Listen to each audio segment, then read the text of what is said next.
said she loves you. But she can't love me. But I love you. Yeah. Look, all of my men's going crazy. I gotta brag on myself, I amaze me. Like I'm back in the 80s. I won't play window anymore. What's going on? Play your role. 1xBet. On to the next one. YaLLa Compass 2025 season. If anyone peeks through, they're both dead. They're both dead in the smoke. Bomb dropped, popped up behind it at the edge of...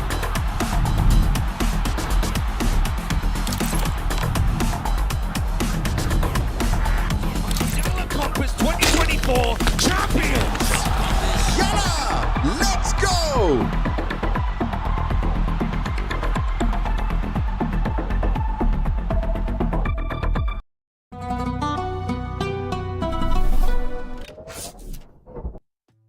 Good morning, everybody, and welcome to another day of YaLLa Compass. My name is Freddie, and I am joined by Mr. Zurfer. How you doing this morning, good sir? Doing good, mate. You know, started my day extremely early, but I was just that excited to get going with today's action. Yeah, you woke up and you were like, I can't believe I get to cast with Grimmy Rana. Like, what a lucky man I am. Like, I can't believe. In awe. Well, we have got some exciting games as well today. That is something you should also be very ecstatic about. We've got some teams that I guess you probably wouldn't get to see very often. So for me, it's quite interesting to take a look at these teams and get more of gauge a better idea of what they really are like.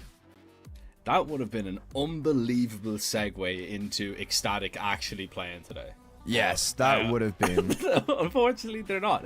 But we're looking at today's matchups, and yeah, we've got some intriguing games because we've got Kono and ESC, and that kind of falls into that bracket, like you were talking about. Teams that you're probably not going to see, too much of, just due to their VRS ranking, definitely on HLTV anyway. And then we've got another game down the bottom, which is a really intriguing game, and honestly would have been a playoff game. I'm talking maybe a couple of years ago. You're talking maybe 2-3 years ago. Eyeballers versus Bad News Eagles would have definitely been a playoff game that everybody would have been tuning in to watch. But both of those teams now are going to be battling it out. Of course, they want to be moving up in the VRS system as well. But unfortunately, this is not the place really to do it. So the prize money will have to do. And looking forward to this game. We've got this Kono side that have actually intrigued me a little bit, to be honest, because they have been playing a few tournaments. They've been playing a few CCTs, United 21, Frost and Fire. They've been busy at the beginning of the year. Unfortunately,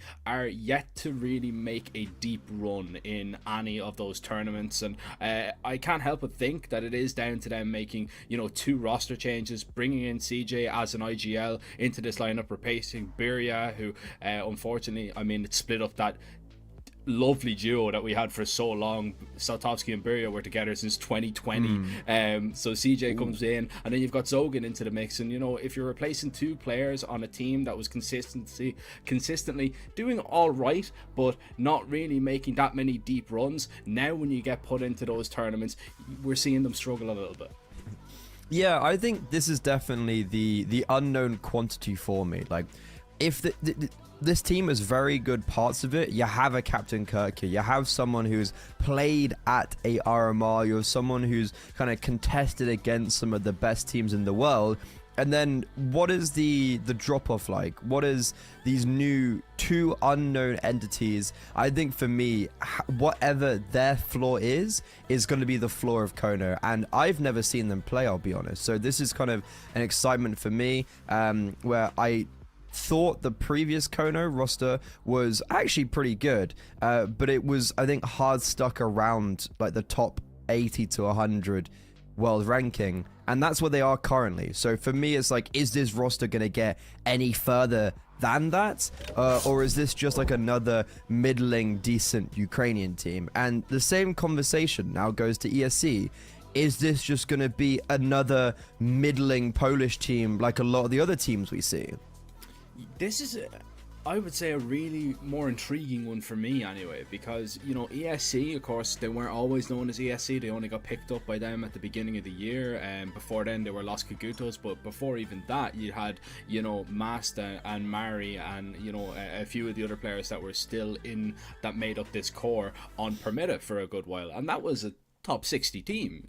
Let's not forget, you know, Permitta were turning a lot of heads towards the end of last year and kind of the middle of last year as well. But they've made, you know, a lot of roster changes, but arguably they've brought in some heavy hitters. You know, you look towards the likes of Baimi, who was on Enterprise for a little bit. He's definitely somebody that you have to keep an eye on. And Sami, of course, that was part of that Sangal roster that was having a lot of success. Of course, the argument can be made that, you know, he had a lot of good pieces around him as well, but when he was originally brought into that Sangal lineup, he just provided it with a lot of stability, and it made Sangal almost get to that next level. So although ESC are currently, you know, not really playing that much in terms of events this year due to their VRS, I honestly think that they've taken steps in the right direction, and this new roster could be one to look out for.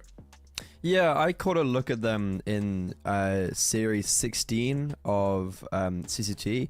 They went 0-3, but I watched their opening game against Spirit Academy, and I was actually pretty happy with what I saw. I think the issue I had was maybe lack of firepower in some regards. Samay looked a lot better on the AWP, to be honest, than they did on Sangao, and I think that's a big issue.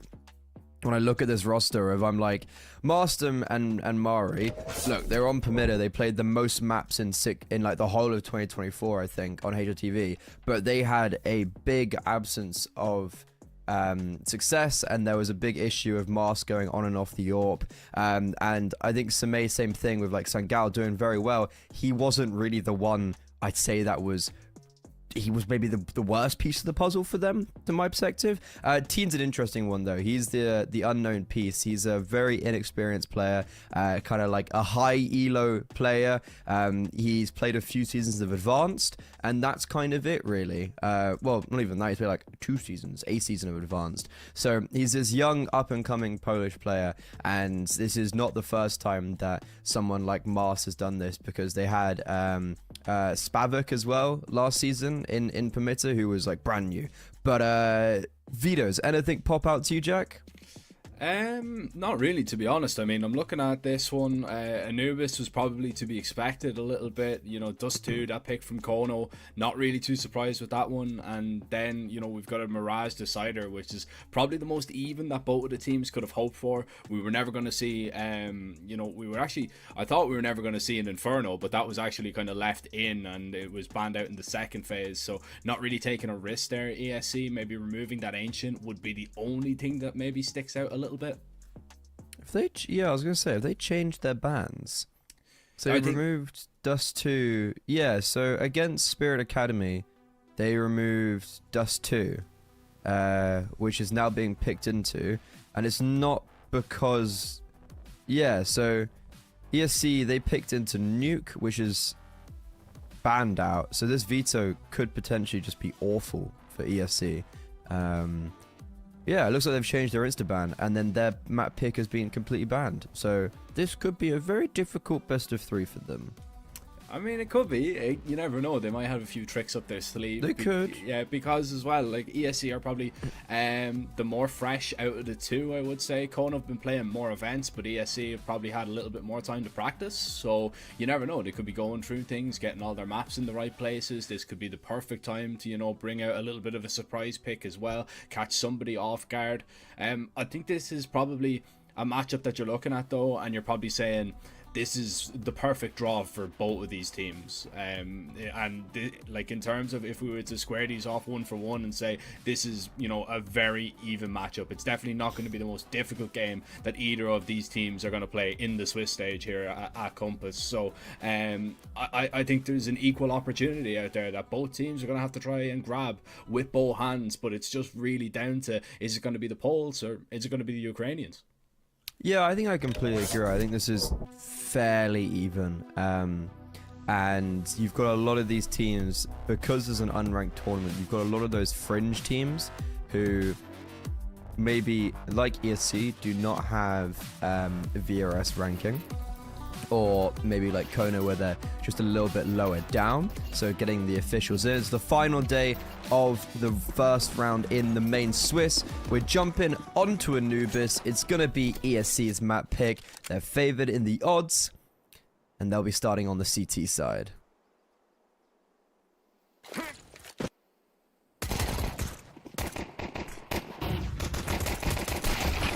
Well, Pistol gets going, and so will Kono as they try and make their way in here really quickly. And, well, it's a lovely double to start things off. Mast, in a desperation play, will just start spamming through that smoke and hope that he can connect. And eventually he gets given a gunfight from Kirke. Put down. Mast is buying a lot of time for the rotations to get here. But will the rotations be able to do anything? Pulse plants now mounted. And, well, this retake is going to have to happen, but that is quick from Amster. Could smoke be main? Issue is bomb already half tapped, and Amster on the back of this bomb site is doing God's work. 4 kills for him in total, and he's certainly woken up in the morning now.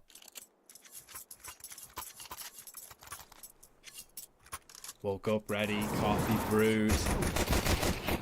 That was an intriguing pistol, in all honesty. I thought ESC were going to actually be able to do that there. Mast really just doing it all. That is a ridiculous shot. We didn't get to see it from his point of view the first time, but if it wasn't for Amster, that definitely could have been a round falling in ESC's favour. So, interestingly enough, we are actually going to see the CTs go for an investment here. And I don't know if you're a big fan of this, Freddy. This kind of force buy on the CT side now. I'm not as... some people are big haters of it, right? I'm not as bad. I can be coerced into a purchase like this. I don't know. Are you one of those chronic CT side forced by haters? No, I love it. I love it. I think. Oh, you actively love it. Okay. I love it. I think it gives you a lot more chances to play, but you know, it is a big risk. Don't get me wrong, it is risky. But when you find an opening kill like that, it's pretty good. You find one more, and all of a sudden you've got a round out of it, and that's exactly what they're doing. Look at the damage they've done already by this force fight. Smokes begin to dissipate a little bit, and that's what the T's are going to try and just wrangle in this round, but it's very difficult to do, as now CJ finds himself in the most unfortunate of situations, a 1 versus 2, and the CTs have spotted him out. They're just going to try swing them together, and with strength in numbers that time around, force buy is collected.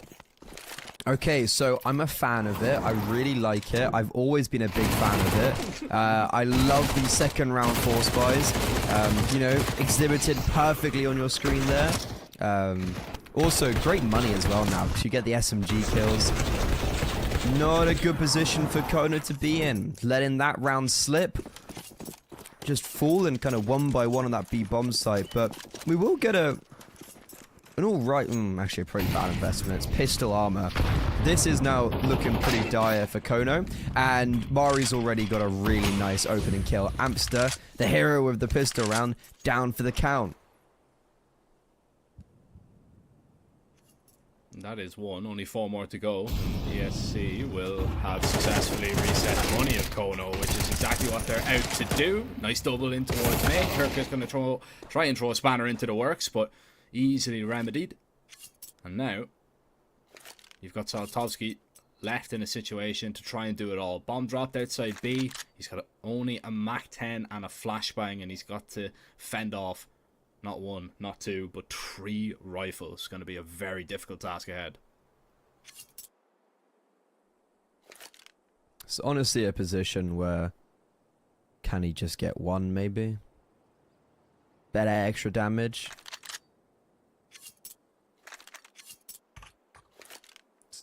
Yeah, throwing away the Mach 10.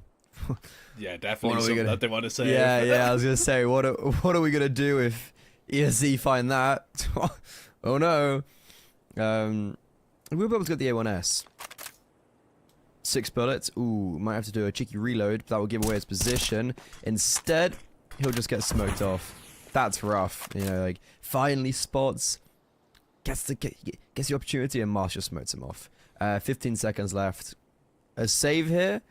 I'm honestly not a fan of it because it's just gonna make your economy game really awkward early rounds. For a second, he was going back. He was going back to the exact same spot. I thought that was going over the wall as well. But just, if I can't have it, nobody can. But nobody was pushing him and put under pressure. I would have rated it so much if that was just absolutely sent And he over was the just wall. like, I'm gonna save, I'm gonna not die, but it is going over the wall. Yeah. But I'm only saving the deagle. I want it to be difficult For the love round. of the game. But I actually hate the fact that he saved her. I don't mind it. Problem is, right, is that that's your offer that is just going to be screwed in terms of economics. Now, it's all well and good if he just drops over a Mac 10 and says, oh, my wealthy teammates dropped me. That's completely fine. And I 100% would be giving that exact same call if I was in his position. But I think Brandon and I saw that yesterday. Someone dropped over an AWP and got a 5-7 in return. that's it. It's criminal. Swindled.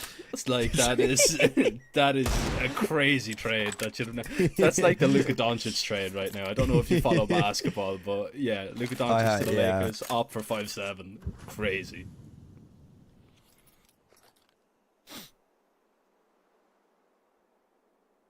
I mean, he's not gonna get an AWP. To be fair, I think it's fine actually with the AWP economy. So not gonna get it first gun round anyways. There's only 2 players on A. It always can get scary, you know, if the T's just run through camera.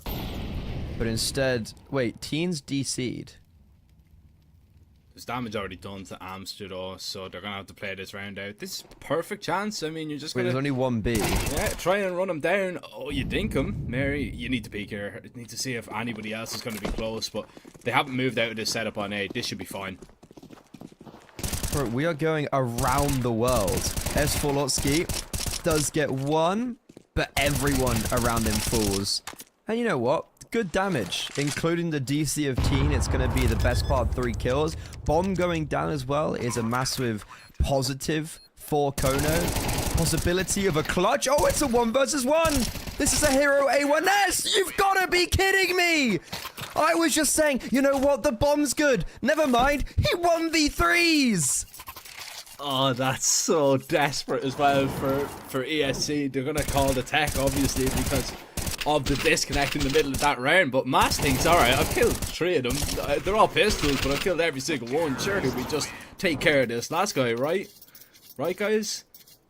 Right? No, absolutely not. Saltovsky, I mean, now you're probably a fan as well of him saving that M4. Yeah, Because- yeah, sure, whatever. Okay, you can have that one. In all seriousness, though, that's an insane round for Kono to pick up. And if we're talking about ESC on the CT side, right? You know, they kind of struggled a little bit. They struggled on the pistol. Then they finally, you know, they win that first force by really good. Win that next round. They only a rifle save. That should have been the gimme. That should have really just kickstart your CT half. Instead, that's put you now back in a scrappy fight that you're just going to be scrambling to even get your money together to field another buy in the next few rounds. It's going to be really difficult to see ESC begin to at least stabilize anything at all really in this game. And if you're Kono, you got to be feeling pretty happy that Saltovsky is just reeled in that massive fish in that last round. It was like he got the bomb down and I was like, oh, they're just gonna run him down, you know, he's dead. And he gets the first and I'm like, oh no.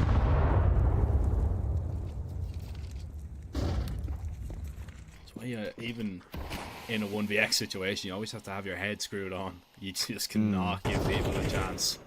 Especially at this level, everyone's very explosive. Like, everyone kind of has that capabilities. It's a big rough run for Teen, I was thinking there. Like, Teen DCs, and it's just like, oh, my team have lost against an eco. Yeah, that's going to be a little bit of a sour one to come back to. Still though, you can make things right with a round like this. Harry nearly doubles up there in towards Con. The T's are still going to try and spill into this bomb site. Sammy with that double, that's absolutely huge. Nade pulled at the wrong time. Sammy will triple up, and that round completely shut down from Kono.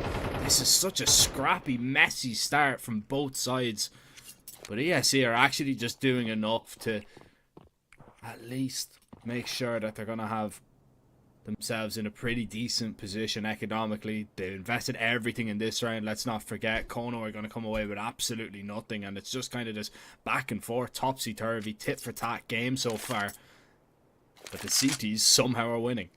Dude, how do we lose to a full eco and a saved A1S and then basically look flawless the next round?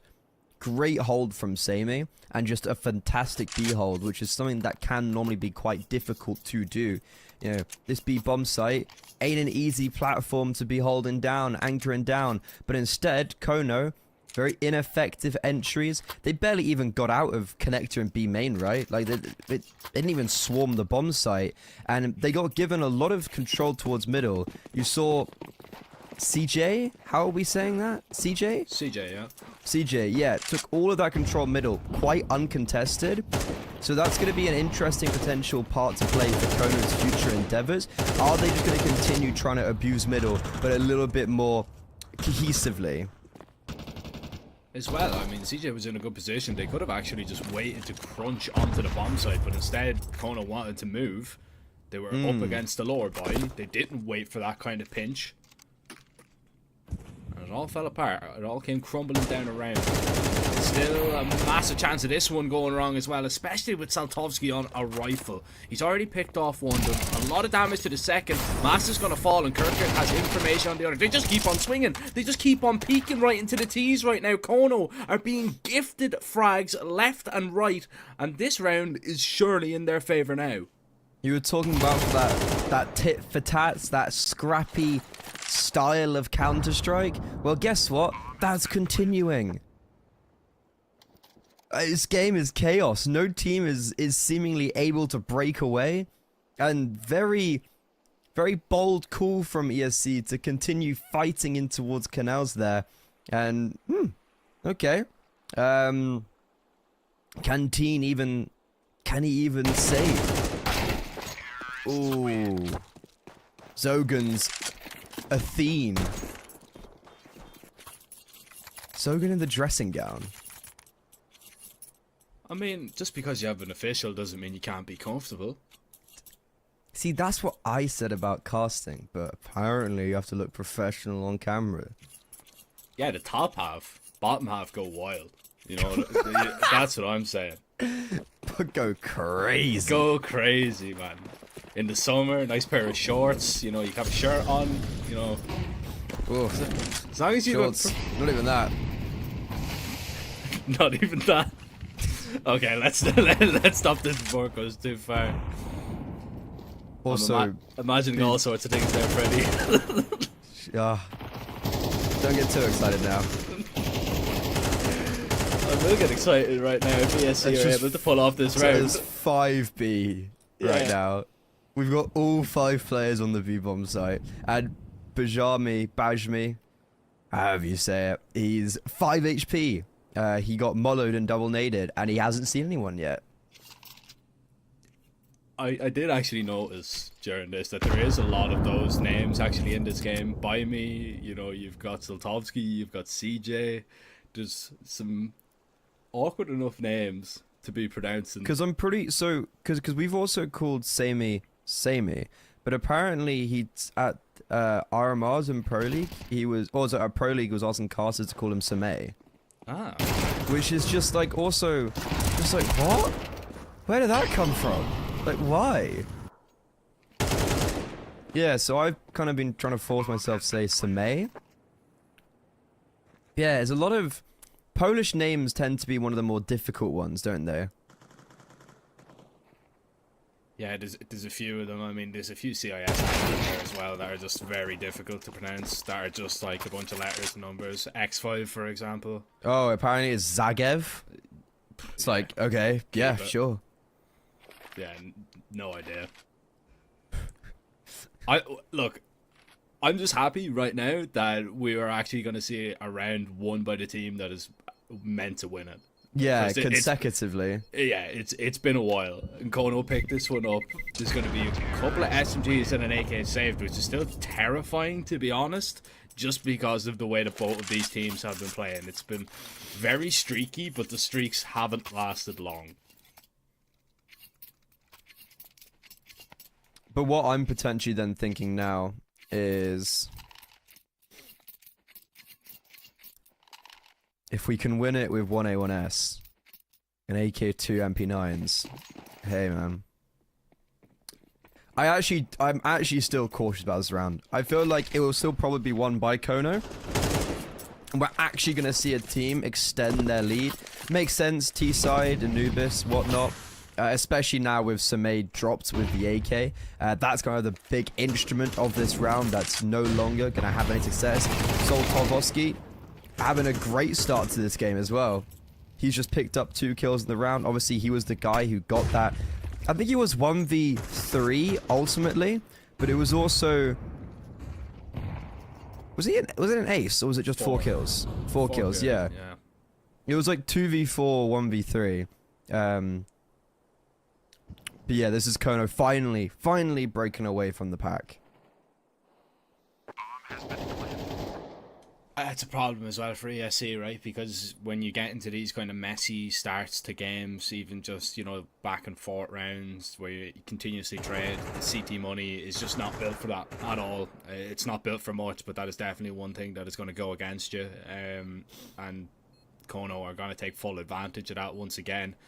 This time, though, they didn't invest all that much. They had just the couple of bits and pieces saved on over, and they are really just going to be playing for that next round. But I mean, if that doesn't go your way, then the problems begin to arise once more, and you don't want to be really letting Kono now stretch their legs too far before you at least get a hand on their back and kind of just stay at least a couple of steps away from them. But it's going to be interesting to see if ESC are going to actually bring out that AWP. Sammy's got enough for it, and he is. He's going to be severely lacking util, but I think that could be a real difference maker. Sammy can kind of set the pace a little bit with this up, to be honest. In terms of what openings he likes to go for, he is probably one of the more aggressive in terms of offers now that the kind of styles have kind of changed up a little bit. He still likes to take a lot of initiative, this guy.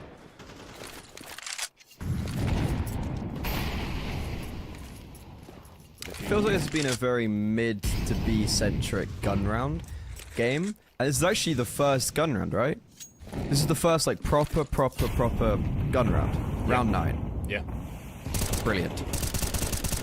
It kind of shows it's a testimony of how chaotic maybe this opening map has been so far. And how bad the money system is as yes. well. Well, I don't know if that's a negative of the money system, because teams were kind of consistently throwing stuff at a wall and just like trying to see if it stuck, which it didn't. This is a good opening kill though from Teen over on the A bomb side. There was 3 defenders there. They got to start now rotating away after that opening kill. That should signify there's no one else there, because look, Teen is holding, I'm pretty sure, the whole of A main. So it's going to allow Mars to rotate over, and he's going to join up with Bajami and Mari, while the bomb's going middle. Ooh, even I've been played here. 30 seconds though, you're not leaving yourself with a lot of time, or just, if anything goes wrong, there is no margin for error on a play like this right now. So if they're committing into this A bomb site, they're going to need to try and find the kill. If they're wrapping towards B, which it looks like they're going to be going, they need to be very quick. This is so awkward. 15 seconds is absolutely no time at all. Kirka begins to try and open up the bomb site and carve a hole a little bit, looking for the trades, and they will be able to find them. Bomb is going to be planted in time, and I mean, everything works out absolutely perfect there for Kono. They end up getting it over the line. Sammy going to save that up if he can. The hunt is already on, but man, that's just not a nice round to look at, to be honest, because if there's just one false move, if there's just one misstep, that's ESC's. Or if Captain Kirker doesn't get 3 kills from Connector, he eliminates every single defender on that B bomb site, and he does so really sharp, really cleanly. Question is, can this AWP even be saved? Because speaking of Captain Kirker, he's hungry for more. Finalizes the round with 4 kills. AWP will go into the hands of his teammates and Kono. This is they're looking really good now on the T side of Anubis. And yeah, this is what I'm talking about. It's Captain Kirker just running up and killing everyone. And also, what a shot on the team there, by the way. But honestly, that was such a risky, I guess, proactive call, but very risky. But however, Kono show that fortune favors the bold.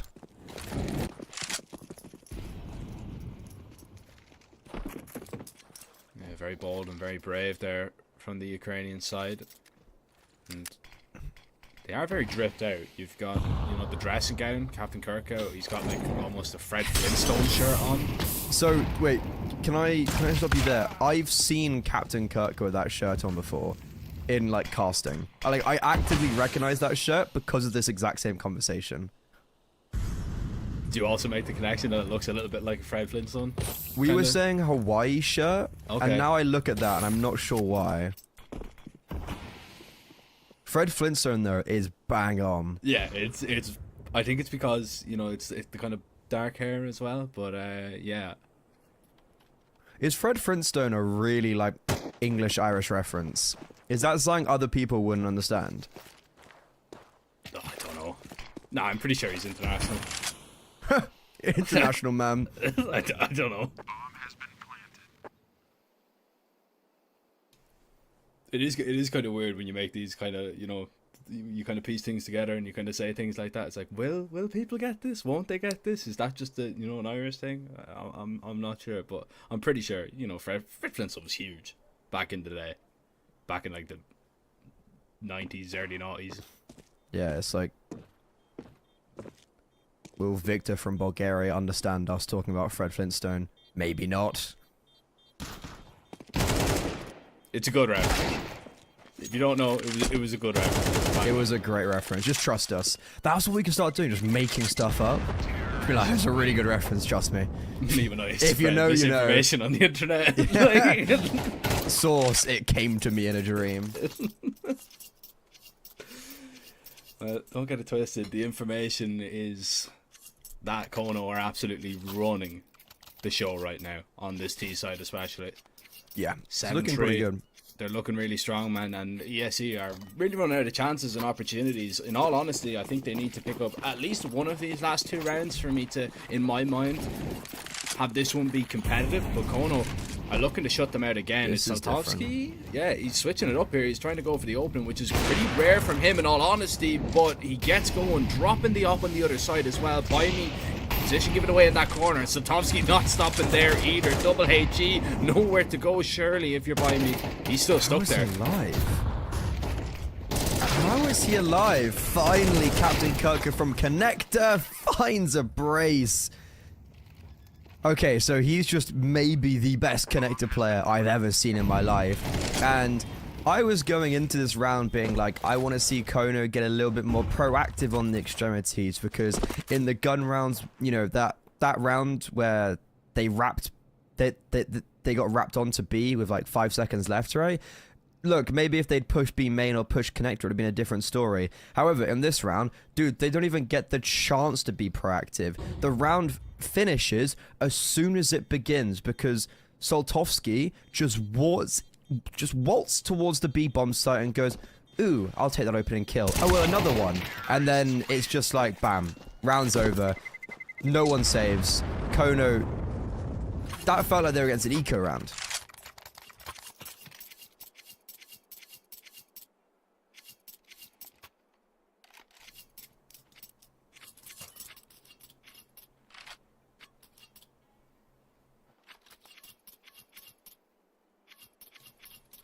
It did definitely have that kind of feel to it. It was just over and done with very quickly, and it's just interesting to see with Saltovsky going for that, because he's not usually that style of opera. Usually the entries come from Kirka. This time it'll come from Samey.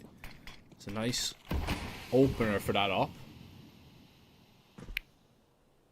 I did say they needed one for me to at least believe, but a lot rides on the pistol then at the start of the second half, but we won't worry about that just yet, as Kono, they're going to put pressure on middle here. Mass still wants to try and just stick around. He's close to that smoke, so he's going to be an early warning sign if they make their way on over there. Need to be cautious walking towards A main like that, though, because Kirka boosted over the top of the smoke, rips his head off. Saltovsky already collects one more. Mass will make a move here, but they're all walking back to him. Surely this is going to be traded out. Even if Mass gets one in this position, surely it's absolutely no more. Saltovsky's even looking for it, but it's one, and Mass has to get away. He knows he's going to be held now.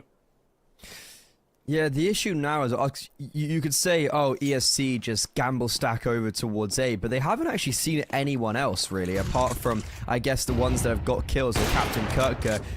Say me now. Resting all on his shoulders. Rotation from Mast is divine. Drops a nade on Captain Kirka's head. There's also Bajami's also rotated in from the B bomb site. So you've got numbers here for ESC, and Kono setting themselves up in a 2 versus 3. What? They all just fall into place. That felt far too easy. Zogan, he just sprays them down towards camera, and Amster catches the Orpa off in heaven, looking the other way. Kono, they were actually in a disadvantaged position, and ESC just throw it all away. It was almost like ESC just weren't ready for them to get aggressive as soon as that bomb went down. And it was just maybe a little bit of an awkward timing that you catch up towards heaven, but Zogan spraying down too is just insane that he drops them both before they can even get out camera.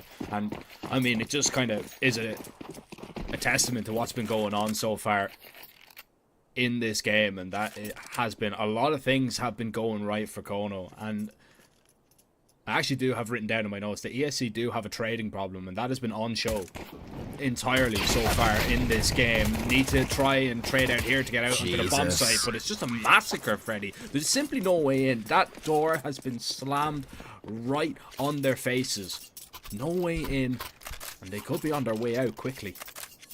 And this is ESC's map pick, right? Yeah. Wow. I'm kind of speechless, to be honest.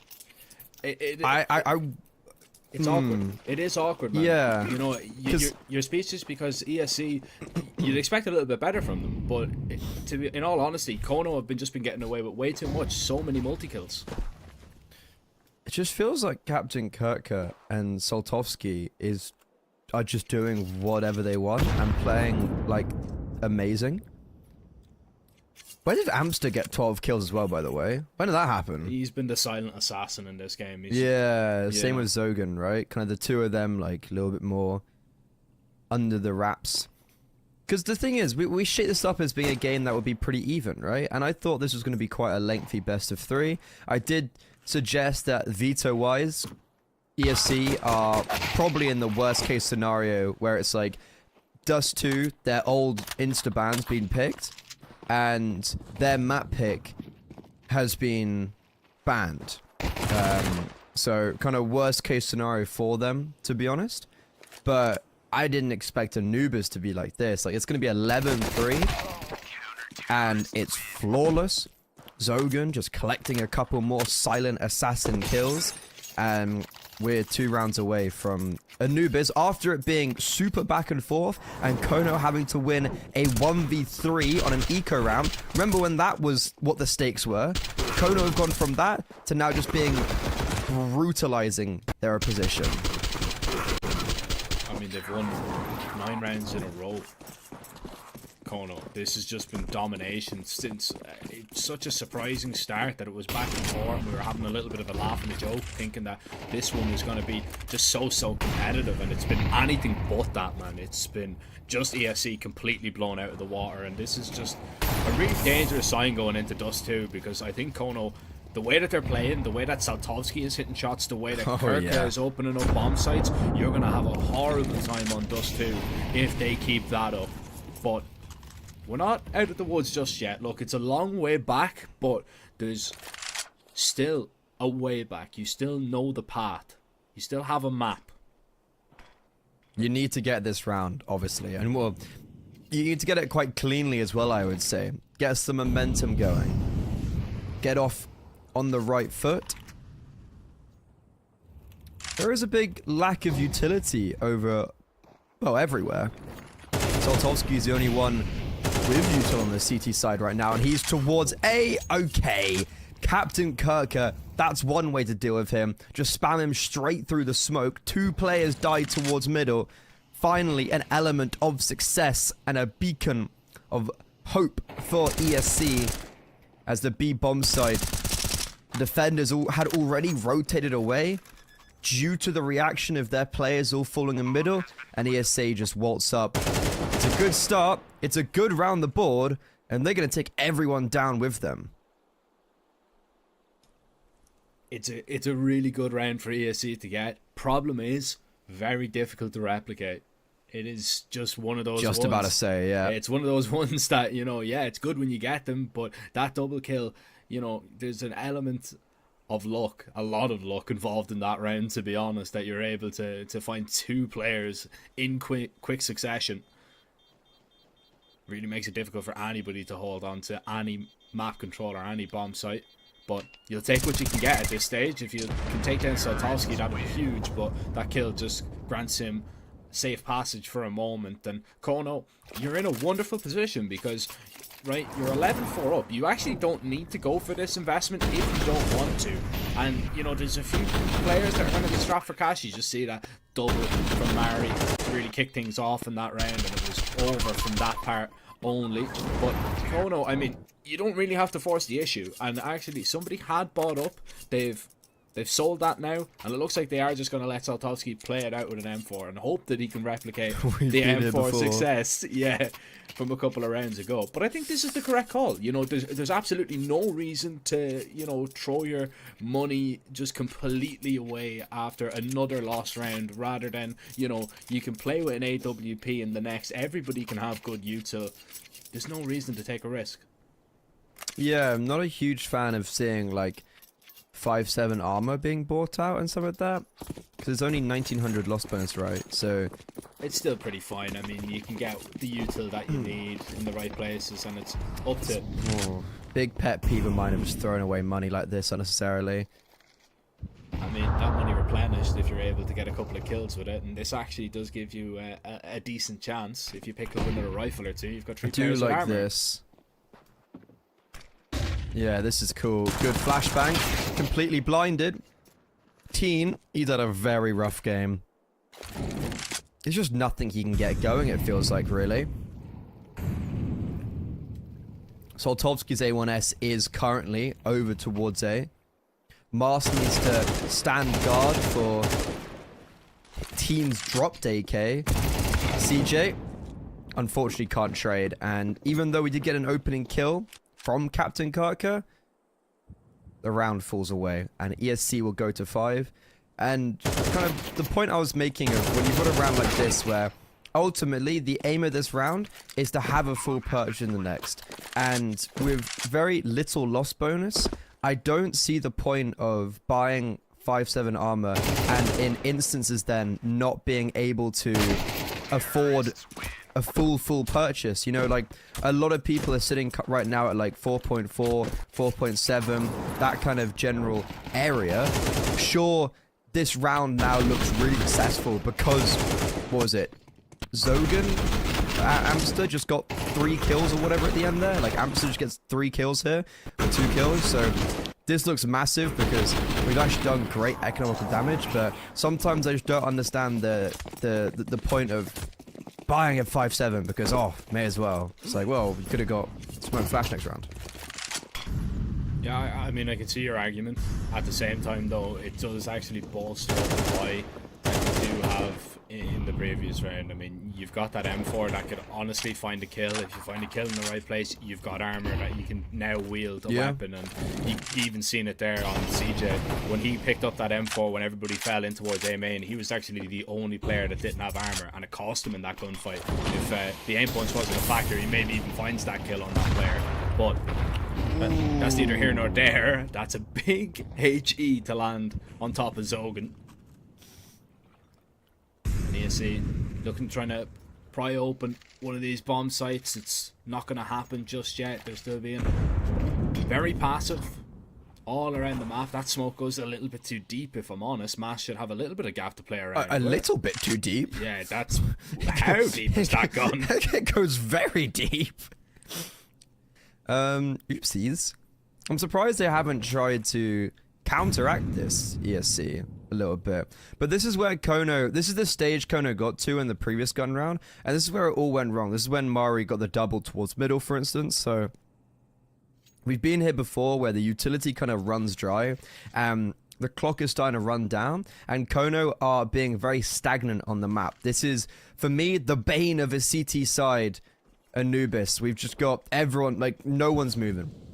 15 Finally, seconds. we are starting to move. 15 seconds, Soltovsky, good rotation. But now it's Amster alone on this B-bomb site. And Teen is wrapping from Connector. There is enough time. Oh my god, that was close. Bomb gets planted with a millisecond to spare. Captain Kirkwood, though, he's on fire this game. And he's up for a clutch, just running straight in. Teen, he doesn't even land a bullet. Captain Kirkwood, he was just running around. And Teen doesn't land a single shot. Kono excelled to map point off the back of another clutch. When it rains, it pours, unfortunately, and I mean, ESC pour into the bomb site. If Mari doesn't hit that insta headshot, that round is done, by the way. And again, it's just one of my pet peeves that you leave it to the last 20 seconds to try and run into a bomb site.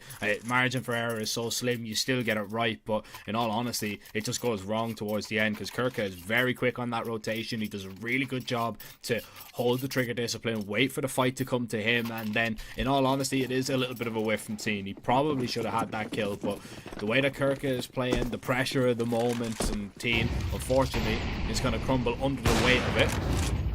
But now it's about survival for ESC. That's a good opener to start things off here from Samey. AWP going to be reacquired from CJ, and the Poles don't decide to really kind of force the issue. They don't try and run the second player in mid down. Instead, they will slowly take control, and as this op rotates away, there's a big gap to be exploited in towards that A bomb site on top of Kirka. He's completely isolated.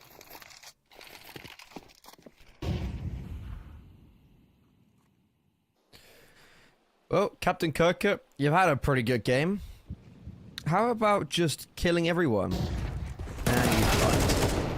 Ooh, you know what? The fact he gets one there is pretty impressive. Unfortunately, the rest of his team are chilling on a beach on the B-bomb site. So ESC live to see another day.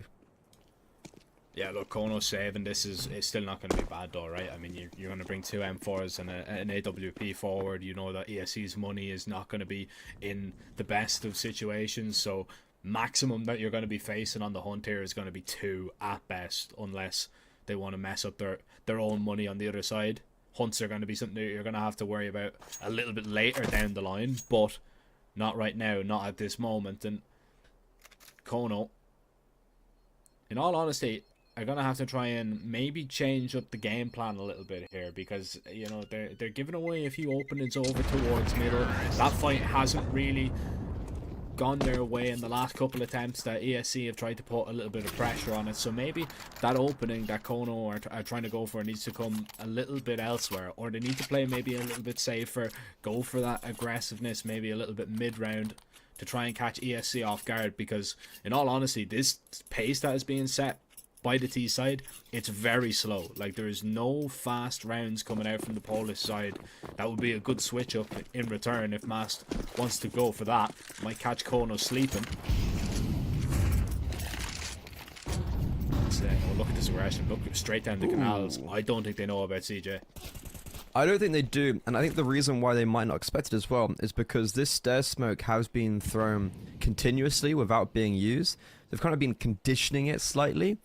And CJ, first time actually trying to utilize it. We've also got some pressure towards connector, A main as well, assistance. CJ finding contact, and Mars just swings, and he just doesn't stop moving, and it baits Teen in perfectly. Kono two-man disadvantage very early on.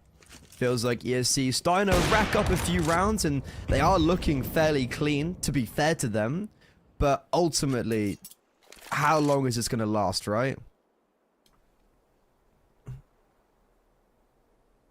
Yeah, it's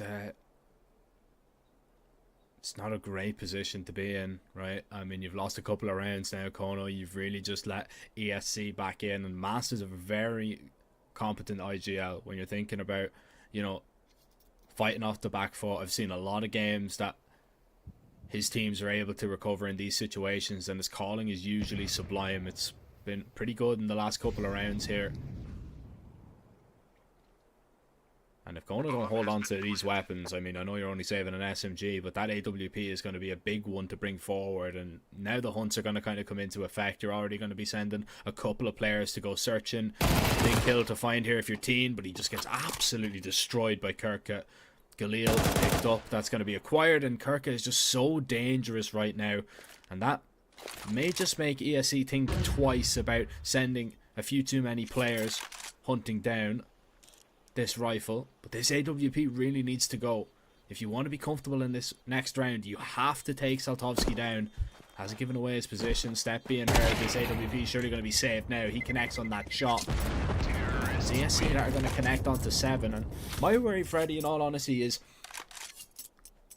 you're looking towards Kono. They're in a position where they can easily close out the game. But this round is just always so difficult, and they're going to be calling on the, you know, the leadership of a guy that doesn't really have a lot of experience. We're talking about CJ, who hasn't really been playing a lot of professional Counter-Strike before actually joining this Kono team. CJ was only on a handful of teams and hadn't actually played on HLTV for 3 years before joining this side. And I just wonder, when the going gets tough, will he be able to get his men going? Yeah, and also when you get into, this is the hardest point, especially for any leader, when it's like maybe complacency starts to slip in, people trying to end off the map a little bit too early. This round isn't a round where we're expecting victory for Kono, but it's definitely a map that could get that they're looking to make dangerous, and Saltovsky's AWP is now in a prime position to do some real damage. Samy's going to walk into his crosshairs, but Sammy bests him. Reads Saltovsky like an open book. And yeah, this is another round where it's like, okay, looking really clean. I think Kono, just in general, to be honest, like, we haven't seen many rounds on their CT side, obviously, but it just hasn't looked superb, to be honest. I think the lack of proactivity in the mid to late rounds is where I'm putting it and pointing my finger as maybe a bit of an issue. They had that nice setup in water last gun round, but the issue is then CJ hangs around for too long after the smokes fade, and it's the worst thing to do when you hang around in water. When you hang around canals, like, it's near impossible to get out. Going to be near impossible to get away for Zogan. There's the spot from Mast. No. That's just going to be an alarm bell ringing right now for ESC to go running at him, take down this AWP. Kono should have enough to actually buy one in the next round, but it's going to be a situation where it's probably going to be a glass cannon, so Zogan trying to style on them, and nearly a third, but it is going to be just that double. And yeah, I mean, if you want to go for an AWP, you're going to have to go for a glass cannon. Saltovsky is not even going to be able to buy one, so we should just see a couple of rifles brought here on out. And now I'm just interested to see where the setup is going to be called, because gun rounds have been few and far between so far in the second half for Kono. Their CT side has not bared very much fruit at all, and you are running out of chances to really stop ESC from coming back into this game. It's still quite desperate. They're only 4 rounds behind you, but that could very quickly turn to 2 and turn to 1. Yeah, it really can slip through your fingers, and you just kind of sit there and you're like, how's that happen then? This is a nice early aggression once again from Kono. This has not really been the issue I have with the CT side. I think, you know, early aggression's all fine. It's just about are we going to potentially counteract this early aggression? Like, is Amster just going to get read into? How do we work in the mid round? Currently, uncontested outside of B. There is this western standoff, and it looks like Amster's getting the jump. This is massive kill. Now it's going to be able to secure the rotations over towards the A bomb site. 3 players are currently here. They're being wrapped. Are they expecting so close to be mid? Mars swings in. Captain Kirka falls. Soltovsky lined up, and CJ denied. Really good entry from ESC, and Kono. It's an opening kill where they don't take the advantage. The 3 players over towards that A bomb site, and they were still just waiting for the hit to happen. They were not being maybe as proactive as they should have been, but also they were just not expecting the camera walk to be that quick in. 2 players exposed as the camera player peeks. CJ was unable to get a trade completely, and you know, it's just a little bit all over the place, to be honest, in terms of their setups. And even after finding that opening, I mean, Amster's trapped in that corner. He knows that he's not getting faced either by another player in that situation. He's relaying that info, so the A player should be on high alert, and Kirka repositioned even to be ready for that. But Heaven player exposed in that setup is really where they go wrong. Heaven player should not be standing there. He's just completely open, easy for the taking there for Mass. Needs to be hidden, and CJ's peak was way later than it should have been. So Kono, there is a lot of holes, to be honest, that need to be filled quite quickly, and they are going to take another one of their tactical timeouts because they've failed to close out this map in 4 times of asking. This is going to be the 5th. This is going to be an even more difficult one to do because you're only going to be wielding 2 rifles that you brought forward from the last round. And ESC, they're really kind of getting going now. They're really beginning to just motor through this comeback. I mean, this is looking like a uncontested T side, to be honest. I'm seeing no real elements of success for Kono. Nothing I'm looking at and being like, oh, they're just getting unlucky, right? Like, these rounds are very uneven. ESC in the driving seat, looking to park their car in potential overtime. Remember those 2 rifles we were talking about? They are instantaneously no more. Soltovsky, Assassin's Creed, they read into it.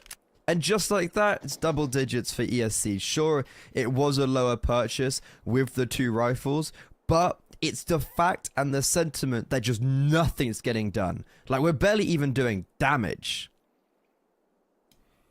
The CT sides are just having a really difficult time just trading out kills at the moment, and ESC were running into the exact same problems on their CT side. It's not like it's just one team just being effectively bad at trading, but it's both teams on this CT side. And look, even when that kill doesn't begin to go your way, you begin to wonder. Kirk has had a really good game.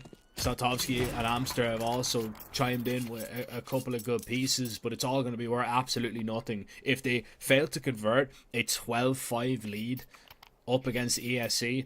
There is going to be definitely questions asked, and ESC are just doing exactly what they need to. They're taking it round by round, little by little, and they are slowly building this one into honestly a place that I can see this one going OT, and if it does, honestly, ESC will be the favourites.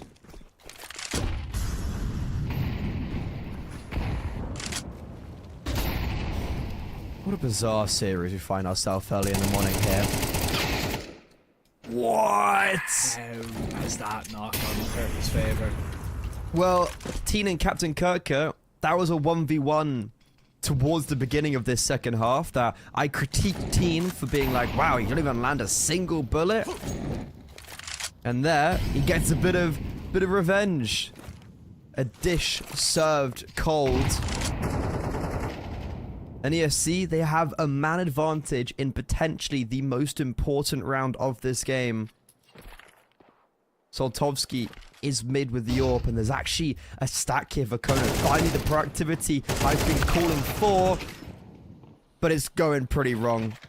CJ does at least get his unfortunately overextends way too far. Soltovsky trades, but the identification of the orb. Where's ESC put this? Because they don't have the bomb. They have to go pick it up. Looks like they're going to try and reset over towards B. And they've still, throughout all of this chaos, maintained the advantage all the way through. Still could go horribly wrong though. You've got two players that are quite low and you're not going into the opera, you're going to go into that rifle. So all of a sudden you send the low player in first, he gets taken care of, Mast unable to trade, and then it's all on the bomb carrier, it's all on Buy Me. It just really depends on how well Zoken can hold on, and he's no stranger to a multi-kill whatsoever. He's hearing all these steps. It's just about if he's looking the right way at the right time. Clears up Tyne at least.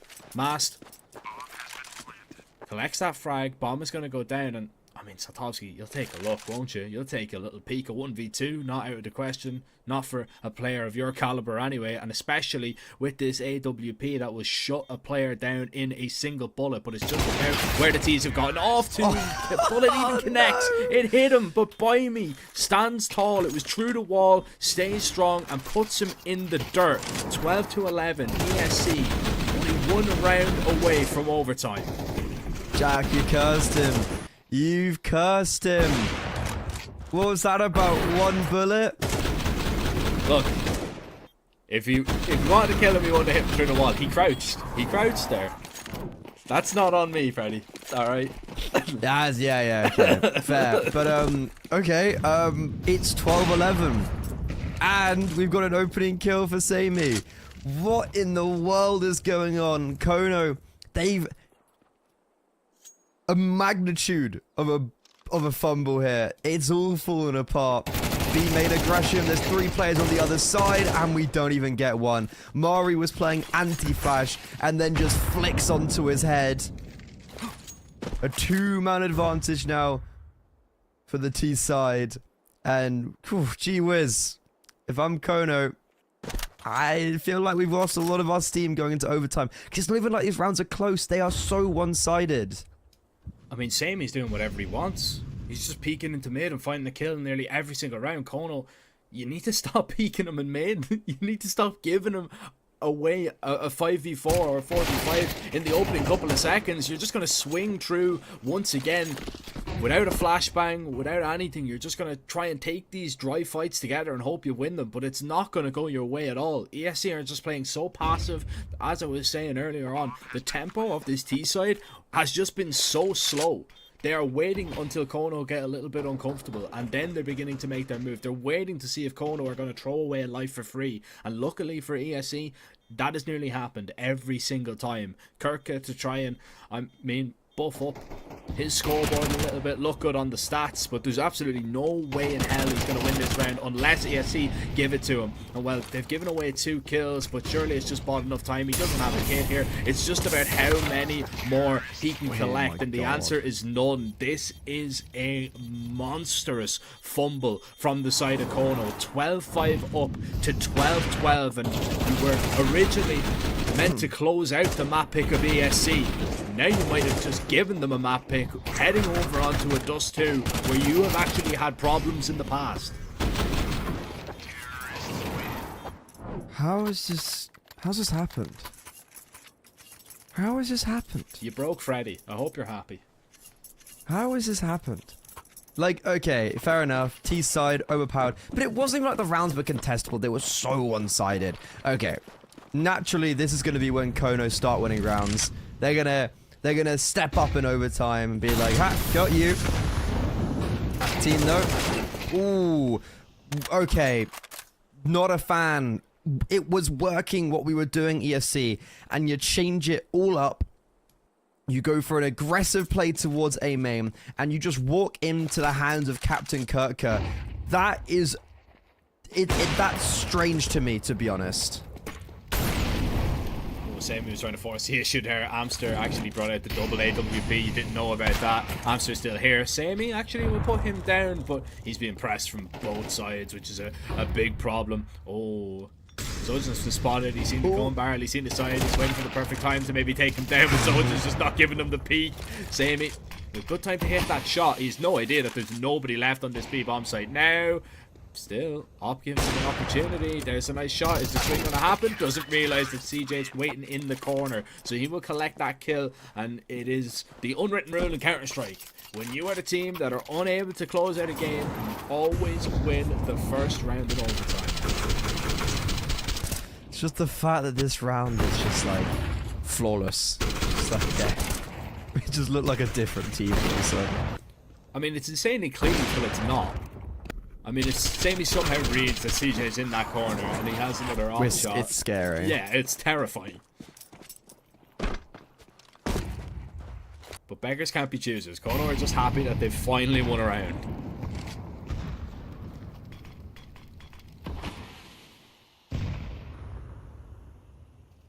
I think ESC, yeah, they need to kind of identify there and be like, okay, we don't need to just throw ourselves and change anything up than what we were doing in regulation, because that's what worked. This is looking like a pretty good round. So we've got a lot of mid control for free. Camera Molo come in from Teen. It's going to be 4 players mid, and then Teen outside of A. Captain Kirker, as soon as he sees anything further than that Molotov, he drops a smoke. So he'll be blocking them out of mid, and it looks like they're going to be resetting. They don't want to just sit there and wait it out. Or do they? They're just playing a little bit more passive because they know that that smoke on the left side is going to fade. So maybe waiting for the re-aggression. Kono are... They are hoping that they're going to get a little bit antsy here to try and play for that info, but Kono are pretty set on the site here. They're happy enough to play exactly as they are. They've pushed in towards A main, so they don't really have to worry too much about that camera position until that smoke comes in. CJ is going to try and rotate around. ESC can still go back and drop down into canals here if they're feeling a little bit tricky with it, but it looks like it is just going to be that A commitment, and it's just going to be running in with 20 seconds, trying to get past Saltovsky, trying to get past Kirka, but Saltovsky, the last line of defense for now, he's already connected on 2 shots. Make that 3. Saltovsky is not going out of this A bomb site without a fight, and now CJ's here. He can just run down the planter, trying to collect the kill, but he won't be able to do it. Mast puts him down before he can find it, but still, there's 3 more Kono players now just biding their time, getting set up, waiting for everybody to get into position for this retake. The util's going to rain on in, but it's not that util you need to be worried about. It is Amster swinging through camera, collecting that frag, and it is Kono picking up a second CT round in a game that has been all T-sided. You have to think that 2 CT rounds in overtime should be enough.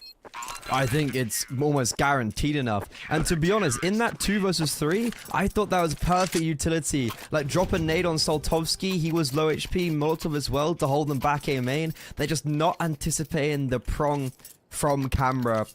And Kono, what a hold on the A bomb site. Like, it's crazy how much it's just shifted now we're in overtime. They look like a completely different team. They were not getting the ball rolling remotely in regulation, and now they look like they're playing perfectly. Saltovsky back in his fighting form with this AWP, and ESC, I felt like that round was pretty sound, to be honest. It just all falls apart when they make the venture onto the sites. And again from Sammy, he really has been the difference maker in a lot of these rounds. And look at Mass, he's ready to strike up. You're not expecting this. He's already walked through. Zogan's going to be a dead man here. Samy's already collected another. That's perfect for ESC. 3 kills. You have the bomb site. You have the round. Just need to just hold on to this plant. And although I said 2 is going to be more than enough, that Kono have already picked up on this CT side. That 1 that ESC are able to find is just going to be a massive difference maker here. But it's still not out of the woods. I mean, you've got a 2v4. It could fall into the wrong hands, and you've got probably the 2 heavy hitters in this position that you would want. But Kirka quickly taken out of that equation. Saltovsky going to make noise. Everybody's going to turn around and look at him. And, well, Sammy will just put him down before he can make his way out. So it is at least 1 for the Polish on the T side. Let's see if their CT side can bear some fruit. It's what you said, though. It's the 2 rounds on the CT side. It's massive. It's massive. We're talking about back-to-back, you know, we're talking about 9-3 halves here. So, 9-3 halves, 3 CT rounds for both sides in regulation, and you picked up 2 in OT. I'm no mathematician, but Yeah, it's also 9-3 halves where if we look back to ESC's 3 rounds, they were very early on. They were pistol round or conversion. It was like really early, you know, not the gun rounds, right? Yeah. They weren't running on the rifles. Anyways, so this would be big if this could. I think this might actually be ESC's first proper gun round if they win this out on the CT side. They've brought it to overtime. They've done a lot of heavy lifting to get here. Mars playing ahead of this utility. Oh my god, that is devastating to say the least. CJ should be a dead man walking, but now leading the charge out of middle. Both the orbs ring out simultaneously. Bad temple smoke. This is gonna actually give a false sense of security. Sammy is gonna try walk behind it. And same with the rifler, but stuck down in front of the Mollo. This is so awkward. There's so much utility down everywhere. And the bomb's actually disengaging. What does Bajmi do in this situation? He's starting to make noise. Amster hasn't moved an inch. And Kono, after being forced into overtime, fluffing the lines of regulation, now sit on 15 with 2 opportunities. This is where it gets nervy though. This is where they've had the problems. It's closing out a game. It's not been getting up onto, you know, the map point. It's been actually getting the map point. And don't get me wrong, this is an absolute mess in towards middle from both sides. That missed smoke is one that, you know, has been failed successfully. As you miss the smoke and you just bait them in perfect. You're able to collect 2 kills off it, and then a third in the very end of it. But I'm still a little bit concerned, right? I'm still a little bit nervous for Kono here. The call needs to be perfect from them. Mary, oh, they stuck in each other. Did they realize? I don't believe so. They've just walked past each other right now. CT not going to be spotted. Mary's going to walk back. Kirk is slowly, surely realizing it. Yeah, he will. Great headshot on the first, but that's an instant trade. That's just going to keep ESC in with a chance. Trying to keep Kono off that very important 16th round. And Kono, it looks like they are going to reset. They might try and test middle, but are they expecting Mast on this AWP to be posted? No way. Wait, why is he unscoped? He had the perfect line.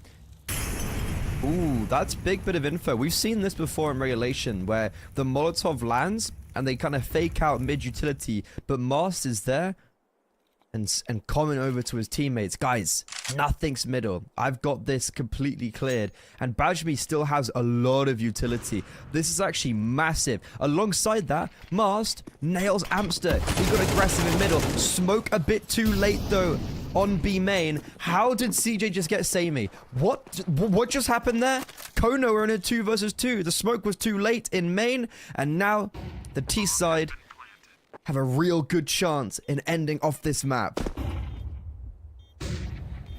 Real good opportunity here. Op's going to be posted up. It's actually going to get in the corner. There's the peek from Zogan. That's huge, but Sotovsky not looking the right way. Time was so late. He wasn't expecting him to be already that close. Kit in hand. Tyne needs to get it done. Zogan still waiting, still jiggling. He's just hearing the steps now, dancing around the bomb site. Tyne slowly figuring this one out, but it's too little too late. The peak has already come his way and the map has been and gone. Kono eventually closed it out, not in regulation. They let it go late, they let it go to OT, and they give ESE a little bit of hope, but they snatched that away along with their pick. Right, riddle me that one. What's just happened here? We look flawless for Kono. It's like, dude, we're groovy. We're playing some fantastic Counter-Strike. Their CT side turns out to be absolutely abysmal. They allow ESC to garner all of this momentum. And it seems like as we go into overtime, the Polish squad, they're the ones that are leading the charge, you could say. And then that's not even remotely the case. It's now flawless from Kono in overtime. The only round they lose is also on their T side. I don't know. That is such a bizarre game. Soltovsky, Amster, Captain Kirk, Zogan, they all had a fantastic performance. We had a lot of clutches coming out for the Ukrainian side. And that was their opponent's map pick. Do we feel like it's going to be a 2-0 now, Jack? Oh, I don't know after that, to be honest. It could be. It definitely could be. But Mass is not giving this one up without a fight. You could see that in the way that he was performing there. You know, the IGL dropping those kind of numbers. Samey just going for every peak that he wanted and hitting the most of them, the majority of them with that AWP.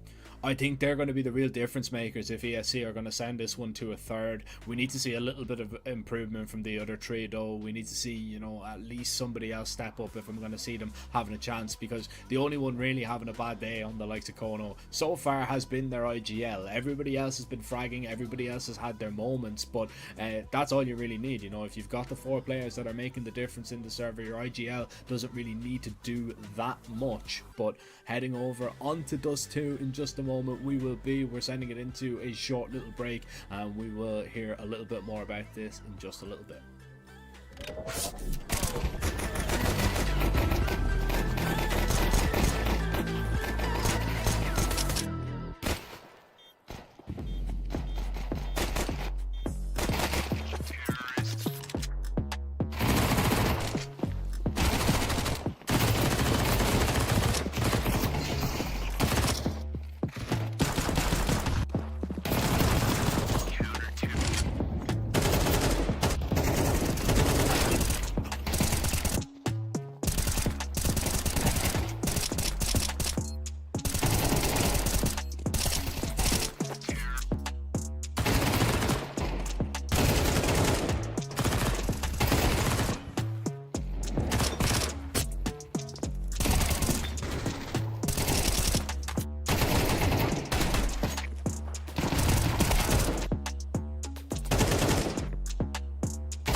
She said she loves you. But she can't love me. But I love you. Yeah. Look, all of my men's going crazy. I gotta break on myself, I amaze me. Joke like I'm back in the 80s. I won't play window anymore. What's going on? Play your role. 1xBet.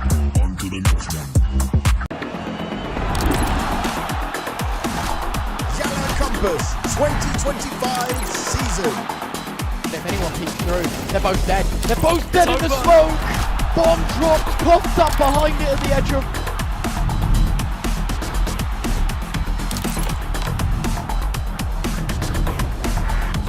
YaLLa Compass 2024 champions. YaLLa, let's go!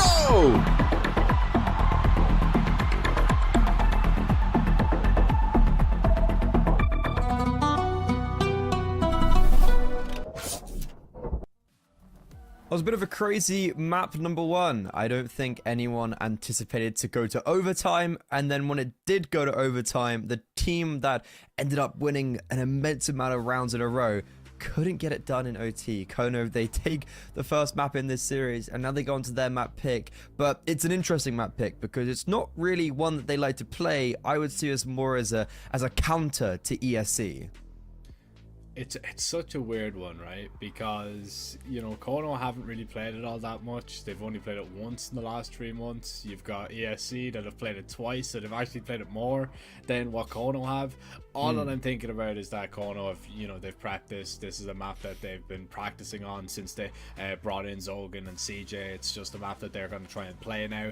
If you think back to, you know, the likes of Saltovsky. Saltovsky was on esports Club Kiev way back when it does. Yeah, look, I'm gonna bring you back With there. Brian 9 as well. Yeah, like that was one of their best maps. Dust 2 was, you know, a map that you used to always see them play. So, you know, in terms of that, I think honestly Dust 2 could be a really good setting for this matchup. But ESC, in terms of what Sammy was bringing to the table for them, in terms of his opping, the way that he was, you know, kind of going for those aggressive picks, he was getting away with a lot of things as well, very rarely being punished with that AWP. I think, honestly, that's the kind of highlight and that's the kind of takeaway before we even do jump into this second map, is that this op v op, Sammy versus Saltovsky, is going to be really where the difference and all the highlights are. Yeah, I mean, it's always a conversation to be had on Dust 2, but I think it's just accentuated by the fact that Saltovsky pretty much won them Anubis in some regard. You know, the G1v3, like 3 rounds in on an eco round, and Sammy as well, like as you said, the opening kills. So it's always a conversation, but accentuated because of their quality. I just wonder if I'm ESC, this is a map that you used to insta-ban like 2 weeks ago. Now teams are starting to pick into it because you've changed your insta-ban. This is a very interesting one, and for Kono, there's also the conversation of like, have they maybe played too much to go against the other team and not into their hand? Have they picked a map that they're maybe not too comfortable on, but they're like, oh, the other team, they're really bad on it? Is that gonna blow up in their face? And there's also the conversation of Kono, probably a lot of like relief, whereas ESC, they've put a lot of effort into that comeback and they come up with nothing. Yeah, that's a part of it as well, you know. I mean, maybe if we were going into a third and deciding map, if you get a comeback like that on, like, let's say a map 2 and you don't manage to close it out, then maybe you're out of steam. But we're talking about, you know, our second map of the day, so you should be still pretty fresh. It can be, you know, it can hurt your morale. Let's be real. It can really hurt when you bring it back from, you know, such a deficit as well. We're talking 12-5, like you bring it back into overtime and then Kono instantly win the next 2 rounds and kind of just put any hopes of you converting your map pick just out of the question. But you're going on to Dust 2. You can't really think about Anubis. That's been and gone. That has already happened. Now you need to just focus on this CT side. You need to make sure that you win the pistol, make sure that you win conversions, and whoever wins the pistol, it's going to be on their mind that they don't get really dragged into that force buy war that we've seen over and over and over again at the beginning of Anubis.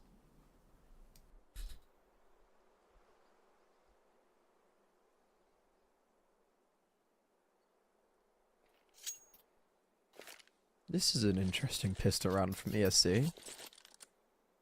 Just everyone over towards B. It's gonna be quite an easy route in for Kono.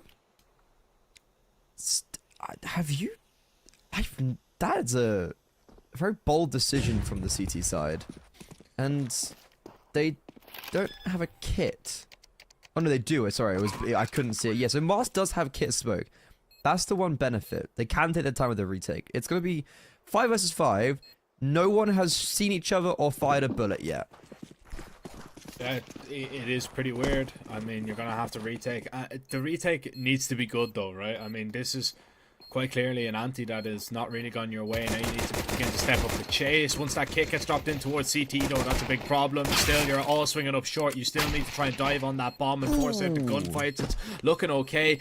Kit picked up but no smoke, so you're just gonna have to try and get on this bomb and stick it right now. Head down. CJ needs to try and clear by me off it. He can't see him at all. Head down. Bomb actually wasn't planted, I believe, for him, and that is awkward to say the least from both sides. ESC, a good retake in the end. It gets a little bit messy, it gets a little bit scrappy. The head down was enough, but I mean, I don't know if CJ was ever going to be in a position where he could see the bomb planter. I think he needed to be playing, you know, into that corner towards long, just beside the pit. That is extraordinary. We have no rush to plant the bomb, and we don't even plant for where like players are positioning themselves up in the post plant. Yeah, that's an intriguing one. I mean, ESC on the board. It is because as well they don't have short control, nor do they want to go and get short control. But it has to be communicated to CJ as well if he's over towards long, that, you know, yeah, it is going to be difficult to see the bomb there if you're, you know, in that position, because he was just playing around the long corner. I didn't even know you could tuck your head down like that and just not be seen. Because we were watching Bajmi's perspective, and I was just like, is he not getting shot at? Like, what's going on?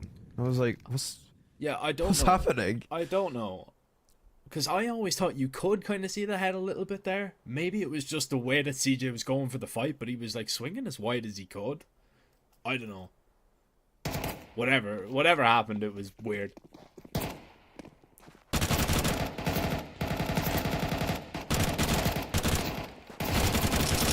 Well, it's the force fight back in, and it's a very scrappy fight out long. It's been basically all silent on the Western Front for a good minute. We do give ourselves the man advantage, but look at the HP. Very low across the board. Amster, the only one above 23 HP, is doing God's work, but now he falls. Samey, it's a 1 versus 4 in total. So winnable. Unfortunately, Captain Kirk hits the head, and that was a very scrappy round out long towards A, and Amster honestly saved the day with a very effective lurk. Solo in towards the pit. Mary's a little bit too far back that you can't really help him. Didn't have any flashbangs either to rain on over to really kind of get Mask out of that sticky situation. So yeah, awkward engagements out towards long there from Kono. They're able to win the fight. Lovely late lurk from Amsterdam. That's the real difference maker. That's the kicker in the round that really just kicks ESC in the teeth. And now the big problem is they've invested in this round and they need to do exactly what was just done to them, but without the rifles, really. It's only a single scout on mast. Nobody else is going to be wielding anything but a pistol. The walk through upper tunnels here could be a big problem. Amster's already been taken down. That's going to worry Kirk completely. If he makes a step back here, Sammy still didn't even see him. Now they know that Kirk is here. He will still get away with one though. And Kono, this is your chance now. Sprint up towards that bomb site. Try and get past that scout. Mass already causing you problems. He's tagged down one. This is not going to be a comfortable post plant whatsoever. Got a Molo on Zogan. You could drop that shot. There is a smoke that they could extinguish it with. Smokes out. Molo, a little bit too late. They're already past that. Now onto the bomb site. We're just isolating these kills. It's an awkward post plant, and made so even worse that we're just playing 2 players on the bomb site and we're giving up these kills for free. Seems like a big lack of cohesion. Soltovsky's already run for the hills. He never gave any support during those duels, and ESC punched back. I don't know what the idea was there with the Molotov, right? Because surely if you want to get it down, just drop it towards shore, right? What I think happened there was he wanted to wait and try and maybe molly the bomb site so they couldn't get a defuse, but realized that they were always going to be a little bit quick, so panic threw it towards shore. Like, what are you really Molotoving there? You know, you can easily just jump through that rather than stopping them at a choke point. I don't know, that's just a really weird use of a Molotov there that, in all honesty, probably cost them a lot more in the grand scheme of things. This is a little bit better from Kirka. Finds an opening out towards long. Forces pretty decent reaction from ESC as well. They'll rotate. They'll actually send, I believe, it is Murray getting a little bit aggressive towards top middle. He's just going to be posted up behind the pillar with the FAMAS as the rest of Kono sprint around towards the tunnels. But ESC, look how proactive they're being. They're pushing through. They know middle's clear. They're going to clear tunnels themselves now. And it's just about if they're ready for these fights. They don't want to get caught in the walls. Okay, they get through. And now it's a very awkward retake. Mari, very quickly, hot on the heels, but Samy's fallen. Could have been a pretty good round if, for instance, Sammy was just keeping the attention. Mari very close on the flank. He was able to maybe chop 2 down, but instead it's just going to be a save. And Jack, we're seeing a very similar taste of a map, right? This is exactly what happened on Anubis, where it was just constantly a pendulum going back and forth.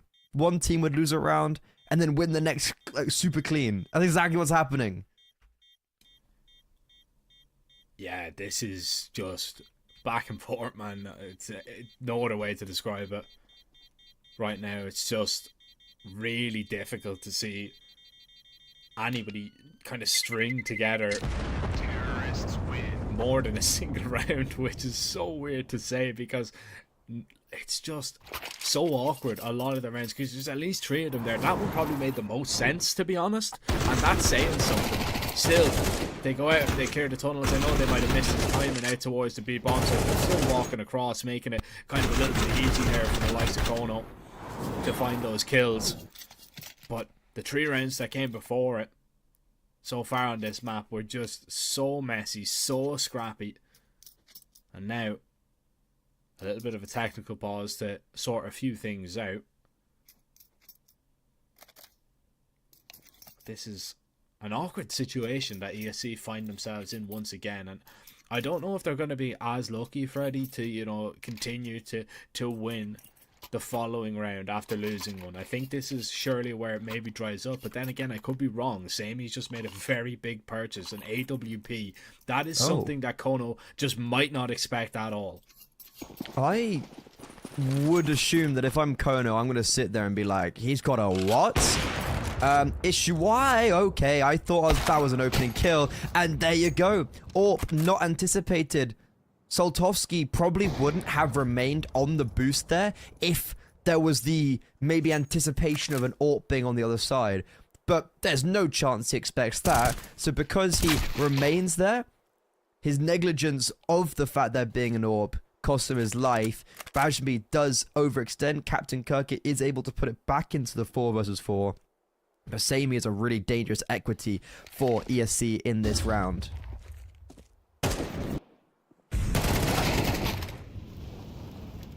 Amster with a big find as well. Mary was looking for a little bit of information there. As he pushed through, swing through tunnels, Tyne will actually get away with a kill to level this one up. And Sammy will give them the advantage back. That glass cannon is just shattering Kono everywhere it peaks right now. 50 seconds. And the Ukrainians can make their way out on this B bomb site, which actually will be the better of the two. It's only Tyne that really stands in their way. He only has an SMG, but Sammy is going to arrive for backup a little bit longer. Mass getting aggressive as well. He's clearing all the way out of long, and surely they're going to realize that mid is going to be clear in a moment. ESC have just fortified this B bomb site very quickly. That AWP is just going to get posted, and Sammy, he's already got two. He's looking for more. He might even line them up. He connects on that one, but it's an instant headshot in return. Not expecting the clothesline from the SMG up close, and ESC, I mean, they lose a round, they win a round. They lose a round, they win a round. Dude, you can't make this up. It's just like Kono look like they have the advantage, and even in this round, it's a 4 versus 3, right? But yeah, Sammy, I think it's exactly what you were touching on in the pre-show to this second map. The Battle of the Orpers is going to be imperative for whichever team wants to find success. And currently, it feels like it's Sammy sitting on a grand 8 kills very early on. Soltovsky, he's got 1 kill. And even in that last round, you know, overstaying as well, come on the boost. This is Kono where I feel like they've had the opportunities to take the lead. It's always having the benefit of a stronger economy, and yet even in the advantageous positions they set themselves up in, they struggle to push it over the line. Sammy once more hungry now in this next round to find even further success with the AWP. Ooh, good evening, Mari. Yeah, good night. Super aggressive and just put down there. Oh, chance given away to Sammy, and he's going to miss that opportunity to connect on that AWP. Find that opening. Mass the other side of the smoke. Nobody's going to come on through. Mass, so you could see he wanted to fire so bad there, didn't want to give it away. Instead, he's going to still just sit placed behind that smoke. But look at Kirka, he's just sprinted up long, and Sammy just didn't see him coming. Sammy just gets taken down. Mast is involved in a messy fight here towards short that he wins 2 of them, and there's the trade. The spring through middle right now. Sammy, or excuse me, Kirka and Amster are going to have to try and recover this bomb here with a minute left. Man, bomb dropped. The ESC are just going to be guarding it with their lives, and I mean, they're in a really good position. It's just they need to be careful about where the angles they're going to be peaked from. Amster walking up the ramp here towards middle. There's a glimpse spotted. Now they're just going to try and peek him and fight him together. This is the correct play. This is isolating the duel here. Amster still wins that first fight. But now, Tyne is beginning to put things together. Realising Kirka was out towards long, he comes back, and this time he will not be shut down in that 1 versus 1. Kirka, Feld, and ESC win consecutive rounds. The first 2 we're going to see on Dust. Team. Big rounds. Consecutive rounds, finally. And because there's no bomb plant, we might actually see a team, subsiding. We might actually see a team going to an eco, and we are. Lovely stuff. ESC, on their opponent's map pick, are actually getting a very good start here early on. And what's good is a round that also didn't include Sammy, showing that the rifles are also able to succeed. Tina had a really slow Anubis. He was definitely the lowest on ESC. It felt like he was having very minimal impact, so to step up for a 1 versus 2 there is very important to show that his trajectory is able to go upwards, and it's not just a stagnant downwards miserable decrease. Ooh, this is awkward on long. Yeah, you know that you're up against pistols. Flash in, blinds Mass, he still gets 1. I mean, it's not completely terrible, and there's not really too many places that Kono can go either. So, ESC are going to still feel pretty comfortable, pretty confident that this is going to be their 5th round. Especially with Mari in this position. Famas, less money now, but still, Pack and Punch can still do the greater damage as well. So Totsky looking for the insta headshot, maybe the triple dink with that SMG, and he actually will come away with that kill. Won't get much further though, as Sammy will collect him, and that is going to be 5 for ESC. So the Poles are stretching their legs a little bit now on just 2, but Kono are going to have the guns out once again. My interest and my intrigue would have been to see if Saltowski was going to bring out that AWP to try and challenge Sammy, but he's opted for an AK. Doesn't want to risk the glass cannon.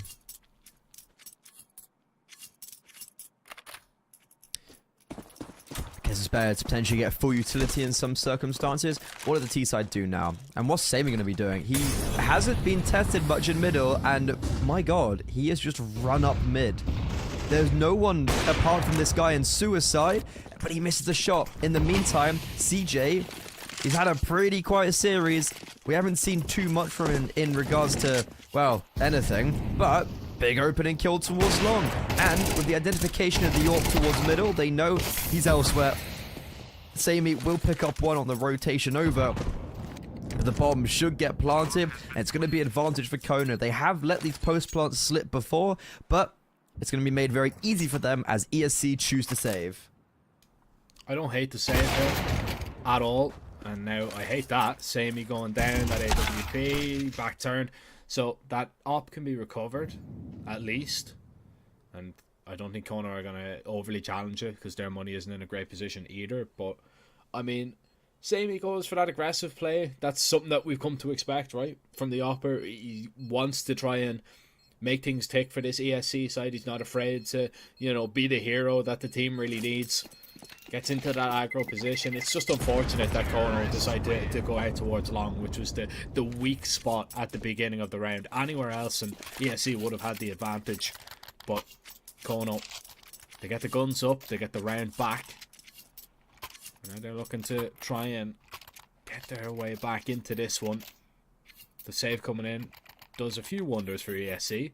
I believe by me is going to be down onto just a deagle, which is a little bit of a problem, especially if they lose this one. And that's maybe why you're calling a tactical timeout here. That's maybe why you're having a little bit of a discussion, what you want to do, where you want to position that AWP, what Sammy maybe wants to go for in terms of maybe a spark to ignite this round. Very interesting, both like 2 tactical pauses being used quite early on. Like, that is actually quite yeah, that's quite surprising. We played 8 rounds, we've already got 2 used. That last round though, I don't even think it was necessarily like that bad from ESC, the setup. It's just the fact that our long player dies instantly. That's the issue. That then allows Kono to go up, and I think that's where kind of the crux of the matter is for round 8. But we go into the next ESC tactical pause. We've had a lot of time to breathe, and we're doing basically the exact same round, but with just a little bit more support long. Sammy's alone towards mid, but it's the same issue again. Mast falls, and then through the smoke, Bajami falls down. That is round over. I mean, it should be round over, unless Kono decide to go back for some reason. But yeah, again, you go for the exact same call. Problem is, Kono called the exact same thing as well. And I mean, you say there was a little bit more support for Mass. It was just by me just lumping flashbangs and hoping that Mass was going to do it all there. But just too many bodies, too many men. Too many men.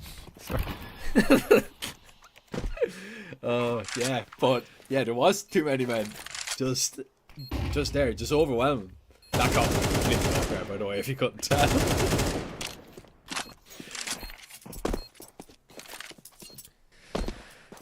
Just had the exact same 2 rounds where it's like, oh, we died long. Oh, it's round over. It's unfortunate for Sammy, these last 2 rounds, because he's not been in necessarily bad positions. They've just gone very fast the other way. Yeah.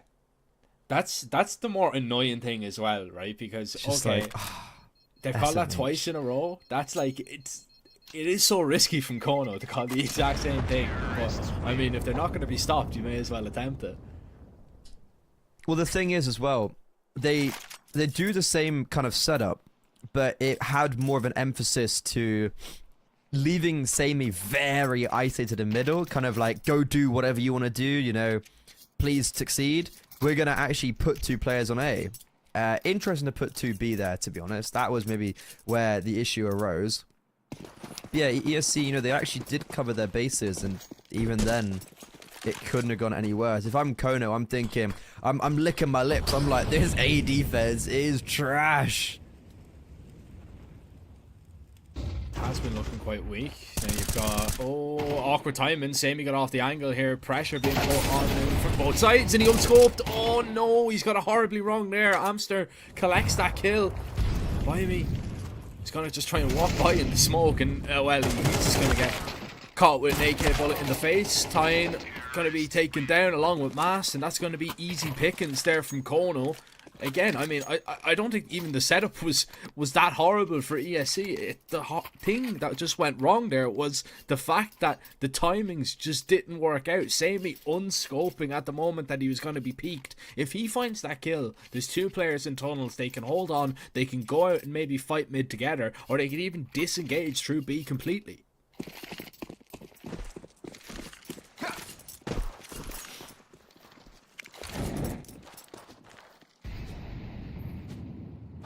Wow.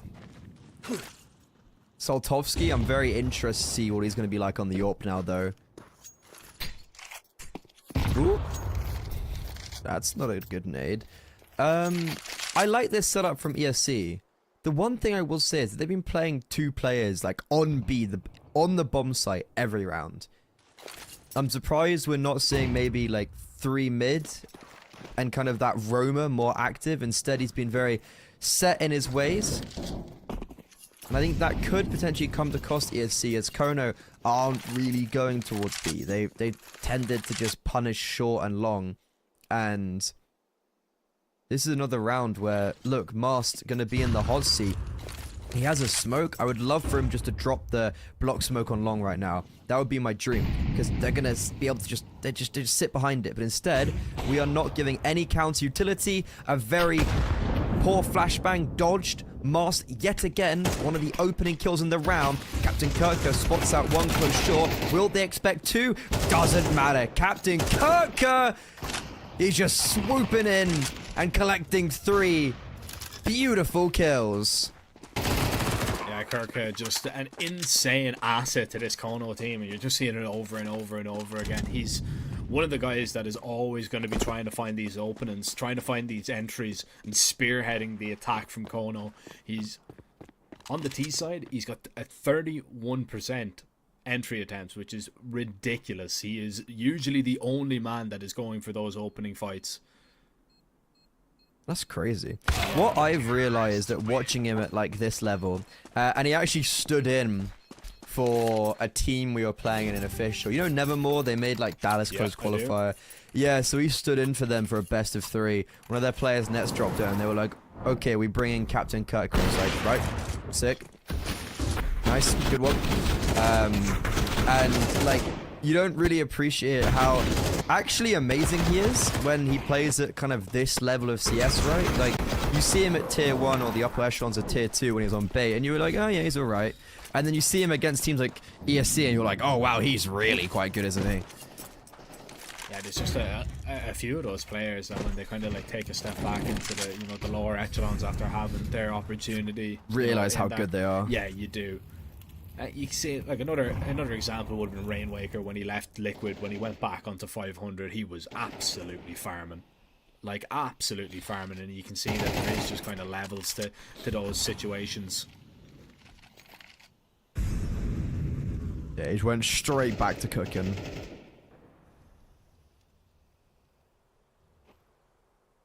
And we kind of cooked up a nice few rounds, 4 in a row, looking to make it 5. And I mean, a 7-5 half would be honestly great for Eddie. They'd be in a really strong position.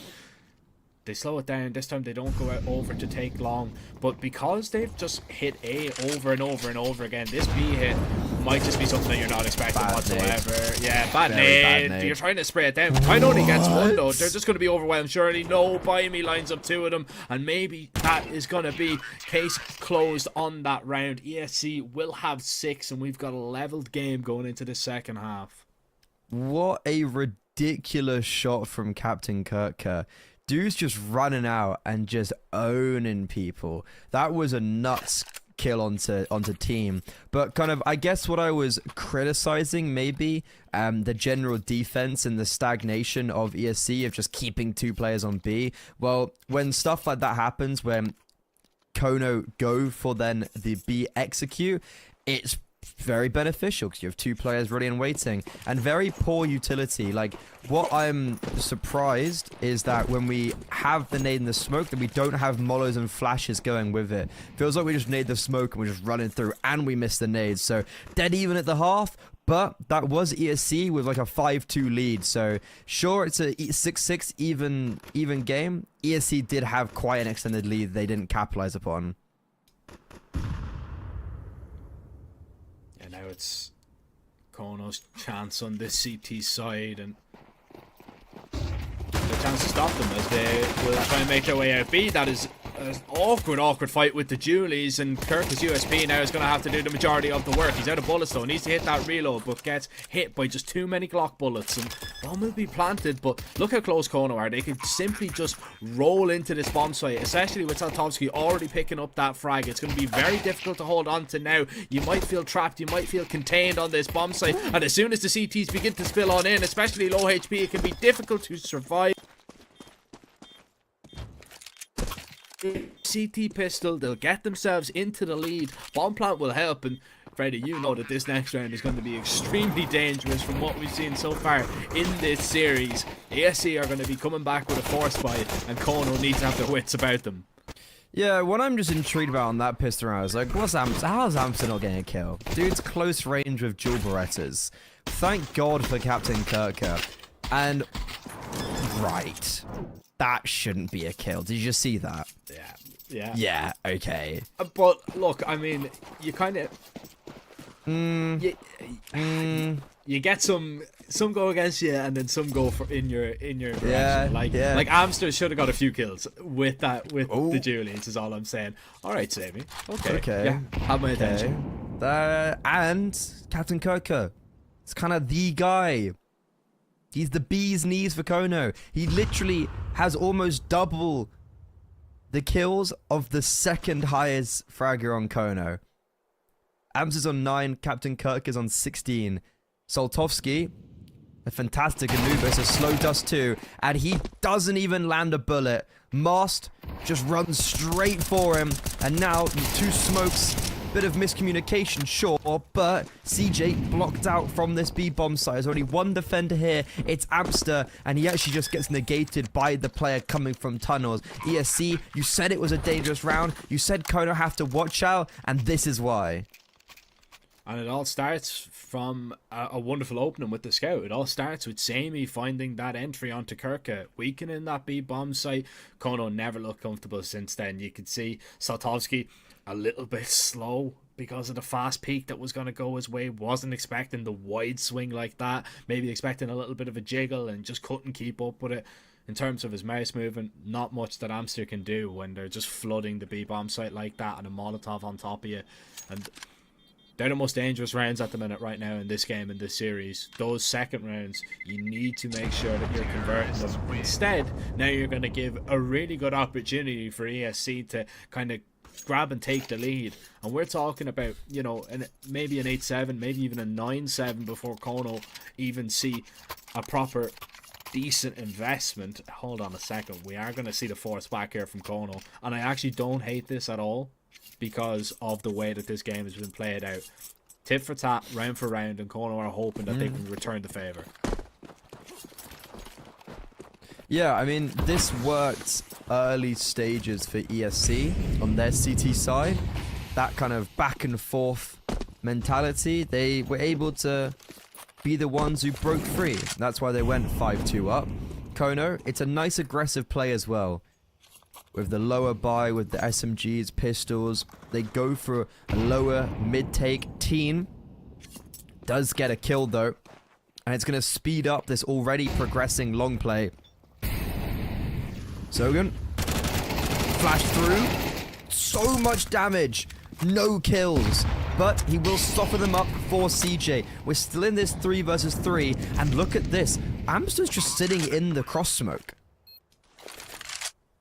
He's just sitting waiting to strike. The HE already taking out one player. They're trying to swing on in. Sammy hiding behind the car, and that's going to be enough. The retake pulled off there from Kono. They go quickly. They group up, and even though, in all honesty, that they don't find the kill with that spray, the player towards Gandalf doing all that damage, that was really just the difference. It was never comfortable from that situation. The rotates were there in time. The util did enough. They were able to collect the kills, and it's Saltovsky and CJ coming up with the goods. Force buy pays off, and then you've got ESC down to pretty much, you know, the bare bones on a few players. A Tech 9 and util on mass. Samy's only going to have an AK and a smoke. He's going to get dropped over a little bit of util as well.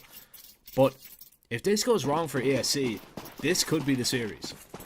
It's just, I mean, that was actually a pretty cool round from Kono. They're just very fast of it, and we have missed our door smoke.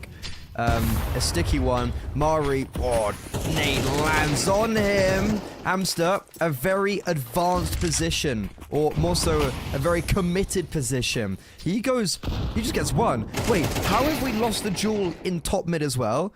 How has Mast smoked himself off, yet still got a kill, and Bashmi just nails two? How have Kono let this one fall apart so drastically? Kono went too aggressive in towards mid, and they left Amster to his own devices on B. Problem was, Mast had a player up close to him. He knew that the player was close, and he just swings with that Tech 9, and I assume double dinks him. This is just a game of trying to get away, and I think Zogan will be alright here. 3 HP, keeps that M4 up, but it's so sloppy, Freddy, to be honest. You know, from both teams. This, I'm looking at it, and it's very, very difficult to kind of see these rounds, because sometimes you get these games and it's a little bit weird. That in terms of, you know, you can see there's even a head and hands there from Zogan. He realised he actually shouldn't have gone for that peek there. He should have just stayed in cover. But yeah, man, like, it's very rare that you do see this. You know, you kind of win the pistol, lose the next round, win the next round, then lose the next round, and it's such a drastic difference, because it is almost like it is night and day between what we're seeing in the rounds. Yeah, I mean, this is very scrappy CS right now. Very chaotic gameplay. Yeah. Yeah, I mean, this is certainly like, I don't know, would this be, where do you even put these teams? Because is ESC, have they got an advanced slot? I actually don't know. Obviously Kono do, they're 2 and 5 in advance right now. They need to be actually careful that they don't lose their advance spot. That'd be quite bad now.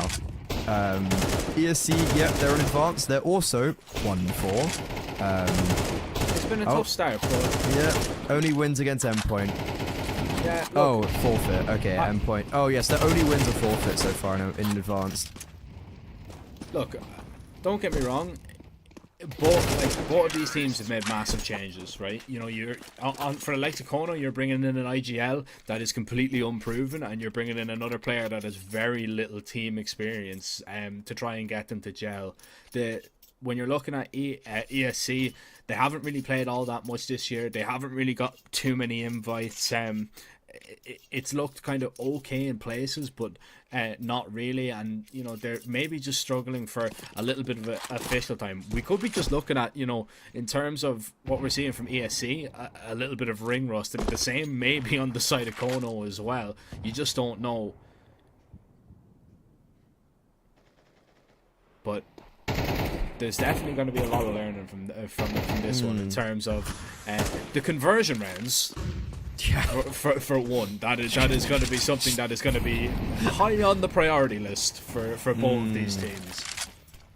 Okay, I think this is no ruse. I think ESC are literally just going to commit to a mid to B, and I think I think Kono aren't expecting this to be a committal.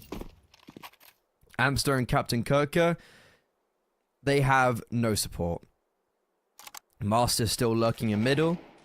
4 players in tunnels. Molotov, well placed. They're going to be sitting behind it. That's a lot of counter utility from the T side. Surely we got to start to anticipate that they are coming through with this. Flashbang in. It blinds them as they're coming out. Amster now set up. The crossfire is really good. And CJ's rotation is perfect. Amster, the hero towards Car. ESC, I thought they had that one in the bag, but it all goes awry. Look, we can be critical all day long about some of the things that we've seen, but we have to give credit where credit is due. That is an insane hold there from Kono, that they're able to get it. Well-timed util to just counter that original play that ESC want to go for. Beautiful flashbangs in towards the tunnels to blind them on the way out, and the trades were perfect as well. Just having the players in position, arguably could have got a little bit more. Quick rotation, you dealt with the mid-presence as well on the way over towards B. Job well done there from Kono. But ESC, they're not a team that like to, take a result like that and take a round like that lying down. They usually always come back with a response. So this is one, once again, that you need to be very careful. Mass is going to be the man sent in to try and find the entry. Pressure put on short, and you have to drop away. But Mass is not done there. He continues to swing on out. But overconfidence and overzealous goes into that fight, loses it, and now is going to have to call from beyond the grave and orchestrate his team into a winnable position. I mean, CJ is starting to have a bit more impact, isn't he? Like, he was not very present up first half on Anubis, a big double in the pistol round, and now kind of potentially back-to-back multi-frags. He's having the impact, certainly, and ESC going towards B. Last round, didn't work.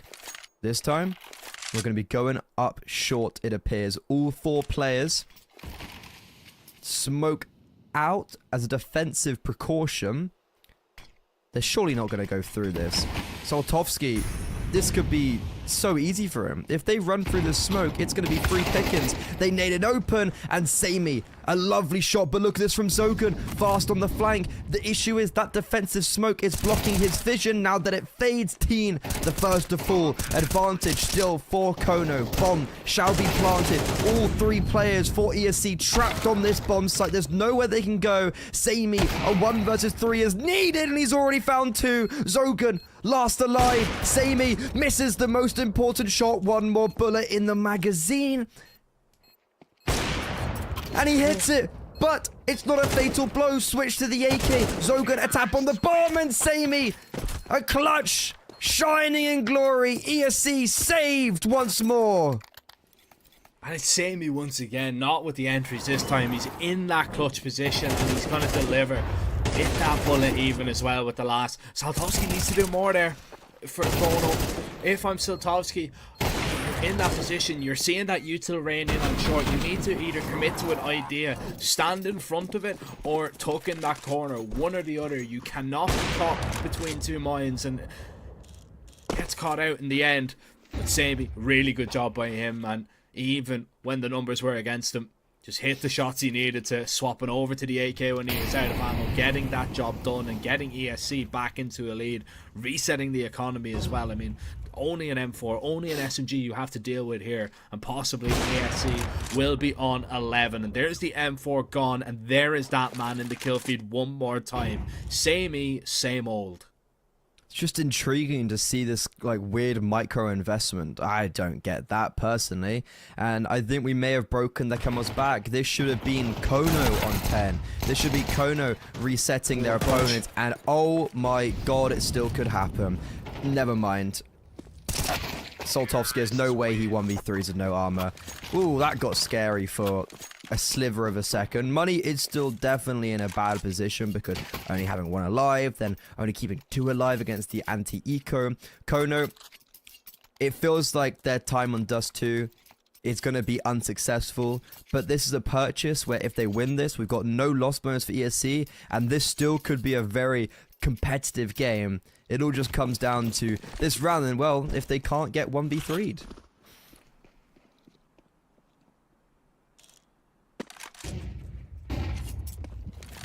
I mean, AWP here from Saltovsky needs to be careful with these kind of jump peaks he's going for. Now knows that the opera is posted up on him. You do not want to be the first player to fall in this round on either side. That's going to be a big problem. And by me, there he goes. spam down through that smoke. Zogan's going to hold on to long as well. You've got an aggressive stance towards short with a single player. As that smoke begins to fade, though, you're going to want to give that up. And you can see already, happy enough with the man advantage. CJ is going to make his way back. And ESC, they've got a lot of time to maneuver where they really want. They have a decent amount of util, but not enough to, you know, pump into a fake. So as soon as we see really any util at all, we're probably going to see the commitment, and it looks like it could be a short execute as soon as this smoke fades. Short would be the right play, to be honest. Saltovsky does have the AWP. What we could do is just smoke CT cross again, and then smoke first, and just chain flashes up. I feel like that would be good to also keep, is that CJ in CT? We want to potentially try keep him preoccupied, but instead, we're just going to try mollow him out. Saltovsky now needs to be careful. Sitting on a Molotov on the bomb site. He's allowed them to scale quite deep onto this bomb site. This is a big misplay from the CT side AWPer. He's allowed ESC to get onto this site with no repercussions. This is going to be a very difficult retake now, as we have full short control for the T side. And just another smoke to replenish. What a shot through the boxes. That's the opening that Kono needed. And alongside that, Captain Kirker on the Mac 10. He's got 2. Are you kidding me? And it's a flawless round. Really, really strong retake there from Kono. Just biding their time waiting to see what ESC were going to do. And I'm actually intrigued in that one, to be honest, because there was so many shots that were kind of rattled off there. Saltovsky was seen jumping back over towards long. Nobody wanted to peek him. Mast was low, and he didn't want to give away his life for free. And ended up trying to jump on top of the box. He got caught anyway. Especially after Saltovsky fires off a shot. I just thought that Mast was just going to try and peek him. Try and take down that op and just make his team's job a whole lot easier. You take Saltovsky out of the round, you've definitely got a bigger chance to do something. But instead... I'm surprised he survives, to be honest. Yeah. There were so many timings that he could have went down there. But instead, he stays alive. He finds that opening, and that was really the kind of one that began to snowball that retake. Now, Kono have not only won that round, they've denied ESC from getting up onto 12. They win this one, and money is going to be absolutely in the bin for ESC. Yeah, this is a slippery slope, to say the least. It's interesting from Kono, because we haven't seen many interesting setups on the C side. It's been very default based, kind of the old veteran setups where one plays mid, site, long, 2B. Same with both these teams. Nade in the CT smoke, trying to pivot the attention away. Amster peeks out, only gets 1. It's a team kill in the mixture, and this progression for ESC, this split to the B bomb side, has been fatal. No success for them as Saltovsky pushes it over the line. Kono onto 11, and ESC, they have this game in the palm of their hands. Mirage was on the tips of our tongues, but now it's a full eco. Yeah, Kono winning the rounds in the right places, at the right moments, at the right times, and now all of a sudden ESC have got a big problem on their hands. Kono could get up onto 12 and they could close out this series 2-0. Now you just need to make sure, if you're Kono, that you deal with these pistols accordingly, and already Saltovsky off to the races with that kill. Aggression coming in here, just trying to sweep these ones under the rug, and that's exactly what they're going to do. They're making it look easy now. That was the easy one. The difficult one comes next. This is the last investment ESC have. They need to win it to force it into overtime, just like they were able to do on map 1. Map 1 was a lot harder though. They had to be perfect for 7 rounds in a row. Now you just need to be perfect for 1. God, what a bizarre series this has been, Jack. I feel like both teams are quite uncomfortable on Dust 2, to be honest. Yeah, that's just how it feels to me right now. Well, you're seeing both teams that just haven't really played Dust 2 an awful lot. But so who's the worst? And this is lovely. Oh, I really like this. A change of pace. Captain Kirker spotted. Oh, it's all falling apart. Sammy jiggles the angle. And CJ cannot sustain any success afterwards. No trade for him. And this could be another overtime unless Amster has something to say about this. He needs to go nuclear and he doesn't get the kill. Trying to back away onto the B bomb site. Will at least get that far. Teen doesn't even let him survive though. Teen nails him. And we can't be saving there, Soltovsky. We have to go for the retake. It is 2 versus 5. Is it crazy to say I'm not writing them off here? Okay, never mind. Oh, yeah, never mind. Yep, you are crazy. Soltovsky 1v5. Walks past Mari in the smoke. Surely not. Right, there's the first. Only 4 more. It's not that difficult, Soltovsky. Especially with the low HP on a few, but time has just ticked on way too long and ESC have done enough. And they will force us into a little bit of an OT. And to come back to your point, yeah, look, we are watching, you know, 2 teams that are only recently, you know, now picking back into Dust 2. It's been in the map pool for quite some time, but these teams have just kind of ignored it a lot.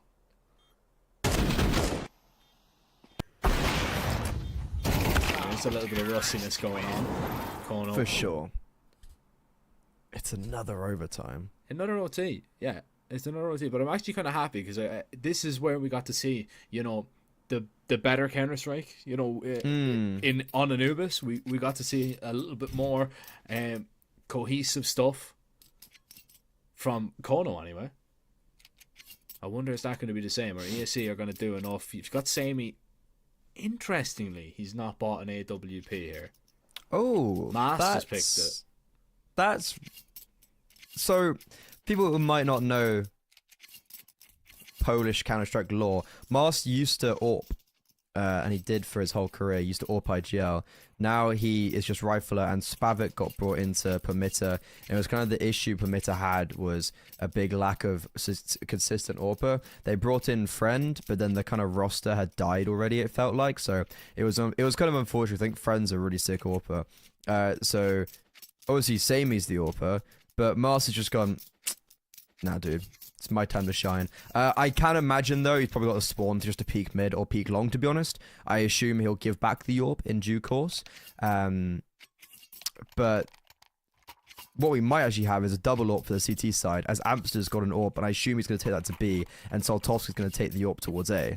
I don't mind that. I mean, we've seen that on Anubis as well. So good. Yeah, it's such a sound setup. And we do have Mast actually going to go for that long peak, it would seem, from what I've seen on the X-ray. Yeah, he is going to be heading for that long peak early on. We'll see if he's going to be able to find anything there as to flash. And actually, Amster was already posted on that angle. And you should know there's a double up in the round now because Amster has picked up a kill with that AWP. Nade doesn't expose anybody over towards middle for Soltovsky. Instead, ESC, down a man, will begin to scale up short. And Amster, I believe, is already rotated all the way around. He's already posted up.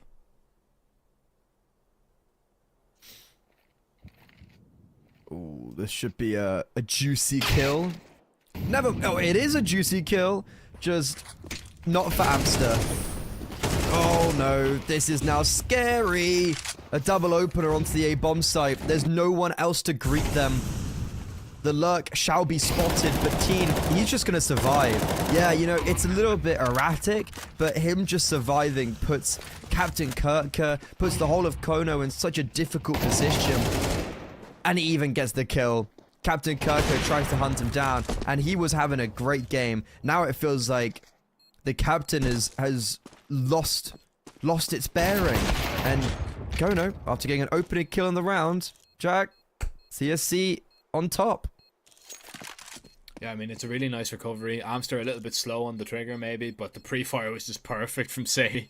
I mean, knows what angle he needs to pre-fire, definitely. Up, ripped off it, and just a really good awareness. Kono, yeah, I mean, look, you do a good job finding that opening kill, but just nothing after it, and that's really where the problem arose. Maybe if that nade landed in the right place. I mean, it's all laughing jokes on Zogan's screen anyway, so they're not too worried about it on the side of Kono, which is obviously a good thing. This map isn't lost on them just yet, so they keep their heads on the game. Oh yeah, far from it. ESC. Usually slow on the approach. This is going to be fast in towards B right now. They're going to smoke and try and go on through. Well-timed HE though. Flashes are perfect. Everybody is blind and messy, scrappy fights right now as Amster tries to hold on but simply overwhelmed. ESC with the perfect call. Quick, explosive out on that B bomb site and just simply nothing that the Kono B defenders can do. Is there a world we save the AWP? I think we're fine economically, but ESC, they're looking to go somewhat flawless in overtime now. After very back and forth regulation, ESC have just played this perfectly. 2 from tunnels, Samy's got the read, he's got the hold. We've got loads of utility for door and window, so it's just allowed Sammy to station on tunnels. And Mars, what a round from him. 3 kills. He started this round on 10 kills. We're in overtime, and he finally has like a big point of impact. What a time to have it. It's not the cleanest entry. Far from it. Oh no, definitely not. But that's good flashbacks. This is Great, just yeah. good. Great flashbacks. Really good flashes. Just really good flashes. That's good. From everyone. Yeah. If I can't see them, hopefully they can't see me. Oh well, Sammy won't be able to see anything at all. That's lightning quick from Saltovsky, and they needed just something to kickstart a round like this. Let's not forget, they found the opening in the first round of overtime and didn't find a single kill afterwards, so they're looking to do a little bit better. And Kirk is going to be the man trying to search for something, but Mast has reacquired that AWP and he's already put it to good use. Leveling this round up 4-4, and ESC are gearing up maybe for a little bit of a play through the B tunnels. Amster is going to need to be at least a small bit cautious. I think they're going to try walk through this lurk smoke. Amster. Wait, this is so awkward. Mari's on the other side. Saltovsky, no scope with the AWP. Baits in Amster. Okay, that is chaotic. What is Saltovsky doing going close car with an AWP? What? Fair. I mean, I guess he's confident. And Zogan at least gets Kono on the board going onto their T side. I stopped asking questions after about round 3 of this series. Like, what? Yeah. Sorry, what is that? Insane that he's hit the no-scope as Yeah, well. sure. I mean, it worked. It brought a lot of attention for Amster, and yeah, look, I mean, you can't argue If I was there, I'd be like, he has a what? Yeah, he has an AWP in car? He's just a lunatic, man. That's all it is. Not talking about the player either. Actually, insane. Are Kono going for their very own B play off the rip? It would seem. And I mean, look at that. That's just a fantastic opening by Saltovsky again. Double. Gonna take this B bomb site. Oh, Sammy through the door. Dropping Kirka, that's a huge kill. That just keeps maybe ESC a little bit interested, but still. I mean, you've got a 4v3 post plant. Yeah, ESC are not going for this, and I don't blame them, to be honest. It is definitely a losing battle that you're going to be fighting, but, I mean, it's in overtime. I know you don't want to risk the economy a little bit if you've made too many heavy investments. If Kono do manage to string 2 rounds together, maybe the economic situation becomes a little bit dire. But surely you have to at least throw a glance at that round.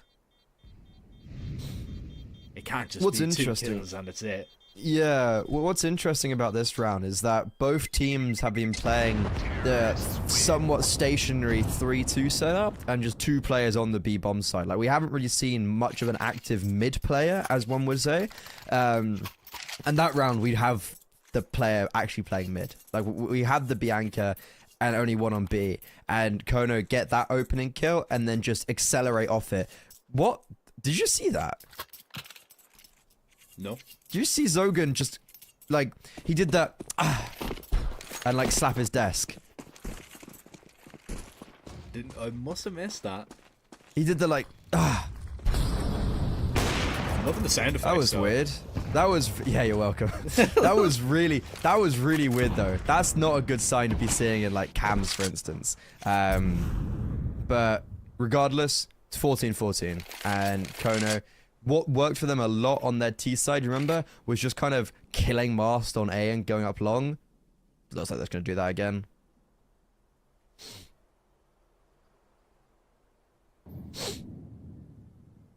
Yeah.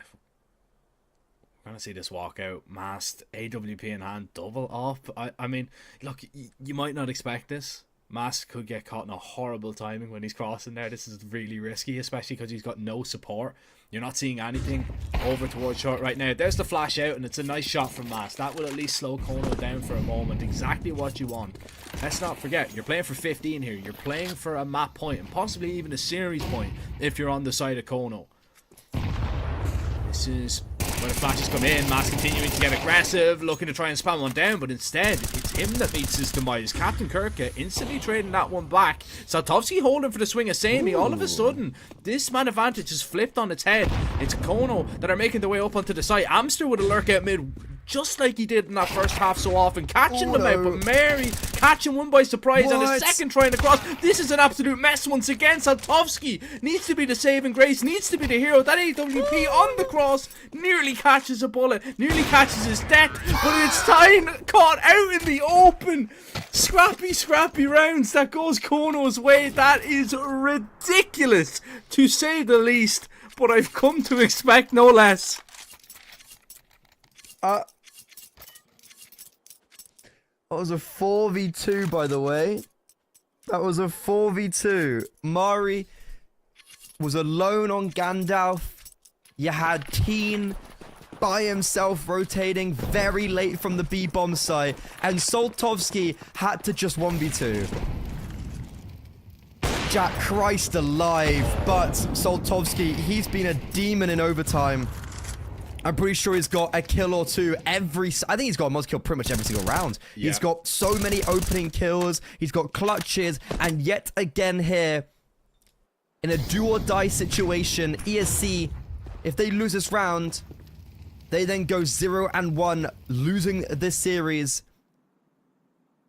Kono, one more round for them to start their progression in YaLLa Compass Winter 2025 successfully.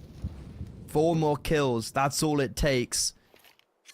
And currently, there's no one directly on this A-bomb site. This is perfect. And Saltovsky, another kill. I mean, it is and it isn't. The AWP posted up towards the long corner. If you're Kono right now, you've just killed one of the B players. Surely you just smoke and split, or you just leave Saltovsky here to just make sure he cuts off the rotation. Look at Mast. He's already pushed all the way through long. That's going to be a free kill. It's a freebie. But now you need to accelerate into that B-bomb site. Now you know that you need to go quick. And you need to try and find this kill here. Can Tyen hold on? The first one is easy. The second one, not so much. And that frag doesn't go his way. That bomb site is lost. And now it is just down to Kono getting this bomb down. Kirka trying to cut off the rotations in the back. He will find one. Doesn't realize that Mast hasn't crossed just yet. And it is down on the IGL's shoulders. It is his responsibility to step up and save ESC, or will Kono take this series? Nade lands at his feet, Mast down to half, but so difficult to clear out all these angles, and well, as he tries to clear the first, he will be put down, and Kono close out this series. I want to say in stylish fashion, but it was in close fashion. Yeah, not the cleanest of games, I'll be honest. Feels like both Anubis and Dust 2 could have been closed out in regulation, but yet they get forced into overtime. A little bit confused about that prior round. Did you see as well, CJ went in first with the AWP? Like, he was just running in with the AWP. I don't know, there was a lot of, it was quite messy, to be honest. I think these are two teams that haven't really found their identity yet after the roster changes, both struggling a lot internationally. I think Advanced is a really good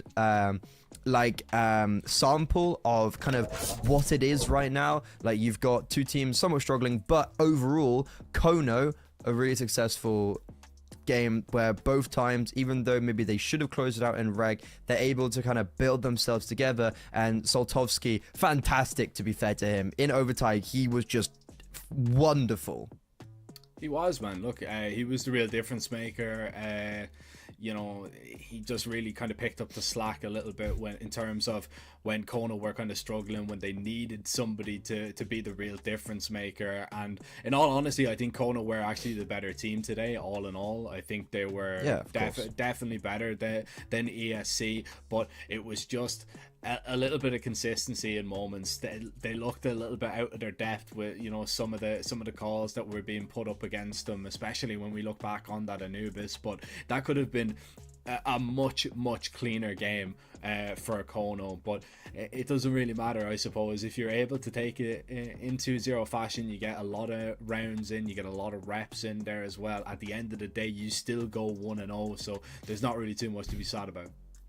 Yeah, I think it's something that I mentioned in the pre-show of, like, we kind of know what we're going to get from Captain Kirko, Soltovsky, Amster. It's just looking at the likes of CJ and Zogan, who I think for Zogan has a lot of experience playing in TNL, and he's got like a good few seasons of advance under his belt. CJ, like, IGLing the squad, you were saying. I feel like where I place this Kono side is those two kind of maybe unknown quantities. What is their floor gonna be? And whatever that is I think where I see Kono, because there's only so much I think Soltovsky and Captain Kirk will be able to do where they just pop off and like 1v3 get the openers every single round. Like that's only going to take you so far. And I think you were showing me some stats of like the CCT close qualifier they were in, where it's like Amster kind of as a third, and then Soltovsky and Captain Kirk are just so far above everyone else, and it's like we can't have CJ and Zogan dropping off that much. Yeah, look, obviously it's going to be interesting to see Zogan and CJ develop, but it is good that you do have, you know, you've got Kirka and Soltovsky, who are probably the two most experienced in the team, and they are, you know, your stars. They are the people that you are going to look to rely on. It's just about getting Zogan and CJ comfortable enough in this environment that they're going to be able to, you know, put themselves in a position that they can have really good moments. And we've seen it from Zogan as well on map 1, right? I mean, he dropped 21 kills, he was pretty impressive, but it's just about getting that consistency. ZJ as well bounced back on map 2 with some important multi-frags, you know, just being the difference in a lot of rounds. And I think that's just going to come in experience too as well. Like, as you were saying, like, they don't have a lot of experience playing at this level. So, you know, it is just one of those things that you have to get those reps in, especially against teams like this, and especially against teams that are, you know, of a higher tier. That's going to be invaluable to, you know, two new kids on the block.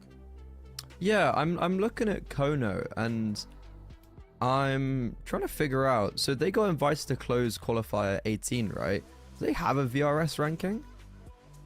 I do believe Kono are just about in the VRS rankings. From what I know, from my knowledge, they are just like, they're kind of on the cusp. You sure? They should be close enough to be getting the like a play-in stage of a CCT.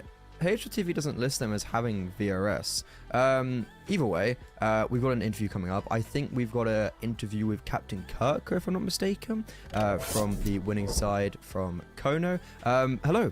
Thank you so much for joining us, and congratulations. That was quite a hard-fought game. What are your thoughts after the win today?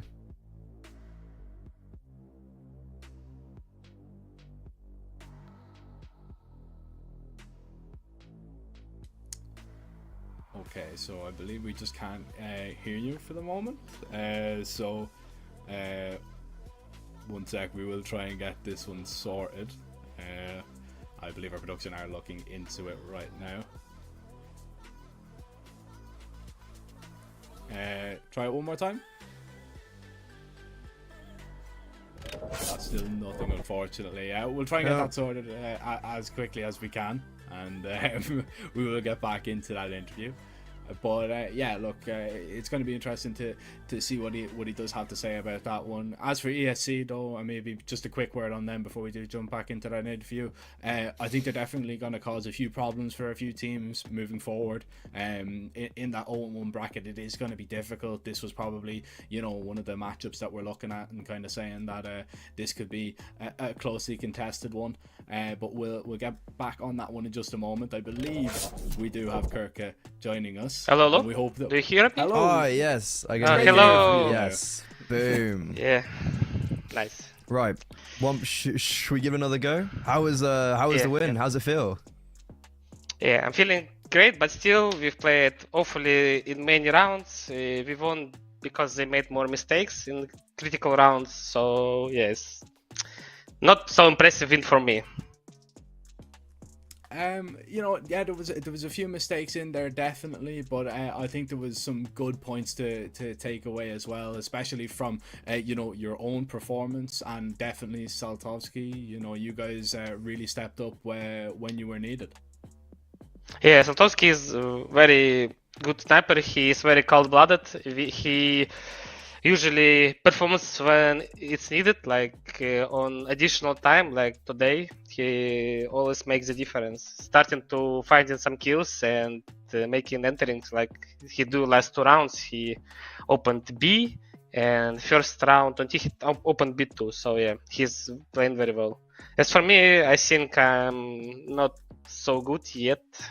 I'm making many mistakes. I'm dying sometimes very stupidly. So yeah, I'll work harder to become better. Oh, I mean, that's good to hear. You were talking about some of those mistakes, and you kind of summed it up by saying they made more mistakes than us. Just focusing on your team, what would have some of those mistakes been, and are those the mistakes you're seeing reoccurring because it's a new team? About the mistakes, I think they just were very tactically bad because we 90% knew where they're going. Like they were typing B split, and we knew that would be B split. They were typing B execution. We knew that it would be B execution, and so on. So we knew everything they would do, but on micro sometimes we made more mistakes than them. So it's about our team. I think we just need more time to play better. We will fix our mistakes, and I hope next time we will win more. I don't know how to say more. We'll win. Yeah, cleanly, right. Yeah, I without mean, this mistake. Yeah, I mean, look, you made a few mistakes, but you still get the result at the end of the day, which is always good. You know, you can see there, you know, you saying that you didn't play the best yourself, but you were still the MVP of the match, so congratulations on that. Just one more point about your teammates as well, because you guys have brought 2 new players into the lineup. Is CJ and Zogan coming in. What's it kind of been like getting those guys up to speed? Because you know, yourself, Saltovsky and Amster are a lot more experienced than maybe these guys are coming into this new team. Yeah, CJ and Zogan, they are still, as you said, unexperienced, so they made some mistake because they just don't know how to play the situations. You know, they need just to play more officials, play more SLTV games, and they'll become better. As say about players, I think Zogan have very good potential to be good shooter because he has very good aim, but he just need to work on his mentality and work on his speaking skill because he's not speaking very much. What about CJ? He's just not very experienced captain. He needs more games, and after game he'll become better and better as a captain. And I think next game he'll be better and better after the game. So yeah, he just needs time. Time will help him. Time helps all. Look, Freddie, I don't know if you have anything else more to say, but Kirka, thank you very much for joining us. It's been a pleasure talking to you. Congratulations on your victory, and we hope to see more from you during the event. Okay, thank you very much. Goodbye. See ya. Well, you heard it from the man himself. The MVP of that game is Kono take down ESC 2-0. And yeah, look, I mean, kind of resonating the points that we were making, Freddie, that, you know, Zogan and CJ are very new, especially CJ being new to the IGL role. It is just going to take time, but I can tell you what is going to feel damn good after a close game, still winning it 2-0 in, you know, one of your first events that you're playing in and at this level. That's going to be a nice little feather in your cap. Yeah, I'm still really perplexed at Kono's Valve ranking, if they even have actually 10 games played to get a VRS ranking with this new squad. Because a lot of the tournaments they've played are unranked tournaments. So I'm intrigued to see if we're going to be able to see them in the future. I hope we do, because I think this is some really good showing. And I think in this tournament, we were talking about like games on HLTV, games on like getting officials for Zogan and CJ. What a tournament like this is really good, and players have actually come out and kind of mentioned it, is that it's really good just to get the reps in and get some of the experience for the younger players. And that's what's going to be perfect for CJ and Zogan. So I think especially for both teams like ESC with Teen, for instance, and teams like Kono with the younger players and the newer squad, it's going to be really good to get these official reps in just to build up the team, to be honest. Yeah, that's what they're going to have to do, and we look to see. We look forward to seeing a lot more from these guys, you know, as we move forward with the tournament. But we do have to move forward with the day, Freddie. We do have one more best of 3 coming up. It is going to be Eyeballers taking on Bad News Eagles, also in the Swiss round 1. It is going to be a good game, yeah. And you've got a good pair of casters joining you. You've got Trav and you've got Ted taking over from myself and Freddie. So we will see you next time. Make sure you join back in a couple of minutes when the pre-game is going live. We'll see you in a bit.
She said she loves you. But she can't love me. But I love you.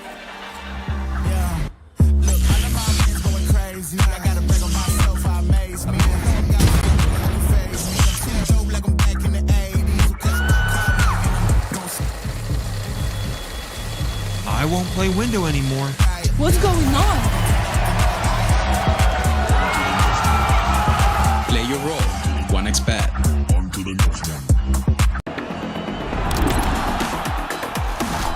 YaLLa Compass 2025 season. If anyone peeks through, they're both dead. They're both dead in the smoke. Bomb drops, pops up behind it at the edge of.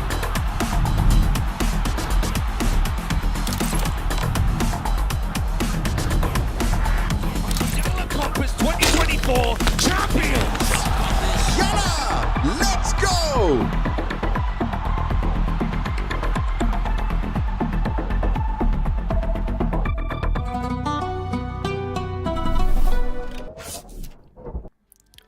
Welcome back, friends. We've got more Compass action coming your way, and some very well-known names in the server as well. We've got Eyeballers versus Bad News Eagles, and yes, this is the HLTV debut of the famed BNE name, Ted. I'm looking forward to it, mate. Yeah, absolutely, and it's such a historic one as well, right? The last time those guys played under the Bad News Eagles banner before they got signed to the Good Eagles in 2023, it wasn't the YaLLa Compass, right? Back then it was, I think, the fall 2023, and it was a game against the Eyeballers as well. So the way that they put an end to it, they're putting a new start to it, so to speak, right? The new chapter ends the same way that the old one, or starts the same way that the old one ended. And last time around, they were able to win the series 2-1. Now it's a completely different, of course, iteration of the Eyeballers. It's a different looking team, but for the side of the Bad News Eagles, I mean, it's same old, same old. And I say that the last 6-7 months, every single one of those players did have their solo venture. For, I guess, for Flatro and Synopsia, it was a double adventure as they went all together into the breach. All of us know what happened there, but yeah, for the side of the Eyeballers, there has been a lot of changes since the last time they played BNE. Yeah, of course, they are really, focusing on bringing up these younger Swedish talented players, right? I mean, Della and Dex. JW kid is really good. Della and Dex, both have come through the lower editions of like other Swedish teams like Kappa Bar, Little Mix, stuff like that, right? Heap obviously is a bit more of a well-known name. He was on Dignitas for quite a while alongside some of the more legendary Swedish names to try and ply his trade. That didn't really work out amazingly, unfortunately for him. Also had a little stint on Fnatic, if I remember correctly. The main man people talk about is obviously still JW, but when it comes to the youngsters coming through is Poi. And if I'm not mistaken, he still holds the current regulation kill record on online and LAN put together. Yeah. So, it's online. I'm counting it. He's got 39, I believe, and Donk has 38, Yes. which was on LAN. So pretty cool for Poi, but he's well rated and highly regarded in the lower tier of Swedish Counter-Strike for a reason at the moment, Ted. Yeah, absolutely. I think when Poi got signed to this Eyeballers team, there was a couple months in which he could just have that one pop-off map, and then he'd go completely silent for, let's say, a couple weeks, right? So I guess you could say he's still going through that transition of being able to find his identity as a player, and the fact that Eyeballers as a team hasn't necessarily been prospering as much is probably not helping him showcase what his ceiling is, right? But from the few games that he's been able to actually unlock himself in a way individually, and from the few games where the team play has actually allowed him to play well, we've seen that the potential is really high with Poi. It's obvious that he is supposed to be the next big star of this team, alongside, of course, JW, who's the star, the in-game leader, the oper. He was the GM as well, probably the master chef of the team when they were boot camping. So bar everything else that JW is doing, Poi is the main man to talk about. But then we're looking at the Bad News Eagles team, Trav, and there is a lot of main men to be talking about. Yeah, absolutely. I mean, it is just cool to see them back together. Like, I really do like it. I mean, GXX and Soneri, other than maybe Soneri's little, foray into playing the RMRs, of course, with the drillers and stuff like that, they haven't really been doing that much for those two particular players. As you say, Rigon with Big, Synopsy and the One Flat Show with ITB. They've at least still been around the scene. But yeah, don't get me wrong. I love the fact that the boys are back together. They're literally back in town. They're playing these events. We want to see it happen. it's very cool. At the same time, with the current system, with the no RMRs, which is where they made their name for themselves, of course, with the VRS rankings, having to fight their way through and get more points from scratch, pretty much. I'm not that confident that they can really make a good run of it in this current modern era BNE. Yeah, I think when you're looking at the VRS, this is the one thing that makes it a little bit awkward, because it would make a lot of sense for those guys to say, hey, you know what, we gotta play some Counter-Strike together to show people that we're individually in shape and potentially try and get ourselves into teams that already have the VRS points, because it would be nearly impossible for us to break into the circuit of teams that get invites into VRS events, right? And this is unfortunately how things are nowadays. Even if you have proven players, even if you have guys like Regon, Synopsy, Flatro, GXX, and Scenari playing on the same team, and this core has played over 300 maps on HLTV, has played 3 majors together, it still is nearly impossible unless you make your way through open qualifiers, which we know they have been trying to do in the last couple of weeks, to actually make it into the circuit. So I think for those guys it's going to be really complicated. What I will say though is I feel like this is a reoccurring phenomenon with a lot of the Balkan teams, and sometimes a lot of the guys that are used to playing national Counter-Strike, it is not necessarily just strict to the Balkans, but you're playing national Counter-Strike, then you go your separate ways. Some of you try international CS. Regon goes into a German team. Obviously, Synopsy and Flatro go into international Counter-Strike. Scenari did try international CS to some extent. GXS was completely inactive, by the way, yes. on HLTV at least since the XBNE days. And I think those international ventures, and when you actually go and split and try something else, sometimes makes you appreciate what you had in the first place, right? Let's not forget, the Guild Eagles days were dreadful for this team, but before they joined the Guild Eagles organization, and I'm not aligning the two, but it felt like that was the catalyst for it. Before they joined the Guild Eagles, they were still one of the best tier 2 teams out there, right? And then it felt like maybe joining the Guild Eagles changed something. We of course wouldn't know what that is from the outside, but and this is something that we could ask a player out of the team if they win the game and we get the chance for an interview. But in the end of the day, I still believe that this is a team that can thrive, at least individually, based on all the skill that there is in the tier 2 space. And I think all of those guys are kind of happy to be playing together again, now that they've seen that the world and the grass isn't always greener someplace else.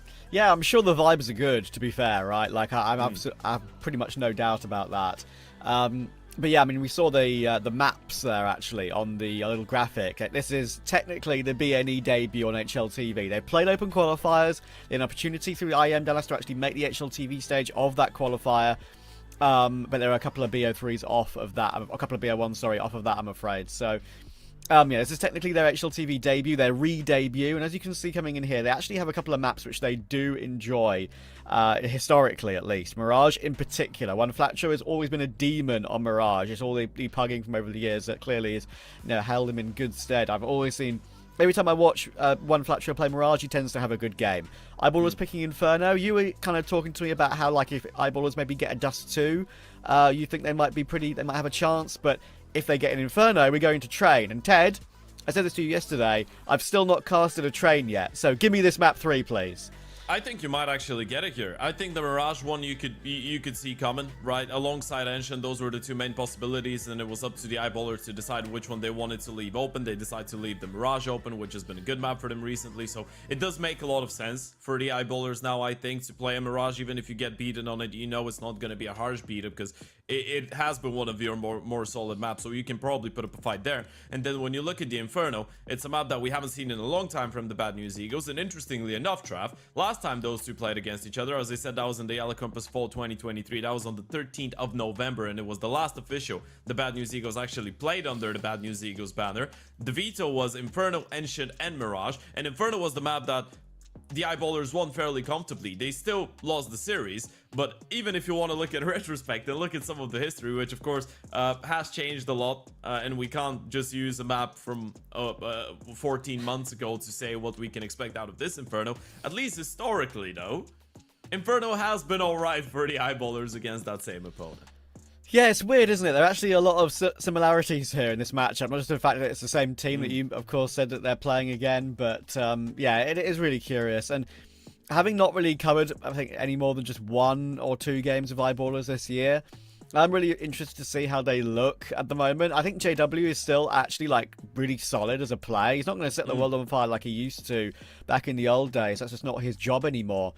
But don't forget, of course, you know, Flusher is behind the scenes. It's Flusher and JW's baby, this organization, pretty much. Sure. Like they've been, you know, nurturing it for so long, trying to bring up these players and maybe give them an opportunity at bigger organizations. Maybe say, listen, Medisport, look what we've got here. Like, look at Johnny Speeds, look what we've got here. You know, like stuff like that. But yeah, I think for me, B&E still have the overall better firepower and can take over the server easier and better than the current eyeballers, and that's kind of where I see it right now. It kind of looks like it as well, right? Even from an individual point of view, myself and yourself, we had the opportunity to look at some of the BO1s that the Bad News Eagles played, in particular that game against 500 on Ancient. And sure, we're not going to get to see an Ancient today, but what we saw was again, the same old, right? It's like nothing changed. They were hyper aggressive. They were really confident. It felt like the atmosphere on the team was just really fun for them to play in, right? And that allows the individuals to thrive. And this is, in the end of the day, what you want to be seeing out of a wilder team like the Bad News Eagles. And then on the other side, you have an Eyeballers team who hasn't played an official in around 1 month, right? The last time they played was against Johnny Speeds, and that was 3.5 weeks ago. And it was a game that they lost in a 0-2 fashion. That was the Subway Superior League Winter 2025, which, for those of you that don't know, it's a Swedish online cup. Yeah, it is a great tournament. It is a great tournament name. It's Swedish Counter-Strike, man. They love Subway. They love sandwiches for whatever reason. But yeah, that was the last time they played an official. So it's been, what, 3.5 weeks of practice maybe for the side of the Eyeballers, which I guess is a silver lining. If you've spent such a long time in the server offline and in practice, then maybe going into officials, sure, you could need a little bit of calibration period, but in general, you should be coming in a little bit more sound tactically than you were 3 weeks ago. Yeah, exactly. And I think as well, there are some good results to speak of for Eyeballers this year, don't get me wrong. But as we kind of discussed before we went live, there are some caveats to that. Like the Navi Junior winners are good, but Navi Junior were kind of not that great at the beginning of the year. You know, there's wins against BC Game, but that's before their changes back to the Bleed Core, and Cybershock as well before some of their changes too, I believe. So, yeah, there's caveats to all those results. And anyway, we'll see if that means anything at all as we head into the game. B&E are back, baby. They're on Mirage, a map they love very much. They've had some incredible games on over the years, and they're already taken mid and going up toward Cat. Yeah, you're just faking it into a B split right now. Bomb still in towards Palace, though, in the hands of Synopsy. And now that you've made a little bit of noise, the Eyeballers will start realizing what's going on. The one thing B&E are not aware of is the aggression in towards T-spawn right now, courtesy of JW, and Dex has already opened things up in towards A. 2CT to try and hold them at bay, but bomb can be planted safely, and they do realise that. But Flatro, he's done well to find that first. They tried to hop away, but it's just not working, and they're absolutely eating them up. The double headshot coming through.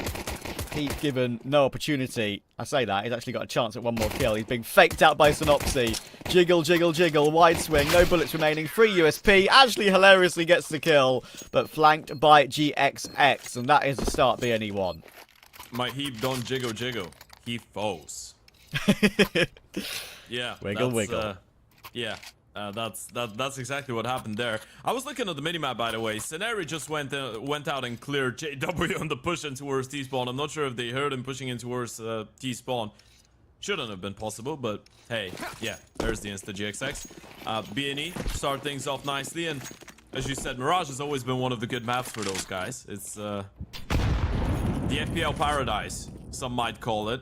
And for guys like Regon, like Flatro, like Synopsy, this is where it's supposed to be as exciting as possible. One name that I want to focus on a little bit is GXX, actually, because I think it was really interesting to see that he just got left on the side and never got involved into anything more permanent after everyone else went their separate ways, right? As you pointed out, even Scenario had a stint with the Drillers and tried a couple different things. Now, there was a team called AIM Club that GXX and Scenario did try and form towards the latter stages of 2024 that didn't stick together for too long, but all in all, we haven't seen a lot of the Oper. No, and that's the thing, right? It's he's the one that's been very obviously sort of out in the cold and not really known what's going on with him. And this force buy, by the way, is going pretty solidly for Eyeballers. Already the FAMAS of Heap has got 2 kills. That force buy with the FAMAS these days is looking a bit tastier with that buff and price reduction. YaLLa will go down, and that is a big kill because that gives them some sort of opening over toward B. They just need to herd the bomb over. They are doing that now, and I think Flatcho knows he's got 2 players locked in. It's a really good headshot, but he's guaranteed to be traded. So 2v3, bomb will go down, but a chance for eyeballers. Still a big kill though, right? No utility, no kits on the CT side retake, so they gotta go quickly with it. And Regon pushed in towards the kitchen. Scenario doesn't feel safe enough to move around the bomb side, but they still have an opportunity to hold on, especially if they're able to get that kill onto JW and towards kitchen. The guns, of course, picked up. Can be very handy, but they can just play a crossfire now. Peeking for each other's contact, and it's working nicely. Scenario does good work. He's found both. Now JW has to try and entry his way through market. He's found the first, but he has no idea at all where Rigon's got off to. Just looking in the right position, but he's got no time. Great kill, JW. And Rigon, I thought, parred that one pretty well. Still gets domed. But thankfully, for his sake, he still won his team the round. Yeah, it was unfortunate for Regon, by the way, because JW had no clue he was still on the bomb side. He thought he was in towards kitchen, but just the angle that Regon picks from is the same one that you would pick if you were coming out of door the long side door in towards kitchen. So JW was not really ready for that play, but he was ready for that play. Still a crazy triple, and as we said, the bigger factor wasn't whether they'd be able to find the kills or whether they were going to be able to find the kills in time. The lack of a kit proving to be a bit of a challenge for the eyeballers, but still not a bad outcome. JW with a triple, holding on to the AK. He can try and do a little bit of damage in this one, try and at least keep the BNE money as well.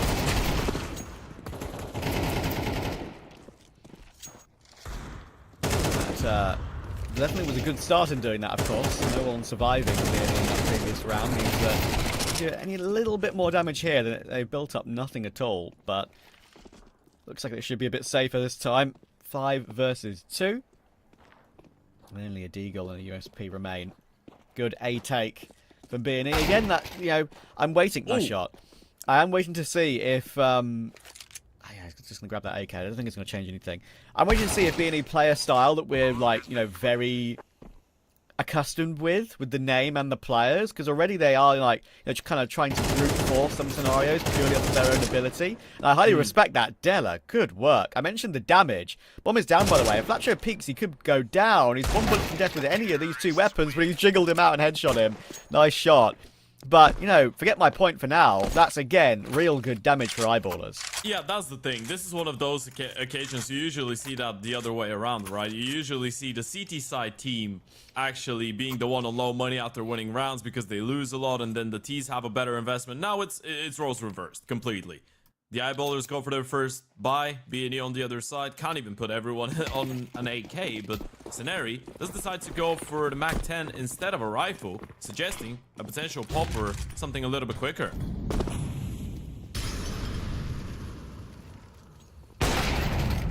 Oh my word. Sit down. And that is what BNE are kind of known about. Ridiculous entries, ridiculous headshots, and this time it comes from Synopsy on JW. It leaves Poi in a tough position to try and defend against 3 or 4 players coming his way. And I think they are aware of the possibility of more players being around the site still. That money I don't think will work out too well, but what can YaLLa really do? Stuck on the bin. There's nothing. Oh, actually, Rigon does give him a kill, so now they know he's there. Flatcho was low HP from earlier on, so flashing towards short. They're going to make their way in now, going for this retake. Flatcho dancing around the bench, trying to stay alive. GXX will hold the line for him, and Flatcho has done a good job of wasting time, even if he doesn't get the kill. Snopsy finds one more. He's flanking all the way round market, and he'll get both of the 2 final kills. He starts and ends the round. It's just such a simple approach to the game, though, but it's so exciting to watch, right? Because they can hit those shots. I mean, on paper, the Opera should be winning that fight. Synopsy just runs out and instantly deletes JW. Good effort from Poi. Able to get a kill and a half. Delhi shutting down 1 as well, but it just feels like a lot of those rounds are going to come down to individual fights, and when they do, Bad News Eagles, they're always going to be 1 step ahead of a lot of the teams on this level. It's been a good start to that Mirage, and you know what, Trav, we're making the point, and I don't think the eyeballers are playing bad Counter-Strike right now. They're calling well. Some of the individuals are hitting good shots. It's just about winning the rounds in the end of the day, though. You have been keeping them close and expensive. But in the end of the day, you gotta win. And I don't think this is gonna be the first. Deli, good effort, but he was all alone on the B-bomb side. And from here on out, it probably will be just the story of an attempted miraculous retake with the kid on Poi in the smoke, but should be a closed door in towards B.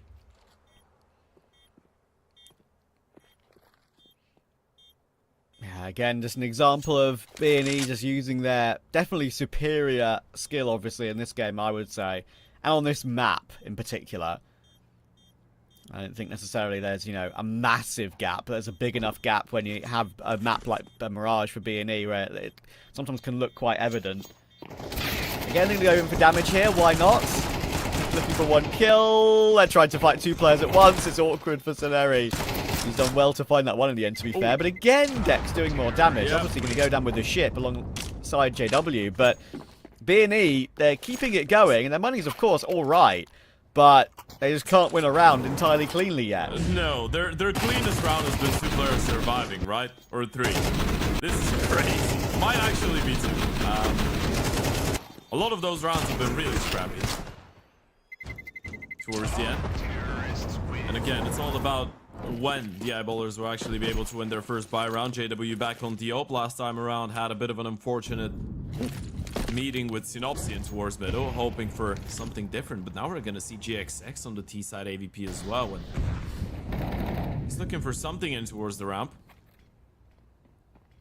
B&E looking like yet another straight up split in towards the A bomb side. A re-smoking towards middle to support those two underwalking players, and they will probably try and make their way up connector. Again, B&E just going for the standard yet efficient calling. Let's see if it works out. Top on smoke from Rigon. Flatcho under the window. They could go for a silent boost at some point in that position. But of course, it's being very well watched by Poi and Heap. They're aware that it's something that B&E love to do. They try and get Flatcho in that window position. They try and get him flanking around market, maybe around CT. Grenades will be decent. Flatcho will now be stuck underneath that window area, and Poi will actually reposition underneath to the bricks. And Flatcho isn't ready for that. They peek mid together. That's good team play, and it gives them a first real good advantage to work with. Yeah. The swing comes out the A-bomb side, though. A lot of fights that you gotta find, and Synopsis caught with a nade in his hands. Still able to actually get back to the AK and get a kill. Dex does go down. Ope still posted in towards CT, though, and JW hasn't been able to join in and might not even need to. Deli, Poi combined for 2, and this will be the first round for the Eyeballers. Finally, Ceneri already calling this one off. And now, because of all the damage that the Eyeballers were able to do in the last couple of rounds, I mean, you look at the money on B&E, you start scratching your head. You're like, well, 1,400? They don't have the money for a proper reinvestment right now. They will probably have to force in the next one. But what it will be, Galeos, Mac 10s, Tech 9s, might actually be an eco with the hero AK of Ceneri. And actually, you know, Eyeballers have played the long game on this one by continuing to do the damage to the money, and it's you know, who knows, maybe it gets them back to a 5-2, 5-3 scoreline at this point. Not necessarily for free, but against easier round to face. I think good for now.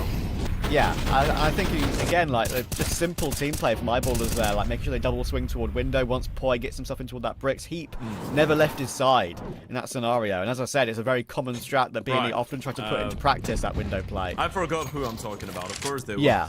I was going to say, just get everyone out on the rifles. We can play it around with 3 smokes. Yeah, exactly. Actually, that's all right. You know what? I'm gonna go back to what I was saying. They do have enough money for something decent. Still competitive.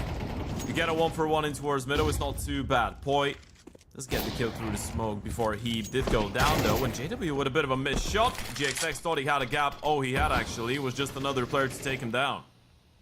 Yeah, Poi looking pretty good. Synopsy will now try and make his way up, but it's being watched again. Missed, though. He doesn't go toward jungle. Thankfully, for Eyeballers' sake, it's been seen by JW. Synopsy needs this kill, and actually will get a nice pre-fire onto his position. So, again, recovered 3v3. And now Poi just doesn't know. He doesn't know if he's gone toward market toward B, or if they've gone for that flank round A. Thankfully, they've got a really good position in Palace. That is Dex. He can play the long game here. So now he's giving it a look.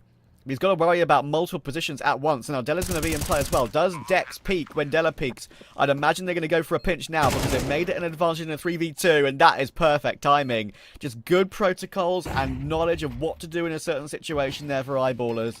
And it's all down to the captain, Synopsy, in CT. They know exactly where he is as well. They think he's on the bomb, but not yet. They're being a little bit more careful because they know there's a risk, of course, that something crazy could still happen. And they had a kit, so they could afford to take their time. They do, and that's 2. Yeah, it was actually really well done by B&E there to realize what was going on, right? You get a 1-for-1 in towards middle, then you get yourself in towards that position in window when you deal with JW. Synopsy does realize, okay, Poi we know is in towards short. The B player is alive in Delhi. Dex should be alone in towards the bomb side, and they were looking Palace, they were looking ramp, but it was all about losing that one player in towards the stairs that made them a little bit anxious there, I guess. And now, the T-side economy has been reset, so as you pointed out, right after the end of the first round that the eyeballers were able to pick up, there is a really good chance that they just ride that wave of momentum and get a couple more. Kind of feels like this is what we're witnessing right now, especially if they're able to keep some of them a little bit cleaner, which, to be fair, they could have a really good opportunity to do in this round. And they stabilize the money. This could still be a really decent CT side for the eyeballers. See, oh, he actually had decent timing on that one, but he will react. The M4A4 clips him. And yeah, I mean, these sort of rounds have been won by this B&E roster so much over the years. Just 1 or 2 Deagles have changed situations against the top teams in the world. But gotta watch Regon. It is the year of our Lord 2025 now, so perhaps things will be slightly different. We'll see. You know what? I strongly disagree. I believe that it could still be the same. Okay. It's all about that long-term. It's all about that long-term perspective that you brought up, and that's what I agree with. I think it's a lot more unsecure about whether they will stay together. But in terms of whether they can hit shots with the Deagles, sure they can. Regon already did one. There you go. That's why you're looking at him. There goes the triple. Not quite a 4K Regon, but it's nice to have you back, brother. Classic stuff. I'm telling you, man. It's they've never left. Nothing's changed. I mean, Rigon, to be fair to him, he's probably the one player that you could say definitely has never left. I mean, ITB, obviously that project blew up with Synopsy and Flatro. They played a lot of online Counter-Strike, but it's Rigon who played more of the LANs, obviously. And don't get me wrong, I don't think that attempt with Big went that great, but he had his moments, and you know, he tried to be that guy to bring the mood up in the camp. They decided in the end they wanted to go back to that sort of full German flag roster. And I think still makes your perspective for the game a little bit more affluent, if that makes any sense. When you play with Tapson and all of those guys, right? Yeah, for sure. I think he's definitely be very happy for that experience, without a doubt. Entering toward mid once again, Dex will get caught by the flash and frag combo of Flatro. What is he doing? Oh my word, he's in between the smokes, and actually thought he couldn't get 2 from that. And the madness, of course, does get Della into the action. And hello, there's more where that came from. Poi will take GXX as well. They pincer mid. Thankfully, Rigon, of course, very aware of what's going on there. They don't put so much presence in that mid position that he's taken the opportunity to push toward A, take default. But the question is, can Synopsy come and help out in time? Yeah, and you can see Regon doesn't even want to cross the score triple, doesn't want to offer his life away for free. He knows he's got a secured bomb site to work with, and they could get the bomb planted. I doubt we're going to see Deli be too aggressive right now. He's probably going to wait for JW instead. This is doable right now for the T's. You just need Synopsy to win one fight, or at least stay alive for a little bit longer, but the O plus HE combo will take him down. Okay, Rigon. It's your time once again. Winnable. Poi doesn't know. That is the first kill for free. Now they know where he is, of course, but the bomb is planted in the open. I think he's seen where that first player is trying to defuse. Oh, so close. Imagine if he gets one more bullet on the diffuser and then transfers. But not this time. Eyeballers close the gap to 1. And Deli is 13-5. Let's talk about him for a second. We've been talking about all that individual firepower on the side of B&E. We've actually overlooked the fact that there is a Swede on the other side who's toppling all of their performances right now. Deli's been doing a great job. And you know, this is one of the things that I guess we're gonna need a little bit of time to start getting excited about, is the fact that this Eyeballers team has nothing to do with some of the previous iterations that have been, quite frankly, I want to go as far as to say maybe a little bit disappointing, because you know, a lot of the times on paper they should have been able to do more, and they probably believe that they can do more. So yeah, it's nice seeing those youngsters firing on high cylinders is what I'm trying to say. See, trying to charge his way through the smoke. That's not going to work for you, I'm afraid, there, with two players helping toward the top of connector. B&E going just for the pretty much the old classic in the beginnings of this game, with a lot of mid control pretty much consistently nearly every single round. Either taking that into a B contact play, or just finding what picks they get and then taking space around the map. They are very, very good at that. Always have been. But I think Eyeballers have done a good job of trying to counter it early game with that mid pinch that we saw in the previous round. Della and Dex have been doing some okay work in those positions to try and help out. It's a nice shot from Rigon to remove Poi. Make it a 4v4. And we are going back to that sort of B contact plan again. At the moment, at least. It's a great read. Rigon gets a kill on middle. You know, he's usually the guy to be lurking in towards the A-bomb side if they're going for a late A player, or if they will have anyone there. So JW just breaks the smoke, doesn't see anyone trying to get up connector. He's playing a retake. They're going to have 3 rifles in towards the B side of the map, but still, gotta hold on, and you can't hold on when you're losing all those fights. Dex, the one man left right now, and the bomb will go down. Molotov right on top, but it's a little bit too late to even do a single point of damage. And the question is, do you even want to go for this one, Eyeballers? A little bit of money, but not a lot. I'm sure they got a kit on Dex, but I'm not sure where you want to go with this one now. Just see if one B&E player overfaces and see if it gives you an opportunity, perhaps. They are giving it a glance. Dex will work his way in. And that's a lovely shot from JW. Okay, now it's on because the kit is in play, as I said. Bench dinked. They now know pre-fire can be free. And there it is. It's only Sceneri. 1v2. Peaks on a good timing, though. He's found one and the second, realizing that there's a risk once he lets them get onto that smoke defuse. So Peaks early gets both. Yeah, it's actually better for B&E that the Eyeballers wanted to go for the retake, right? But it's just such a weird one, and again, it comes down to a couple individual fights. It felt like the Eyeballers had the right idea. JW alone in towards a planet or retake from Ticket with the OP. You had 3 rivals that were towards the left-hand side of the minimap and ready to pounce, but you just couldn't find the kills, and Scenario just plays this one to perfection. Times the first peak with a short strafe the moment that he hears the smoke, knowing that one of the players is going to be probably unable to react. The Eyeballers, though, enough money for another reinvestment, even though it's going to be a little bit light on the Uto. And JW again making that short jump with the OP. Last time it didn't work out for him. This time he's not going to get that early fight from Synopsy. From Sceneri, I will admit he was the one player that I was most concerned about when it comes to individual level on this B&E team. And sure, no, it's only Eyeballers in the kindest way possible, but he's looked pretty good. And he's looked pretty good in the online qualifier games we covered as well. Really not lagging behind in any stretch. In the kindest way possible, they saved it for me. It was excellent. Synopsy. Oh, that smoke will bonk off his head, but it doesn't matter. He's able to run Della down because he's sort of standing in no man's land there. Sure, he's got a mini crossfire perhaps with Poi, but now it's only Poi left of that crossfire. It's just a fire. And can he fire more shots off? He's got that get right position. They know he can go up toward Van, but he's going to get pre-fired, and GXX is holding for rotations.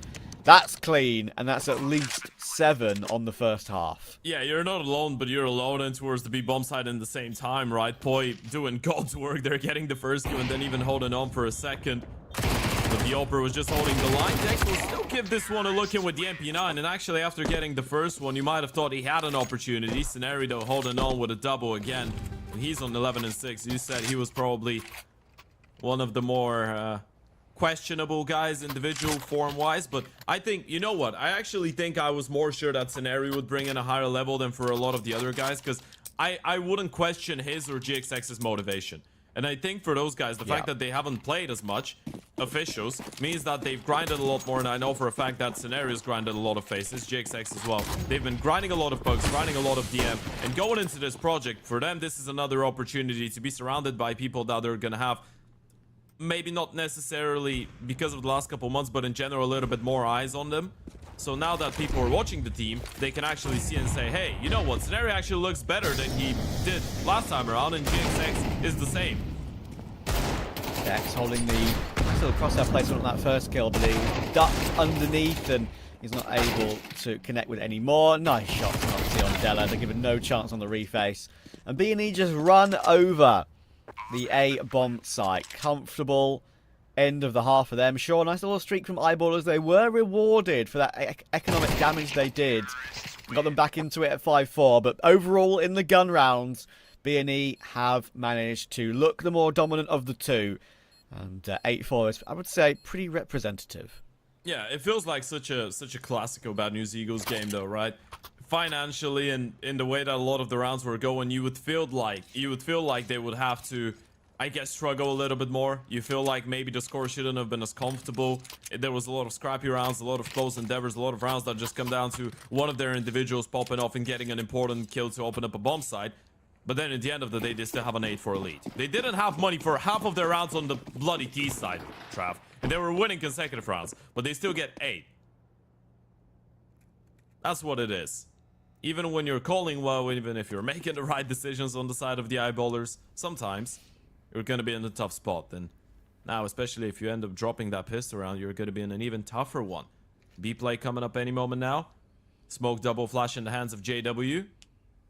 Window kitchen double flash over, hope for the best. Scenario the one to receive. The classic. The classic. Can they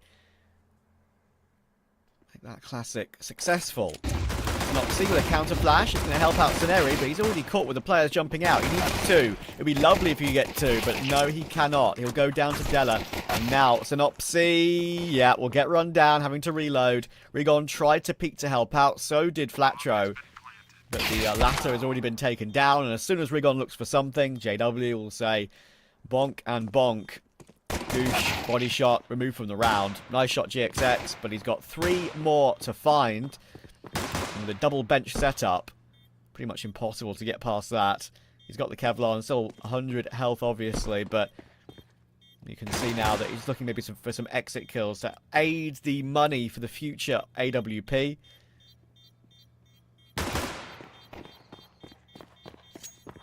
And the Kevlar save will come through.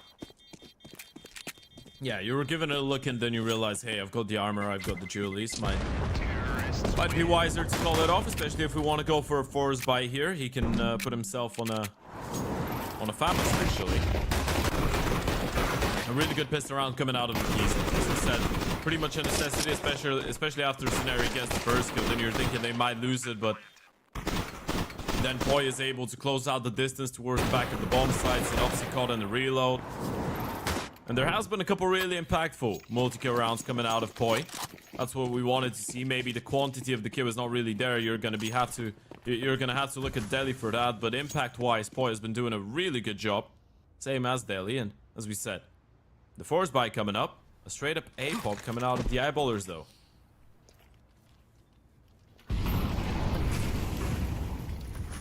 Lots of utility available.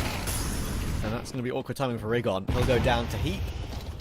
Yeah, with his scout in play, that can often do some damage, but he's stuck on triple, so only allowed that 1 kill. In come the dualies! What is that from Synopsys? Found 3 against a buy! You never see that with the dualies. They're pissed around merchant only. How on earth is he doing this? Scout is drawn, no scope, but the Molotov spreads! And JW gets away with it with a ridiculous 1v2 and then 1Gs! What have I just watched? Summit is so proud with his Swedish version. JW saves the day and then burns in the fires of hell. What the hell am I watching? Look it out from the dual lead once again, by the way. Everyone's going out. They lose the bomb side, and then he goes out through the smoke. Pow, pow, pow. Just every single one of them goes down to the double pistols. This is absolutely insane, Travis. And the Molotov kills 2 people. Summit. Why do you need to do that? You had an AK. You had an AK, JW. Why? Anyway, we're going to have to regain our composure because the next round's already on right now, and it's, again, not that easy. Finally, it's been recovered to a more normal situation, and JW will find Rigon. That's 8-7. I think Oh, that man. previous round, maybe we're both clipping that one and putting that one on Twitter later. Oh, B&E, welcome back. I've missed you guys so much. See you on the highlight channels. It's so sick though. You get and then you get a. There's so much cultural impact in this round. A triple kill with Julies against rifles from Synopsy, and then JW clutches up in a 1v2 and then does a 1G in the I mean, I could just talk about that round for ages. Like, why is... I mean, JW mollying default actually wins the round. Yeah, and then he Like, killed himself in the molly. He's just I know styling on them. I know he did, but like the scout fought from default as well, where like Yeah. maybe he could have fallen back behind the other corner of default, maybe even held triple, maybe even held CT. No, would have had you him know locked what? in. You know what? The more we talk about it, the more we're ruining it. I think we can just say this was the Fair definition enough. of a face it round. Let's enjoy it and move forward. You know what? Fair enough. Fair enough. Premium, face it premium would have been proud. And now, again, more important conversation is, it's going to be 8-all, by the way. First two entries for Eyeballers, pretty comfortably at that as well. And obviously this is the BNE buy, so... yeah, we're saving in apps already. Yep.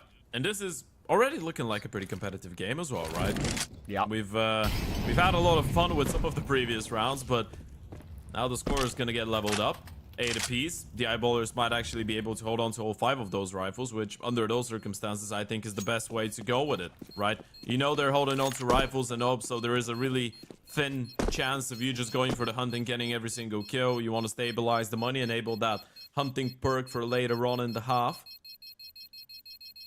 You get a clean round with 2 entries, a bomb plant, 5 alive. It's the best way possible to be leveling things up, and you're forcing B&E to think. You're forcing B&E into saves with 3 people surviving. It always makes you feel great.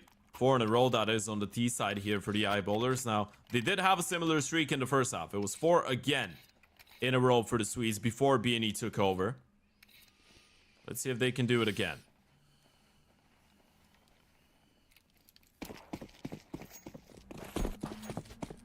The save is imperative for BNE.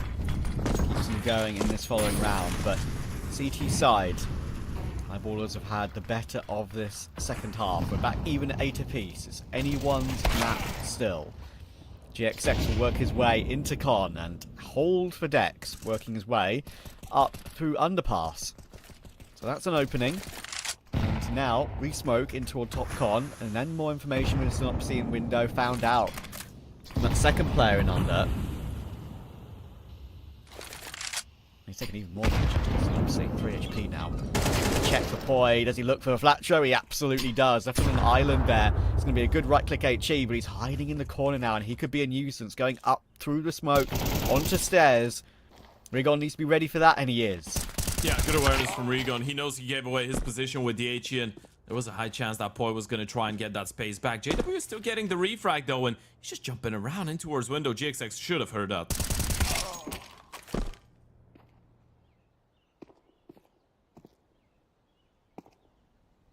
Still goes down, though. And he shut down from Synopsy. And towards the A-bomb side they go. Synopsy with a massive piece of real estate. And actually with smoke is going to open up a little bit more space for himself to work with. But the nade comes in. And JW with the AVP is absolutely nuclear. It's a 4-piece coming in from JW as the Eyeballers get 5 in a row.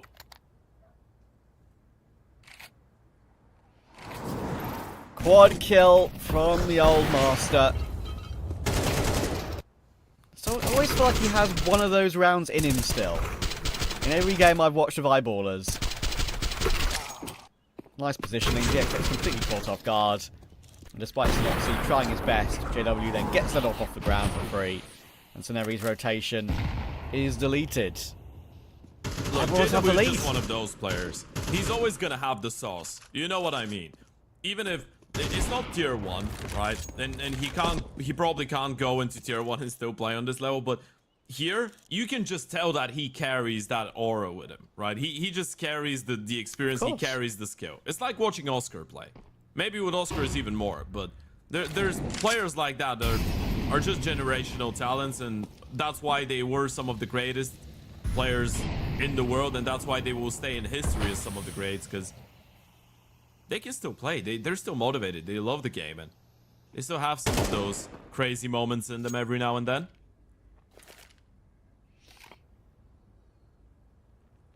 Crazy. They have lost the opening pick on this one, though. Again, GXX doing a decent job of getting himself into the round early, and successfully too.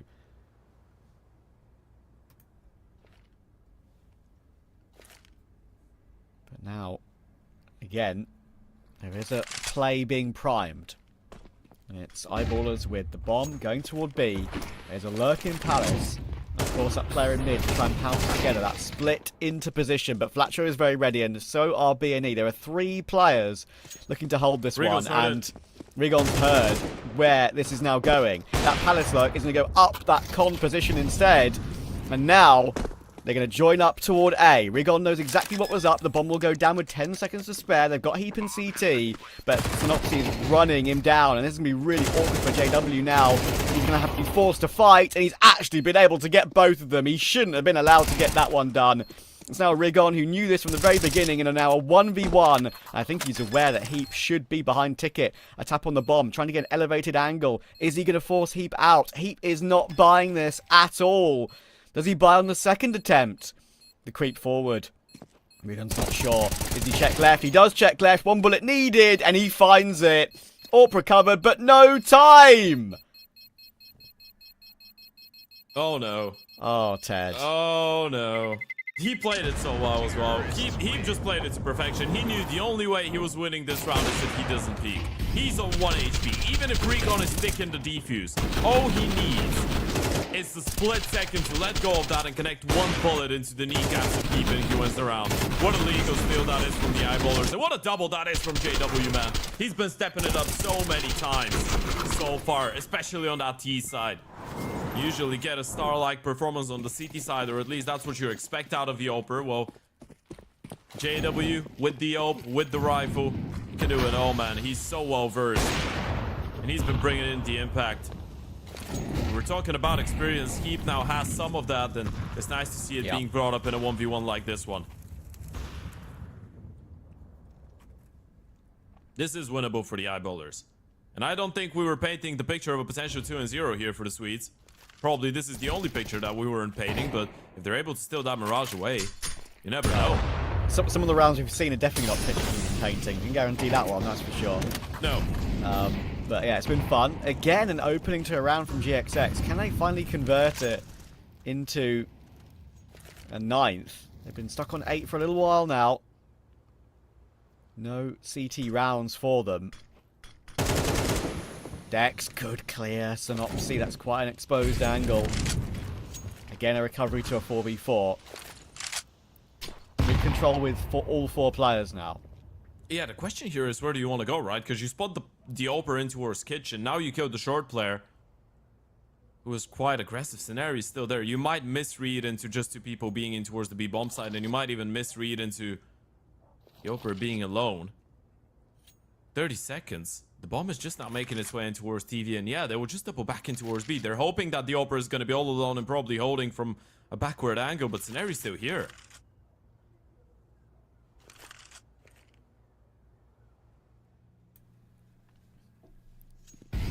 15, that's the biggest issue, and GXX will hold the cross comfortably. Guess he's in position. It's Scenario. Oh, a lineup! Oh, it's only 1. It probably could have been 2, but there's a flat show about, and he should be able to deny this one absolutely fine. Actually, he gives up the plant, which is a shame, but the round is the most important thing. 3 players alive, finally their first CT round on the board, and thankfully for them, they had a lead to work with, so the gap is only 1.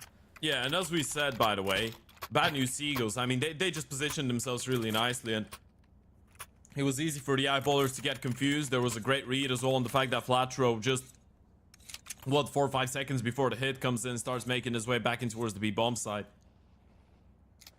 They were just 1 step ahead at all times, and as you said, credit given to GXX for this round. A big triple kill, opening things up, being able to close it out. GXX, I don't think has ever been the flashiest Oper out there, but he's always been incredibly good with positioning and an incredibly intelligent one. Speaking of intelligence, not a lot of that in that fight necessary. It was all about the raw aim power, and Poi just had a little bit more. Poi looking good again. One of the reasons why he's been touted as such a impressive future talent.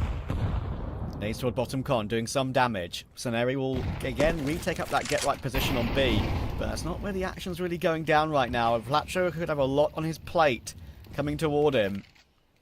That smoke does allow him to cross, but that smoke in front of Con will force Vlatro to think he needs to go for something in this 4 versus 5 to recover a kill, and he's found that kill. He's found YaLLa.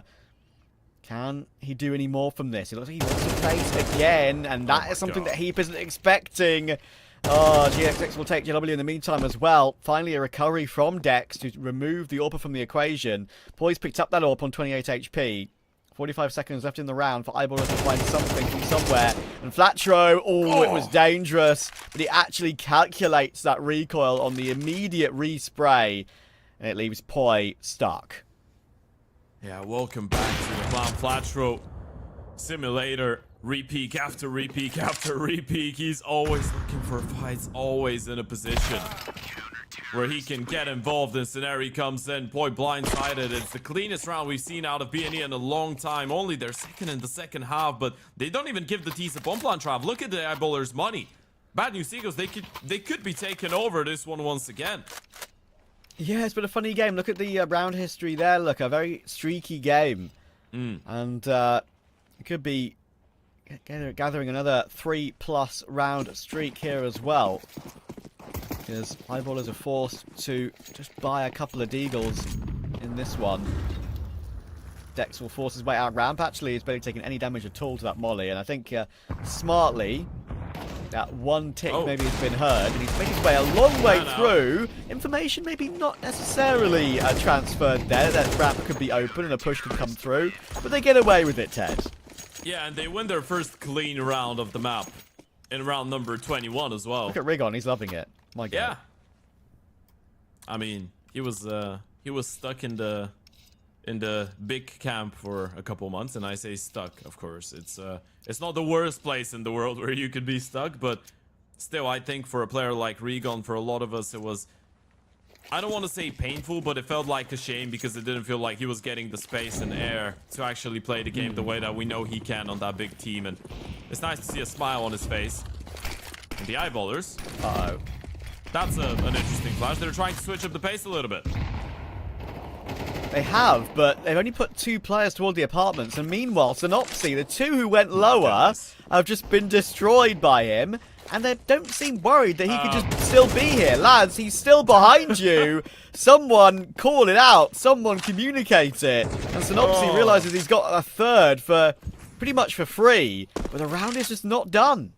What is going on, man? How do you expect Synopsy to get a double and keep running up under to try and flank the B players? And I guess now you have been able to clear the B bomb site, but the bomb is still dropped. You need one player to go back and clear it. Or claim it, sorry. That's going to be Heap, but JW's been spotted out and tagged down already, and Heap, now there's a moment of hesitation. He's down to 40 HP. JW is down to 14. Can JW hold on to this B bomb side? Should I leave him and try and go away? If I go away, is there going to be at least one BNE player there? There's so many uncertainties, so many question marks, and BNE, as of right now, haven't really committed to a bomb site. Oh, JW's being pretty cheeky with this one. It is being held by GXX, but timing... He's ready. He could time out on this one. You never know. We're watching Synopsy now holding that bomb, making its way up toward A. GXX will now go looking, but again, he's been forced forward by his own uncertainty. Surely the timing works for him, and there we go. JW will go down, but they might still think it's B. They won't anymore. It's been heard by Synopsy. They know Heap is working his way forward onto the A site, and he'll claim it. Quad kill for Synopsy. 12-10 BNE. What a recovery. Yeah, 25 and 17 for Synopsy as well. That's the captain that you might have missed watching. That's what made that Bad News Eagles such a dangerous team a couple years ago when they were having all those runs. Starting from the Antwerp Major, going through Rio and into Paris in 2023. That's why this team was so difficult to play against, because there's literally 5 people that can step it up. And sometimes it's going to be occasionally even the in-game leader of Synopsy. Incredible firepower being brought in. So much aggression, so much confidence for that team, and now they get 2 map points. It's been a difficult one on the CT side, but they might be able to close it out. That was really unfortunate for Poi. Slammed in the face by a nade, and now it's down to the 3 players pushing A to try and trade their way in. And you know what? They made it damn close. That Deagle did so much. But in the end, there was one more insurance policy, and that was Scenery. Wild end to the map. Very entertaining map in general, and that's what you get with the good old Bad News Eagles. Yeah, that's what you get with the good old Bad News Eagles, right? An 8-4 first half on the T side. Half of the rounds they had no money to work with. Then they go onto the CT side and you're thinking, okay, it's going to be a clean finish. Somehow the eyeballers turn it around and actually get into the lead, and then B&E just take over towards the end, and they're like, well, you know what, we can actually convert this, we can actually close out the map, we've just been toying with you. We unleash Synopsy, he's running around, he's headshotting people, he's running up under, getting a double, and even looking for a third, knowing that there's more players in towards BFs. This is the face of the Bad News Eagles you want to be looking at, and this is definitely not their logo. That's a good segue, mate. I appreciate that one. Yeah, it's not YaLLa, we promise. But yeah, I think again, this is their logo. Now that's more like it. There we go. But yeah, Synopsy is one of those players. I think even on ITB, right, he had a couple of games where he just overtook the server and it just looked like he's unstoppable. And even as you know, someone who's been around for such a long time at this point, it's so nice to see he can still do that. And everyone on the server can do that, of course, in this B&E team. Just the vibe is different, and they can very often just look like they are unstoppable. However, props does need to go to eyeballers. JW had a good game. Poi, Dex, Stella, they did quite well on CT, I felt like. It did some nice mid-pincers, and you know, we covered that to those 4 rounds in a row at one point. However, that is kind of the end result we expected, knowing the firepower difference. Inferno, though, Ted, could definitely be a different tale.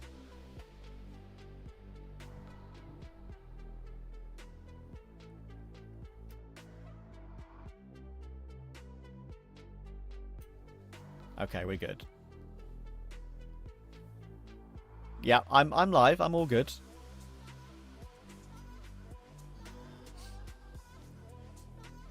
I think it did, yes. We're good, Ted. Don't worry about it, mate. No. Yes. We've had some issues with Ted there for a second. Yeah, I am. We're back So in what? now. You We're want- back in you now. want He to tell me disconnected. you were talking to me and people didn't hear me, but they Yes. could hear you. Okay. They just exactly. So that's now people think I'm crazy, but that's fine. Sure. You know what? Genius people have always been framed as crazy in the history of mankind, so this is not necessarily a bad thing. But yeah, Trav, map number 1 definitely did deliver between those 2 teams. And to be fair to you, I actually feel like you kind of predicted that the Bad News Eagles would win, but not completely run over the eyeballers. That's what we were hoping for, right? With Mirage being map 1, and the fact that you did give the credit to the eyeballers that they were gonna get 1 map, I think after those 10 rounds on Mirage, the Inferno, I'm a lot more hopeful for. Yeah, I believe so as well. I think there's a good chance we could be going to Train. I'd be fascinated if we get Train, and I'd be very, very excited for it as well. I need a Train in my life today on the 13th of February 2025. Give it to me. We'll see if that happens after the break.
She said she loves you. But she can't love me. But I love you. Yeah. Look, all of my men's going crazy. I gotta brag on myself, I amaze me. I ain't got nothing to faze me. I'm seeing dope like I'm back in the 80s. So catch my car I won't play window anymore. What's going on? Play your role. 1xBet. On to the next one. YaLLa Compass 2025 season. If anyone peeks through, they're both dead. They're both dead in the smoke!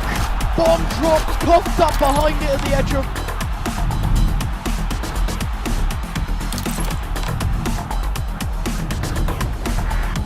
YaLLa Compass 2024 champions! YaLLa, let's go!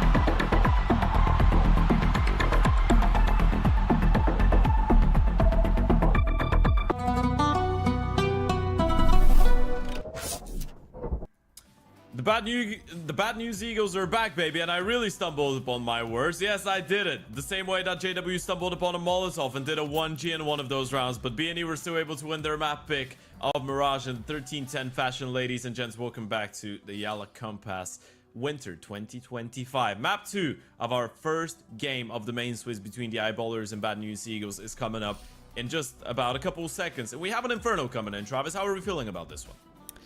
I'm not so sure. It's not one that I think B&E necessarily adored back in the day. They played it quite a lot, but they didn't have amazing results. But if we want to talk about that, I mean, Eyeballers ditto at the moment, right? I mean, this is one of the maps they've played the most of, actually, in 2025 already. They've already got 7 instances on it in the calendar year. And, you know, they played it a lot in that Frost and Fire event. They've only managed to find 2 wins, 1 in that Frost and Fire event and 1 in a CCT. You know, the CCT win has a caveat to it as well, because that was the old BC game team, not the new X-Bleed one, which is, of course, doing so well. Losing to Johnny Speeds in that Subway tournament you mentioned. The other expected losses are like 9 Pandas and 9. It's one they're happy to go pick into very often, but not exactly one that they look the cleanest on in terms of recent results. I think if we were trying to paint a picture here with the Inferno of the Eyeballers, even going back to 2022, 2023, when we were seeing the first out of the organization, Inferno has always been one of the maps that they've tried to push really hard into their veto, right? And it's always been a map that they've played a lot. I mean, you can make the connection with the fact that Inferno notoriously was a really good map and always has been a really good map for JW, and was one of the main maps of that Fnatic team when he was on there, when he was winning majors, when he was a major MVP. It's always been a map that he's liked himself, and probably always a map that he's understood really nicely as an in-game leader, as an oper, which I guess helps to some extent. But as you pointed out, the results have not really been there, and the fact that we haven't seen the Bad News Eagles play it makes it really difficult to predict, because we know we've seen a lot of Infernos from the side of the Eyeballers, and after 1 month of inactivity in terms of officials, they probably would have a lot of the things that didn't work out towards the start of the year figured out by now. The thing is, you could have figured out a lot of things, and you could have the best plan in the world, but then as soon as you start getting punched in the face repetitively by a Bad News Eagles crazy scenario or synopsis running at you with a Mac 10 or an AK, then it's a lot more difficult to actually come up with solutions. So the question here, I think, for me especially, is whether the Bad News Eagles will find a way to actually enable their individuals to steamroll and, thrive from the start of it, because we did see a really streaky game on map number 1. I have a feeling that we might see something similar here on Inferno, and it's going to be really interesting to see if the Bad News Eagles are going to be able to start it off nicely and then put a little bit of pressure on the Eyeballers, because I do really feel like regardless of whether the Bad News Eagles start off really nicely or not, the Eyeballers are still going to be able to make a really close game out of it, and they should still be able to win it. But if the Eyeballers carry on that initial momentum, then we could see a pretty clean sweep for the Swedes. So let's see how competitive can the Bad News Eagles really be on an Inferno, considering we haven't really seen them play it in quite a while. Yeah, I mean, Eyeballers, you say haven't played an official, obviously, nearest makes no difference a month. Well, for B&E, it's a lot longer, right, as a 5. The 11th of June. Yeah. Exactly. So it's a weird one. It's a weird one.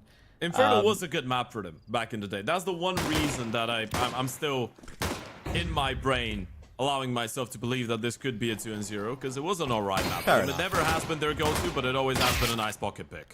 Yeah, it's one that they play to like a relatively entertaining level and decent level as well, because you know how the aggression in Banana, like they're never opposed to going and holding W in that position and taking control of the map, right? So you have to see how they look on CT now. Eyeballers will get themselves off and running already though. P250 of Poi gets a pick in apartments. Flatshow though, nice shot.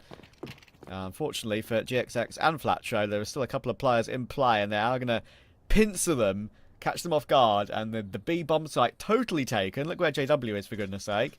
The bomb plot will be safe. He's been seen.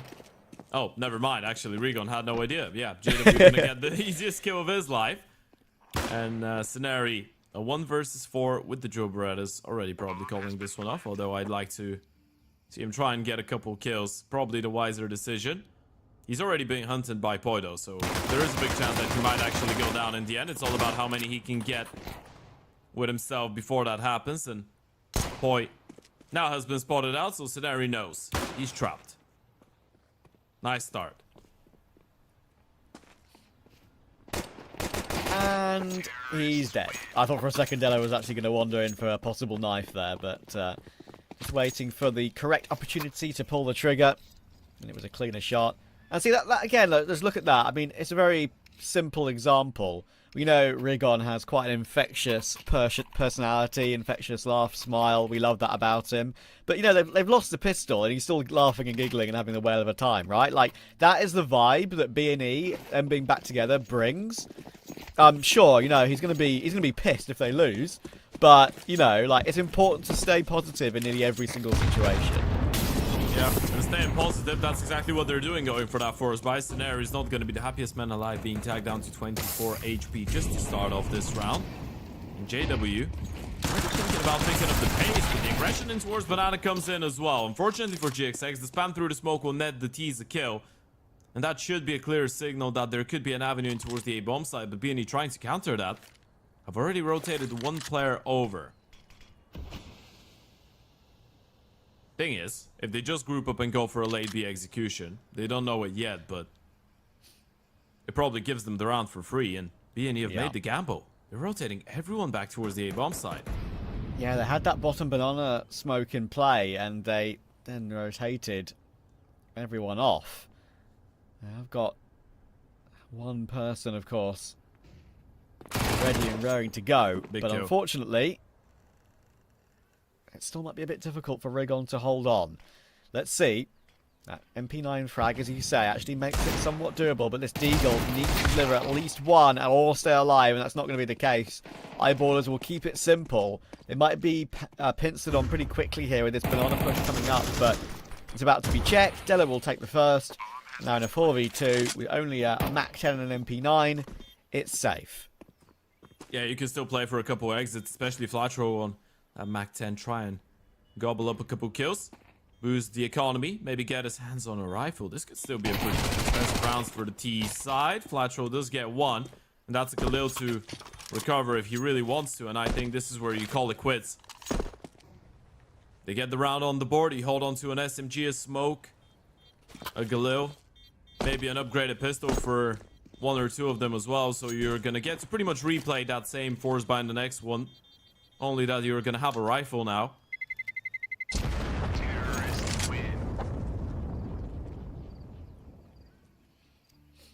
It keeps you a threat, that's for sure.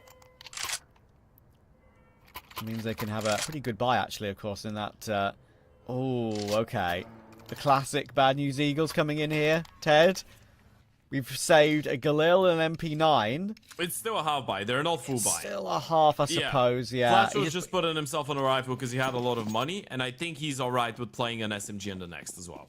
Yeah, that makes sense, I suppose. Having an extra rifle is actually kind of fair. Having 850 in the bank, 2 kills with that M4, for example, and he might be able to even just buy another one. Even a FAMAS with util, it's not even bad, of course, these days, so worth an idea. Yeah, I've got 3 toward B on this occasion. Rigon will be boosted up. That smoke is... the smoke, actually. Accidentally blocked, I think it's fair to say. And he actually peeks for 1. Okay. So you failed the boost. And now Regon's gonna get flashed through the smoke. This is going to escalate really quickly. No one's playing anti. Regon just gobbles up a double kill. My word. This is crazy. This is the bad news Ego CT side in a nutshell. You just go for fights. Regon gunning him down and even running through the smoke. There goes GXX from the back lines with the refrag. 4 alive with a 4-piece out of Regon. Yeah, that's exactly why Regon just jumped through the smoke at the end there. He knew where GXX was. Unfortunately, they couldn't get that AK into Synopsys' hands. He was too far away, but that's the only very, very minor negative from that round. Regon having a whale of a time. And it all comes from, funnily enough, that accidental smoke block in CT.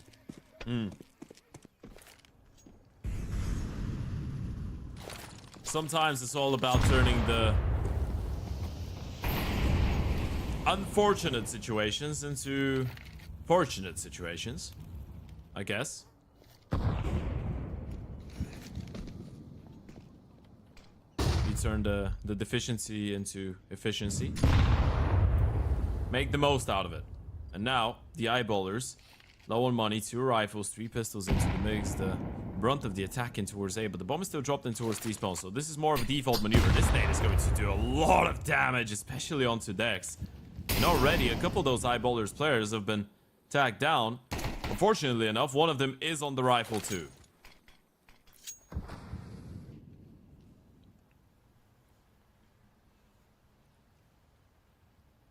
.50 on the clock. Bomb will now be picked up from T stairs. They're going to rotate the bomb back up toward A, and it's like Ireland's going to go for a what can be considered relatively normal A take with the limited utility they have. And go toward long as a duo. GXX is now thinking maybe I need to help Synopsy in this area. Maybe I need to check in and see what's going on. If you get a good timing, he's peeking with a teammate. It's going to work out brilliantly. Oh my word. The control the last was brilliant, and that deal will not work out for Della. GXX, every single B&E member, I feel like he's had a good moment in this series thus far. Yeah, and this is the thing that, as we said on map 1, we love about this team as well, right? Because it's everyone.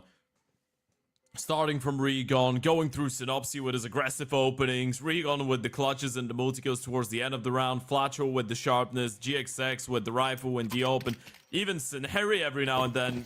He's actually, I say every now and then, he's been a monster since they joined up together again a couple weeks ago. Every single one of those guys can step it up, and the eyeballers got to be really careful with this. Of course, this is an equal, so a pretty standard round coming up for B&E, but it's all about taming. What? JW snipering? How is... What is going on with JW? I mean, JW and knifing people is a match made in heaven. Maybe only Ships can be a guy that is so insistent on going for knives as him. Dex will somehow also get a burst Glock headshot kill. We got a 1G and a knife kill from JW in the same series in 2025 against the Bad News Eagles. We love that. The bingo card is complete. Counter-Strike is forever. All these classic combinations. How did he knife? He's got I a dink. Regon just ignored Olaf, and JW was looking at the wall, and Regon just Let's walked see. past. We might have a replay. Compass replays have been relatively on point. Let's see. We have got a replay. Sure. Hell yeah! Thank you, production.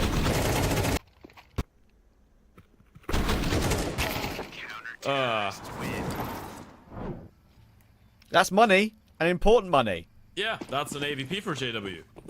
He worked for it. And Heap is having a snack. Hopefully that gives him a little bit of strength for this one.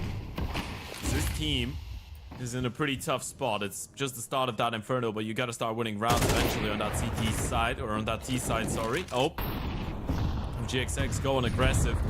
You did praise him for the amount of times he was able to get an opening pick on that Mirage. He starts off Inferno in a pretty similar way.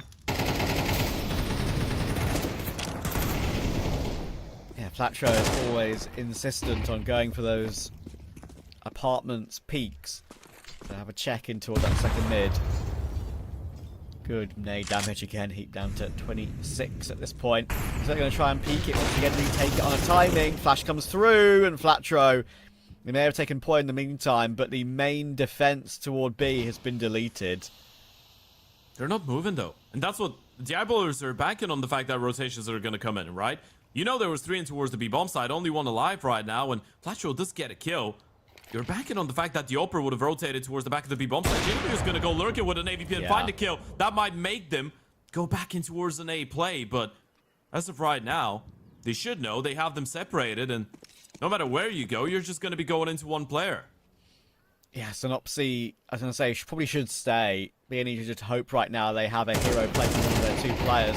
Information, but unfortunately he missed his opportunity. Or maybe there was still that chance at a second, but not this time.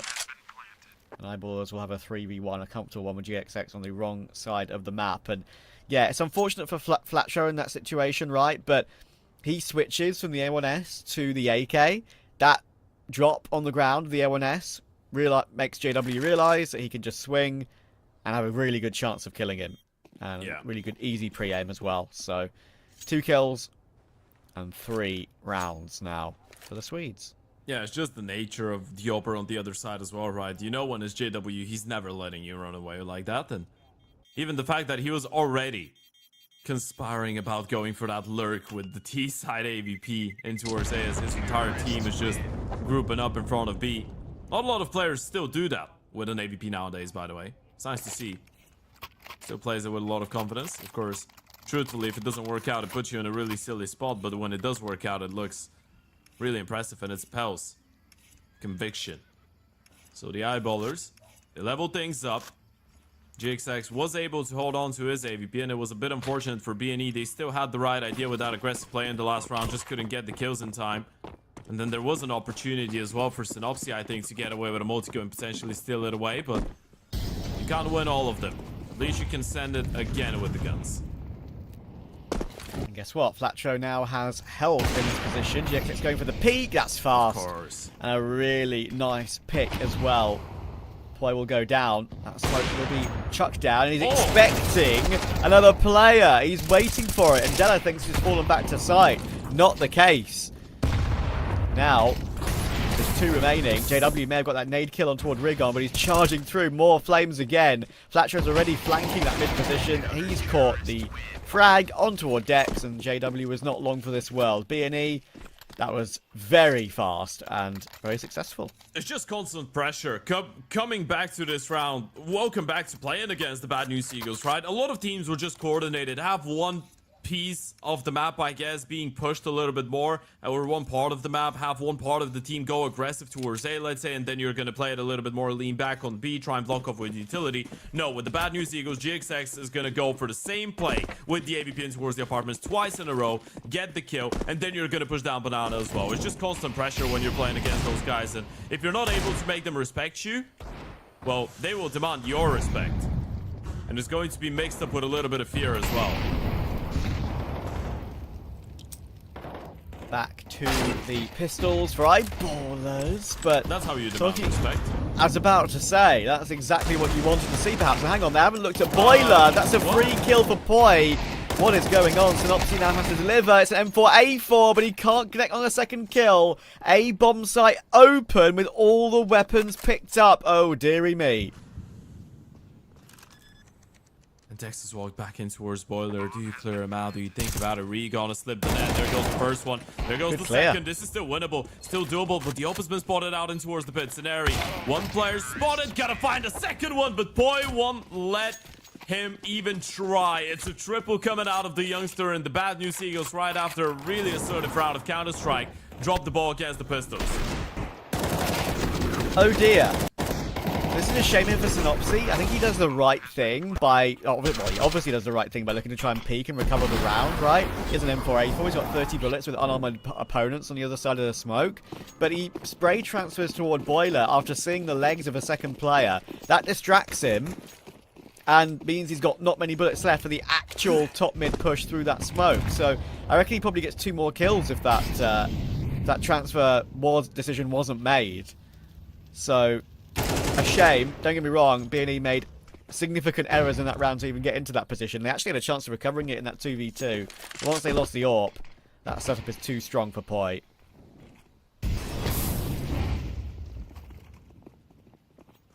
Yeah, Regon. Get tested. Rego in hand, holding the short line. Flatro pushing through, smoking towards the apartments. Will be able to find one kill. Spam is coming in, and it's actually the old out of all guns to get the kill. Synopsy. Oh, nice hold. Della will go down. Dex with one more headshot, and that's the follow-up. Again, a 2 versus 2. Entertainment once again delivering for Bad News Eagles and Eyeballers. They managed to get the ball onto the side, despite that smoke being blown open, but Scenario's gone in. He's missed him. He's missed him. Oh my god. Just about flicks back in time. It's now JW 1 versus 2. Can he do this one? Smoke to give himself some space to work with. They know he's stuck in that position. They're going to try and place them together. They do. And of course, they recover the next round immediately after. I feel like I'm getting seizures right here watching some of those rounds, by the way. Scenario just going into the bomb side, checking every single corner by the one that they were planting on. And you can see the smile on his face. He knows. Yeah. He knows what he just did. Let's have a look. I mean, we might see that again. But yeah, we definitely will. That's the thing, Ted. Like, it looks absolutely wild, but it's absolutely the right decision to make. Here it is. Like, you charge onto the side while one player is occupied with planting the bomb. You can't let him get set up in an after-plant crossfire on Inferno. The push itself is good. It's just the way that he does it. Oh, yeah, for sure. I get you. The decision for the push is really reasonable. The smoke wasn't deep enough. It was great. It's just the good old craziness of how it's done. Speaking of crazy, JW is putting a lot of pressure. Finally gets re-cracked, and the rifle is still in position, but all of them just go down. The B-bomb site crumbles. This is some proper pugging right now. I'm here for it. Flatro pushing through the smoke. Yeah, needed one at least, probably two. And wasn't able to get anything. So, again, we're back and forth. B&E are getting these rounds on the board, and they're staying even, but it's not without the, well, the wackiness. Yeah, wackiness is a really appropriate word for what we've seen so far on Inferno. It's been a back and forth, round for round. Not as streaky, by the way. Indeed, right? And you also have to consider the fact as well here that these two teams, right, and it's probably quite important for B&E's sake, they're playing for dollar, as of course everyone is in this tournament, as it's an unranked tournament. There's nothing like on the line, I believe, to qualify for anymore, considering the, of course, changes that have had to come through. So, you know, as I kind of mentioned with a couple of other talent in some of the unranked CCTs and stuff like that, right? Like, this could be classed as like glorified prac in a way. Yeah. It's a practice that you're being paid to play. Yeah, handy, pretty much. Right? Yeah, it absolutely is. And I think, especially as the conversation we had about the Bad News Eagles, about a lot of teams, or a lot of the players, especially for more of a mix, because we don't really know what the story is, right, with B&E, and whether they want to stick together for a long time, or they're just playing together until they find better options for the individuals. But for those guys, it could be an opportunity to just advertise themselves, right? Try and sell other teams on picking them up. So it is still an important event, for sure. And as we said, for the Bad News Eagles, I mean, with how the VRS circuit is right now, you're probably not getting a lot of invites either way for other events as you're a new team. So you got to use the practice and officials that you can get. Once again, aggressive towards the apartments they will be, but this time it's just a 1 for 2, and GXX has been left all alone, sorry, with the AVP. Might be already calling it off. Could be just a save here. Not even that. Yeah, not even allowed to do that, I'm afraid. And of course, with all the money being invested in here by B&E, they're going to be left with pretty much nothing in this final round of the half coming in. And JW is doing the right thing, protecting that position, stopping them from recovering what weaponry they had available. And there we go. Looking for one more in Rigon. And I'm afraid he's got an MP9, so he won't be looking to try and recover that AWP. It's important that he saves, because he's got util as well to save. And yeah, I mean, that's what I'm obviously looking forward to. If B&E win, you know, we're probably going to get an interview. I'm looking forward to asking them what they think their current plans are and how they're going to look with the team. If they get an offer, they're going to split up again. Like, all those sort of questions we don't really know the answer to yet with the 2025 edition of Bad News Eagles. So we shall see. But right now, Eyeball is looking pretty solid. Thing is, though, Ted, I will say, Inferno statistically, very team-sided right now. 5 on CT for B&E is probably not that bad at all. I want to say B&E is a T-sided team in general, in my opinion. Of course. Especially when it comes down to Inferno. So I'm completely on with you on this one. I feel like if we're talking about the full potential of the Bad News Eagles on Inferno, we'd have to wait for the T-side to see the majority of it. So for the eyeballers, still a nice little friendly handshake to get 7 rounds out of that first half, but it doesn't mean that you've done all the work. And even those 7 are not guaranteed yet, even though you're just against the pistols in the MP9, so you should have a pretty proper chance of picking them up. And guess what? Flatro has again decided to go for that aggression. Heap is fading the smoke in front of the half hole. This is legitimately crazy, but I love it. Nice shot from GXX, but he's going to need Synopsy now to do a bit more. He's only got a PT50 for goodness sake. Poor guy. Tapping away, getting dinked through coffins, and a nadal flying from Heap. That's the 3rd kill of the round from him. Bomb stuck. It is, but Flatcher's going to have to do something wild, and there are too many players to stop that from being a reality. And that is a comfortable end to the half for Eyeballers. They get 7, they get a lead, but B&E going on to the favoured side, not just for them, but for the entire map in general. I think they're very much in an okay position here. Yeah, they are. I feel like both teams could be happy with how things are going on, and the fact that you see Heap, for example, just going in front of that half full smoke to try and fade it, catch them off guard. It tells you that they are starting to find their, I guess, confidence as well on the CT side now, but on the side of the eyeballers. And I just noticed how big of a smile Heap has put out for the picture. Look at how happy he is. He's the only one smiling. Like, oh no, Synopsy's smiling as well. Yeah, but Heap's smile. Synopsy's smile is more of a I'm a CEO and I'm happy that my company is rich and successful. And for Heap, it's like I'm a child and I just got my first bicycle. It's more pure.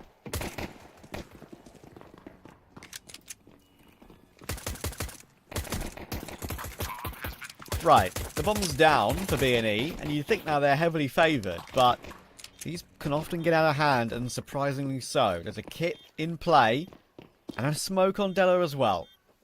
They're about to entry their way in. Look at this tower they're going to have to face, and they've done a great job at removing it. Goodness me. Dex jiggling it, and for good reason. He knows exactly what's going on. Genevieve finds Rig on. It's down to Flatro. He's found 3. He's found all 4. Oh, my word. That is a star power from one Flatro. Yeah, you know about the summer tank top of Cloud9. Well, let's talk about a tank top winter of the Bad News Eagles and Juan Flatro. Of course, that's going to be putting a big old smile on his face. And what a play from the Glock. And this was just starting to fall apart, by the way. The quick 1-2 out of Dex felt like it was supposed to be a retake successful for the CT side, but Flatro just goes absolutely nuclear. Didn't have any support either. His teammate of Scenario was just coming in from CT. What a play. What a sequence. What a player.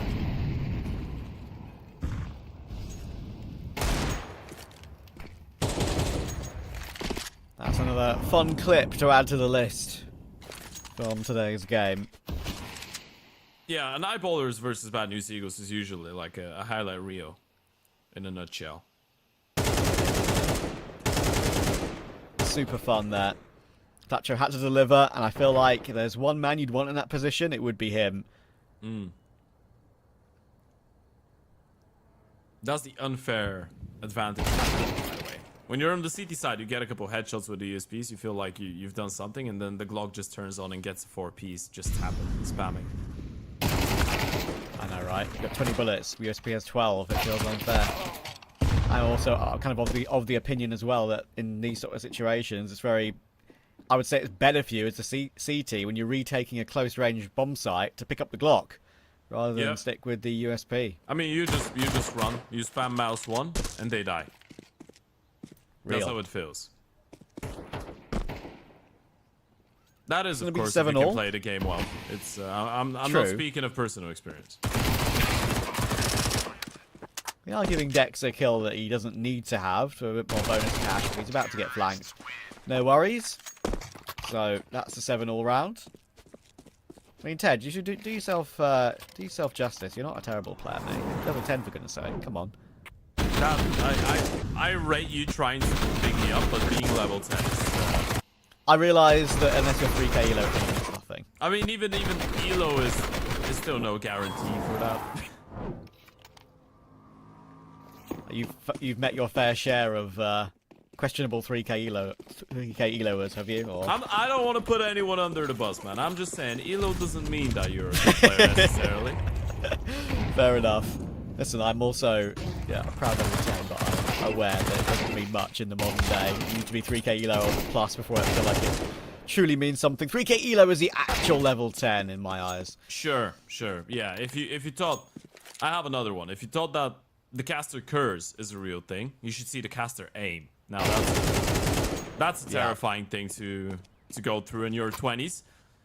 Heap has been able to make something decent out of this round. Hold on to an AK. If he's able to hold on to the AK molly and smoke, that's an extra $3,400 in the bank account for the next round. You take it. Of course, B&E will get an 8 on the board, but that was a non-negotiable. Or at least that's what it felt like going into a full eco. But now the eyeballers will get another investment. And as you said, Trav, there's been a lot of lackluster results when it comes down to that Inferno. A lot of close games, though, right? You're looking at 3 out of the last 4 losses that they've had, and there was only one that was a 13-4 to 9, which was a complete whitewash. But then you're looking at a 10-13 loss to Joni Speeds, an 8-13 loss to 9 Pandas, a 10-13 loss to Gen 1. So it's really, really often that we see an eyeballer's close game on Inferno. It's not that often when they're able to close it out. Yeah, it's a long way to go, put it that way.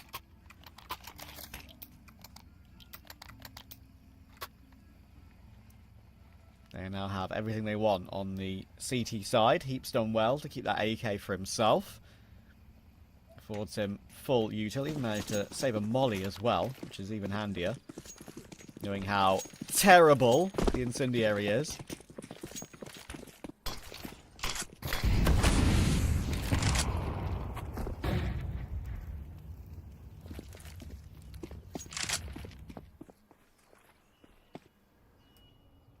You can just instantly see the shift of pace here for B&E. Just keeping it a little bit slower, a little bit more methodical. You know it's the first proper buy round that the eyeballers have had in a very long time. And the first proper one on the CT side in general. So you're expecting something a little bit aggressive, a little bit out of the pocket. And that's exactly what Heap tries to do. So there he's actually shut down both B players. This round is over. They've just won B. It just happened at the click of a finger. That's crazy.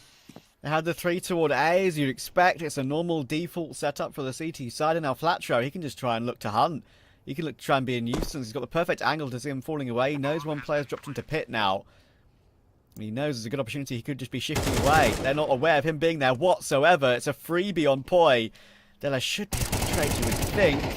There's the dink. And then Nade could follow it up, but it's going to be too deep, I think. Oh my word, Flatro is alive. I can't believe it. Yeah. AW will look to try and save, but he gets caught by Rigon. They're already way ahead of the play on the hunt.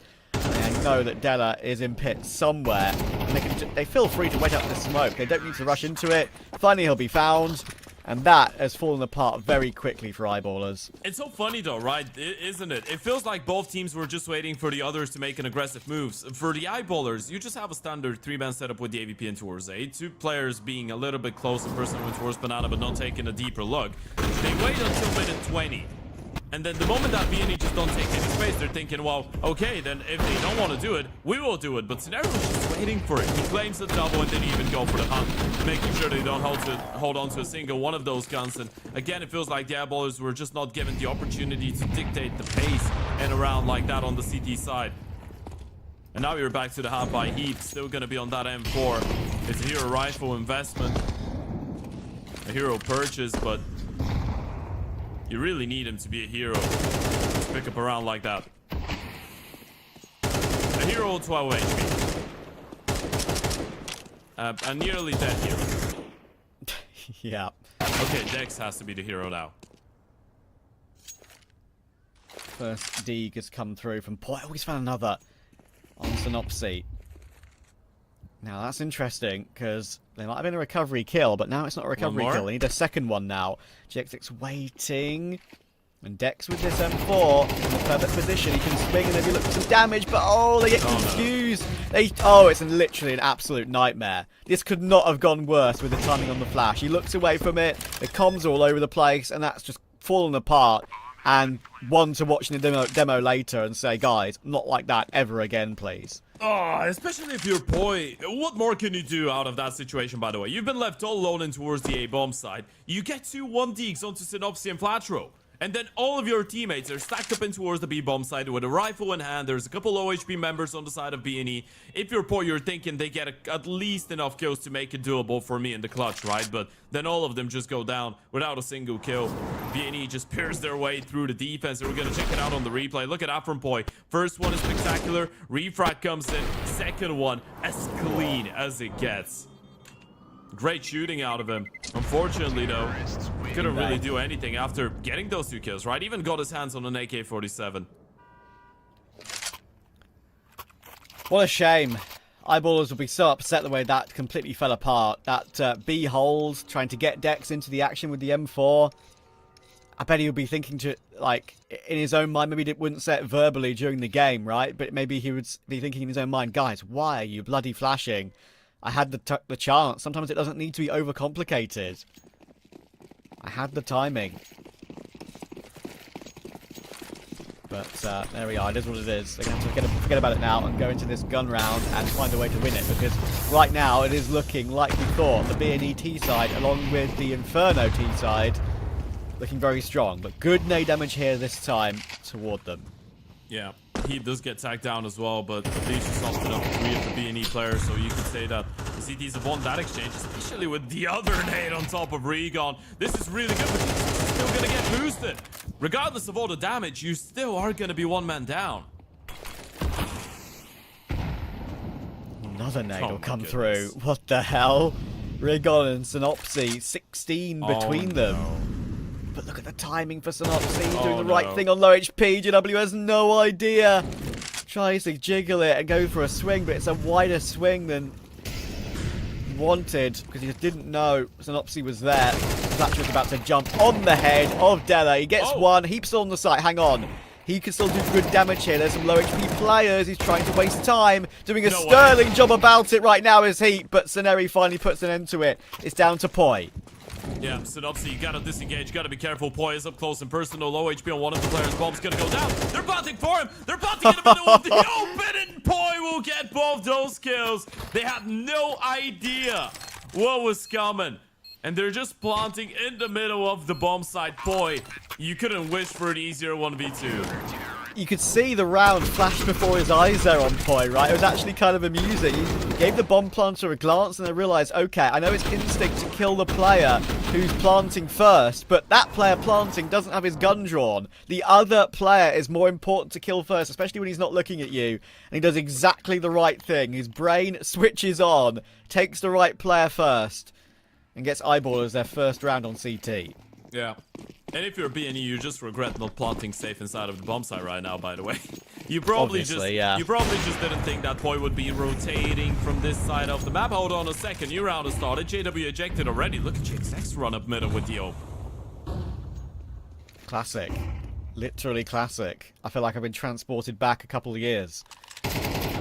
Opening pick, immediate W key, and now Della with an MP9 only is very stuck. He needs Poi's help, and he's got it, and thankfully Heap is here as well. If B&E keep pushing, they're going into a blender.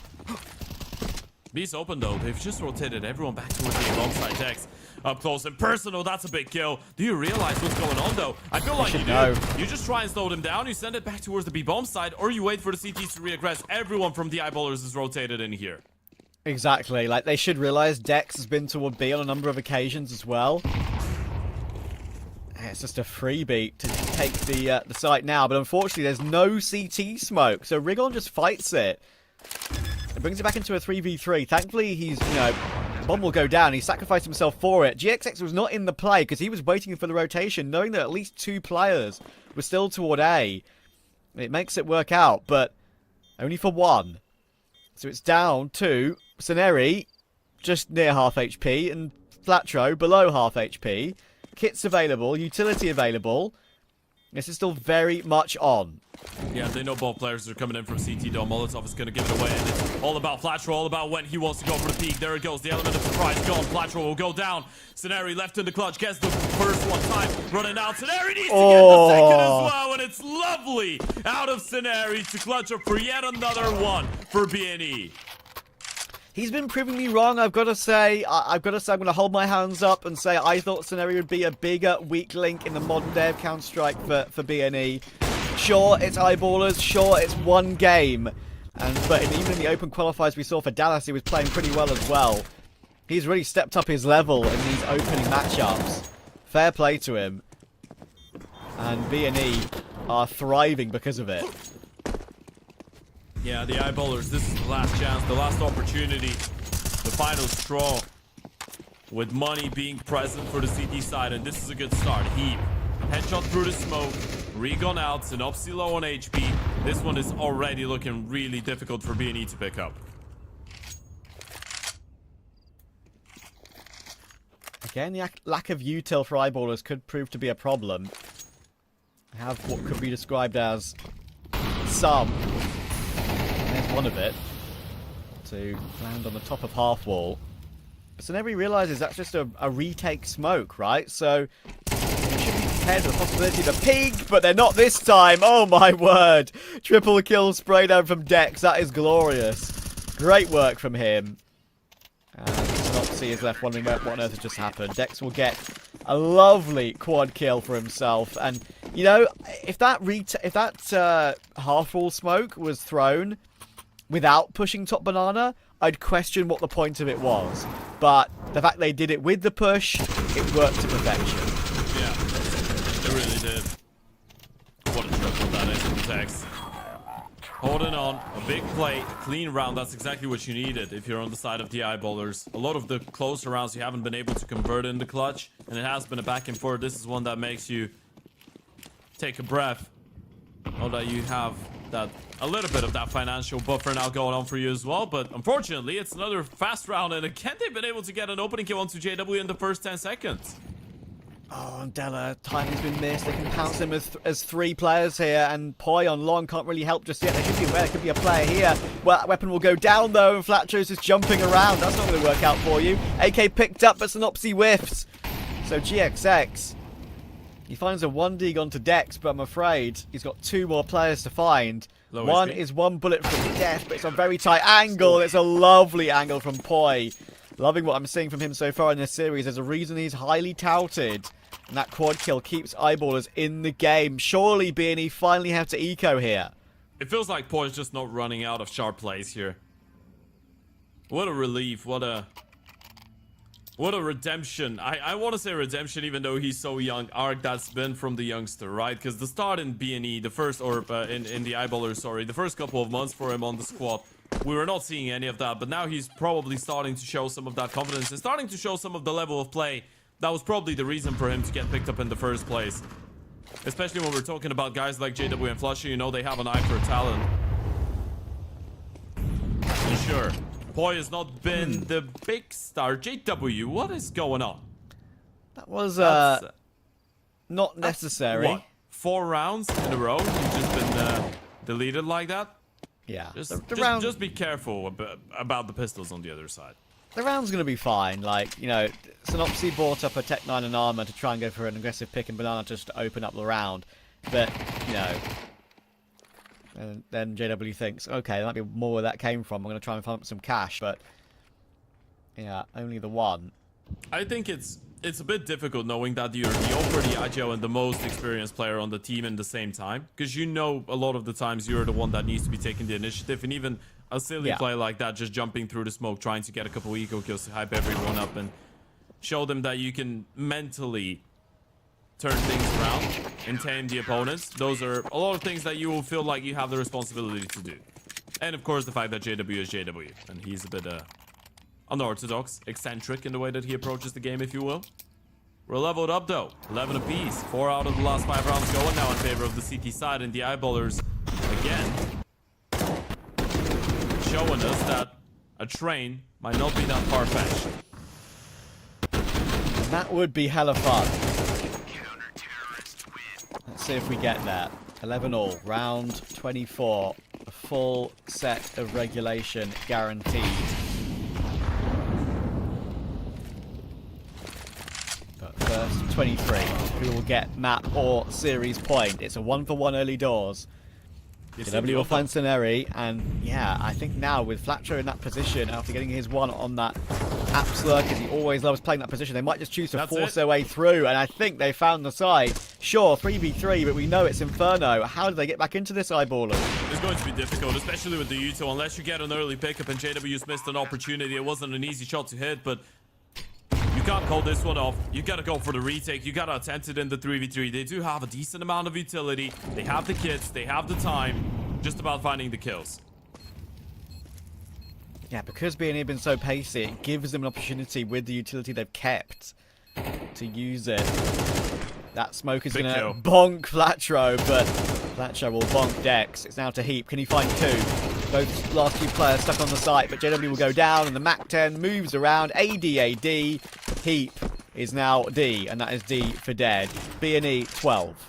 It's so unorthodox, by the way. It's a bit weird as well. The fact that JW finally makes an opening kill work, but this is what, in retrospect, allows B&E to get back into the round as well, right? Because he gets that early pickup in towards the B-bomb side. You see the second player as well, and you're like, well, we just got the kill in towards anti-boiler. We know Poi's probably going to be alone here. We can scale up A, we can get a 1-for-1 refrag. We set up in comfortable post-plant positions, and then we just mold him down. This is a 12-11 map and match point for B&E in their first HOTV game back together. Yeah, we had a feeling it could be a 2-0, but the way we've got there is not what we thought at all. And it's still very much on, of course, for a possibility of OT. There's that banana smoke again. Rigon will know what happened last time they threw that, so we're a bit more hesitant to push through it. Again, more nades will come through, though, and he can just spray that corner, and it'll really be an issue for him. Thankfully for B&E, there was, of course, counter-util to force them away. It's a good start. A couple times the Eyeballers have been able to take away some of that early HP from the Yuto. Soften up some of those B&E players, make life a little bit easier, but GXX is on the prowl. OVO flashes out another kill in towards A, but this time JW's there with the refrag. And a perfect flash to retake top banana. Heap and Dex combined with that one. That's Scenery down. Synopsy realizes he has to take control of the map somewhere. Flatcho will work his way up short. That's a really good incendiary. Big kill. I'll keep him at bay, but that's the kill from Synopsy. Now Della has to be so concerned about a couple of separate positions. Sure, the AWP will be in play. Does it feel like it needs to push? And actually, it's really weird right now. Della's waiting.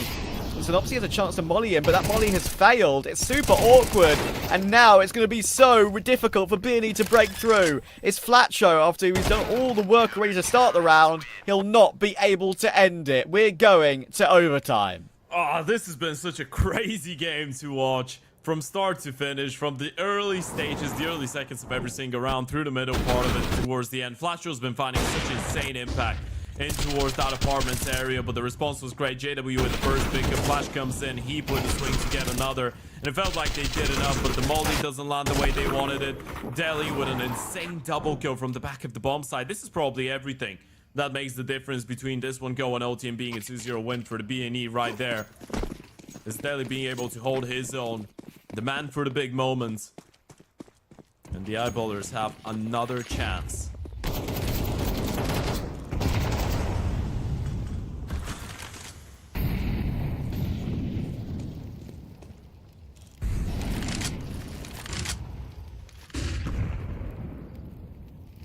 Gone creeping his way up. JW waiting. Oh, he's taken one tag to the flames. That's so frustrating. Oh no, he's up there and they're ready to pounce. And that is ridiculous from Rigon. Again, brute forcing a couple of entries. Dex trying to hold it, but they delayed it enough, B&E there, to let Scenery come and help out. Unless they just jump through smokes here, round done. Shot. Oh my goodness. What a round from Rigon. Please tell me there's no way Deli clutches this one up. That would be the last roll. That's the only thing I haven't seen happen today, is Deli win a 1v4 like that. It's now a 1v3. There's a flank coming in from CT spawn. He's still going to give this one a go. Go for the smoke. And right into Synopsys' open arms. This is going to be a 13-12 lead in favor of B&E. Regon gotta reload that spray transfer. That was sick. Instant. Look at that. Given no chance. And as we kind of described there, they're delaying it ever so slightly to guarantee they kill that third player. B&E will wish that was what they did in the previous, but they're going to have to continue fighting. Eyeballers are doing a good job of keeping themselves in touch in this game. I've actually liked quite a lot of the things they've been able to do, especially toward Banana. A couple of ideas with that smoke they used to bounce on the half wall. It's not, new in any way, but it's sure. Bring on. Calm down, mate. Calm down, mate. Okay. It's distracted Heap, and Ceneri just got the spray to the smoke. That is crazy. Okay, finally. There we go. Punish Regon. Yeah, finally someone's put an end to the lunacy. It was about time.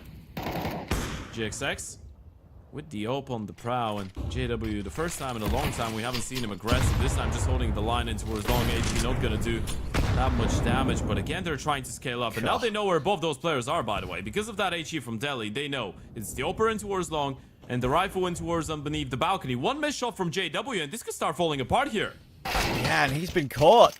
Oh, that's huge from Poi, though. Now, they just need to clear the pit player, so everyone, I think, knows what's going on here. He's going to jump behind him again, and they've taken that kill. And now, Synopsy, there's no need to play close to the smoke. Play a crossfire with your teammate, and you've won the round. Oh my and they could just be sitting next to each other. Oh my god. Have you ever seen anything like this? They are next to each other. And I think Synopsy should find it first. You would think at least. Oh, but no, he looks back toward long. And Dex will take that frag. It's now Ceneri. Unbelievable circumstances going on here. And Ceneri's got a couple of bullets remaining. He's fumbling. It's clock out. More damage being done. Poi will be out of bullets still on the A1S, but he's the one who connects it. And he's got the defuse kit. Oh, Inferno keeps delivering. What is going on? How could this game become even more crazy? It just gets better and better, or worse and worse. Hilarious. It depends on the perspective. It depends on what you're a fan of, right? We're not judging, True. but it's just ludicrous, man. I don't know what to say about it. From one end to the other, B&E have been making the right decisions a lot of the time. This push in towards the smokes, that is the fight that decides all of it. It's just a little bit of luck there. I mean, it was a coin toss. I know it's luck. I also think there was no need to go anywhere near it. I understand what he's doing. He's low HP. He wants to try and play ahead of the game. But it's a 2v2. It's not like it's a 2v3. 2v3, I'd get it. Look, if that was the only play that didn't make any sense, I would go into analyzing why it didn't. But there's like 5 of them every single round. So why not just enjoy the ride? I think, well, we're already here. I am enjoying the ride. So I think I'm good. I'm very happy with what I'm watching right now. It's entertaining. That's what I wanted. Push through the smoke. Of course, they're trying to take B aggressively. They have got the site. Regon's pushed through the CT smoke as well.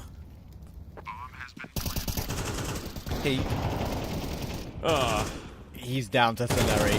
KW will get a kill, but there's Regon showing up, and they do get a 2-1. Arguably, it should be a 15-12, but shoulda, coulda, damn woulda, who cares? This game's fun. It's 14-13 in reality. Yeah, 14-13, B&E one step closer to that win, which after such an exhausting and excruciating best of 3 that this has been, such close maps, such intense Counter-Strike, if they're able to close it out, it would definitely feel wow. And for the eyeballers, just the thought that you have to fight your way back to force a 3rd map and play 1 more after this.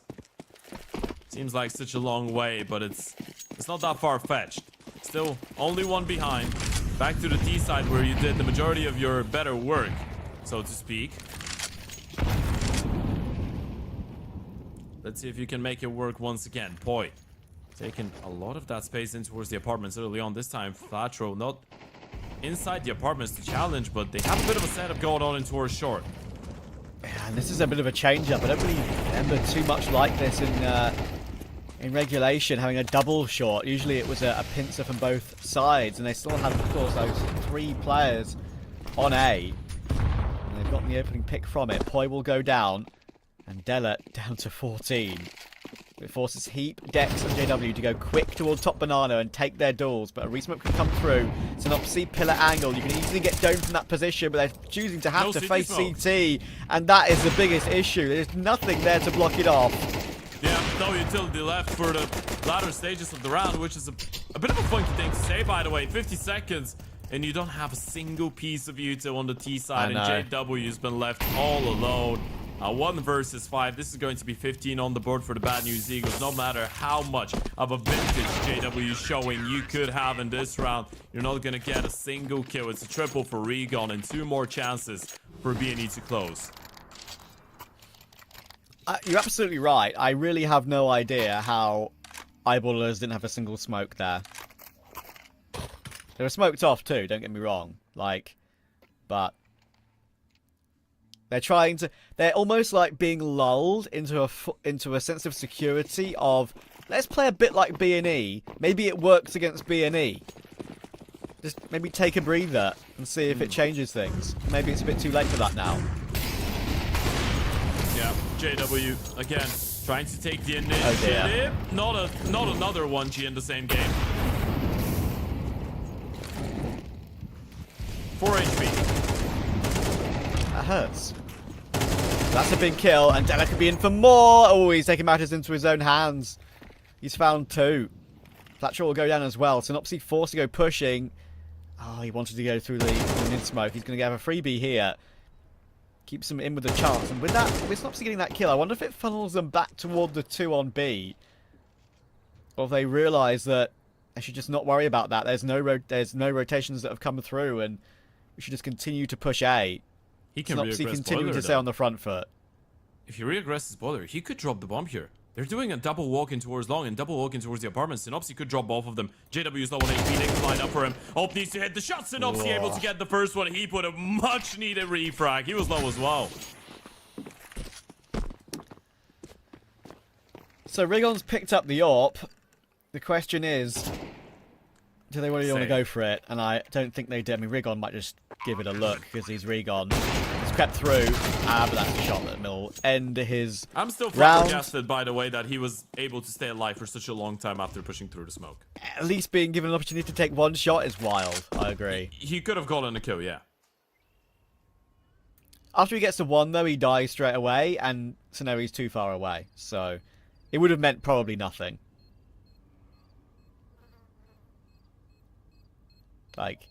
1 was actually a possibility. 2, not in a month of Sundays.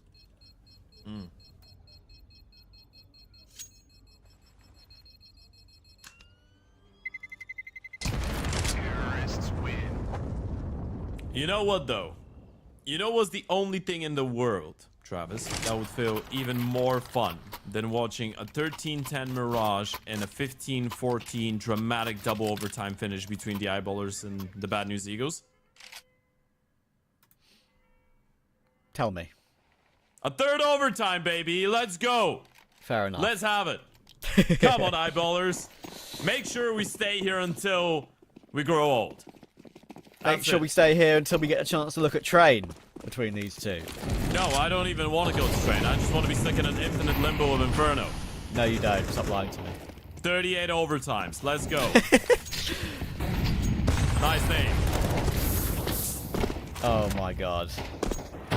Wildness continues. Top banana. Can B&E get it done here and now?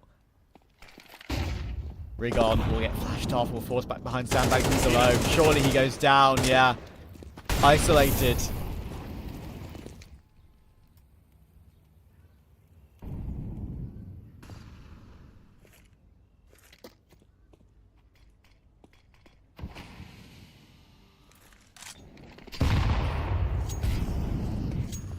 TXX hasn't seen anything in towards middle. It's such a difficult one to call for B&E though, right? You lose Regon at the start. You don't get anything for it. You've been pushed away from brackets. You've been pushed away from banana. You don't have a lot of information. You don't have any information.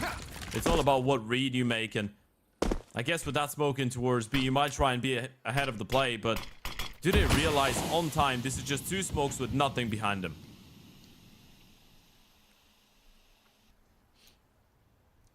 preparing util. They're still set up. GXX, big kill, jiggling out more, and JW just throwing util. There was no need for that. GXX now an opportunity for a third. They're peeking in one by one. And B&E in their HLTV debut are 2 kills away from getting it over the line. They've got Heap on 63 health and Della on 100 still to find in this 2v4. This is very winnable for Eyeballers still, with a crossfire set up between pit and site. It's still very doable, and there's the first 2 for Della. Now it's awkward. GXX on really low HP, of course. Heap looking to face both of them at once, and it's falling apart for B&E. Not just yet. Flatshow needs 2, and he can't find the first. It's being so awkward for him right now with the ducking and diving on the site. Heap is just continuing to hide. He shifts a little bit over to avoid the headshot from Flatro and takes the headshot himself. 2v4 to keep us trucking. GXX probably regrets the fact that he was even in this server, in this round, by the way. He probably regrets getting that triple kill right now. It felt like he did enough. It felt like he won them the round. He was all alone and he was able to get a triple. They just overextended. They gave him too many chances. And then you're looking at that retake. The 3 versus 2 not going their way. That was the best opportunity B&E have had to close. And it was all because of the Oper. All courtesy of him. It was even a 4v2 actually, when you think about it. It was, yeah. And they don't convert. So we go again, Travis. Overtime number 2 out of 38. I hope you have 36 more. That would mean that I'll have missed 2 meals of the day, so that'll be rough. But I'm here for the Counter-Strike, not eating. So there you go. Yeah, we live off. Yeah. It's our photosynthesis. It's just Counter-Strike. Yeah.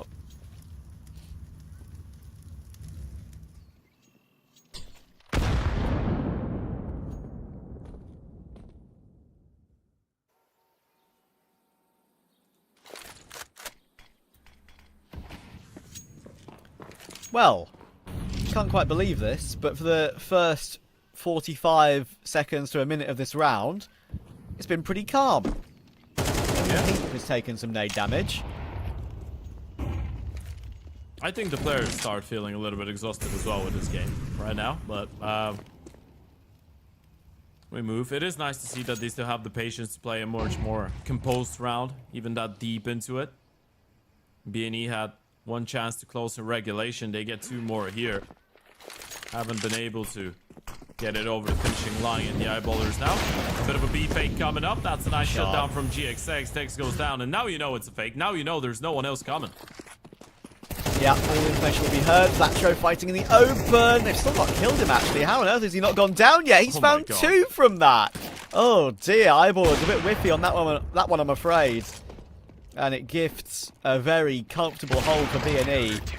W will try and fight for his life. Don't blame him, but he should be going down now. Yeah, 1 down after time as well, I think. So correct. $5,600. There is a world in which JW is going to be left with no money on the T side in overtime. Correct. He's down to $850. I will say, and it's not just because, you know, Eyeballers have been, what, 12-11 down and 15-14 down. It does feel like B&E are more in control of the game at the moment, even though B&E and control and feeling in control don't necessarily go together. Sure. No, I get you. They have been the ones struggling to close, and the Eyeballers have been the ones struggling to stay in the game. And again, Recon opening things up. Puts them in a great spot. Smoke on top. Dex is thinking about going through with a flash. Actually, all 4 Eyeballers players are here. They're all gonna swing through on the timing. Boost up for one player to look over the wall, supposedly the AVP. And now that you haven't spotted anything, you're gonna start closing out the distance. But the CTs have realized it. They're just playing from the back. Oh my god. Columns now. Rigon having to fight, and he's gone down as well. Round has flipped on its head. If B&E win it from here, I will be shocked. Don't push through a smoke, guys. What are we doing? Be careful. Synopsy getting pressured now from Church, and will go down. That is the main risk removed. That nade actually will find Dex, but YaLLa's in a good position. But no, actually, the flash completely catches him in the corner. So you have utility. Again, maybe I'm writing things off too quickly because the nades are available, like you say. They can now make their way in. Flatcho with that smoke towards CT can push forward. He's been amazing so far in this game. 28 kills, looking for 30 perhaps. JW set up. Flatcho trying to get a better angle, but he just can't find it. And now GXX is stuck. Missing shots on the site. There's no time for the defuse either way now. Lovely elevated angle on that first one, but the round is done. And everyone goes down with the ship. Yeah, everyone goes down with the ship, and I guess no survivors is the way to expect a lot of those rounds to go. What a round from the Eyeballers to steal away, by the way. And I say steal away. That was a 4v5. There's a lot of util, Molotovs, HEs for the CT side, and somehow they just catch the perfect timing onto the jiggling player and towards CT. And still B&E in a 2v4 nearly made it work. It does come down to the wire. They convert 16 apiece, leveled up. The Eyeballers have been doing the majority of their good work on the T side though, so you feel like they need a second. A 2-1 lead here on the CT side for B&E would definitely put them in a great spot. For sure. We haven't had a 3-0 yet though, have we? So that is the probably the thing that will change the game, but maybe, as you say, B&E on T side with a slight advantage could be the way to end this series. Poy's walked Dex out long. And a heap gone down, and Poy needed that kill to recover the round. Yeah, still low HP on some of the players though, right? Deli's down to 49, JW's down to 57. That was from the nades in towards Banana at the start of the round. Oh no, actually the nade in towards Boiler, sorry. Courtesy of Flatro. Yeah, that's right. And a 3v4. Poy has won one fight, but with Synopsy on that second op actually in towards CT spawn, they're feeling a little bit more comfortable right now, B&E. The only thing that's going on well for the Eyeballers right now is that no matter which bomb site they choose, as long as they group up, they will have a man advantage on the take. Yeah. If you go B though, you're walking into an op. If you go A, you're walking into an op. And both those bomb sites have a little bit of utility and a rifle to support as well. The thing is, they don't have much info on long, so of course now GXX is worried, and he's checking towards CT. So Eyeballers have a timing here, but look at the clock. That timing is going to run out very quickly.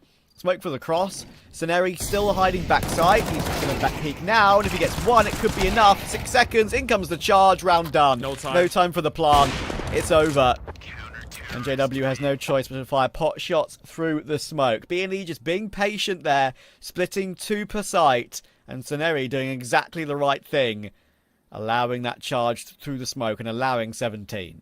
Yeah, just needed to get 1 kill from the back of the bomb site, enable Synopsy to just run in with the pistol in hand, get 1 kill, and it's a pretty tricky one as well, but it's one that they convert. You get 2 on the CT side. Now you're moving to the T side. Flatro's there just stuck wondering, have I showered today? Well, it's been a sweaty game. Maybe after he'll give it a go. It's like, geez, that Inferno.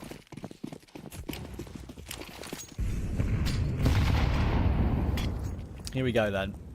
It's B&E on T side this time with the slight lead to work with.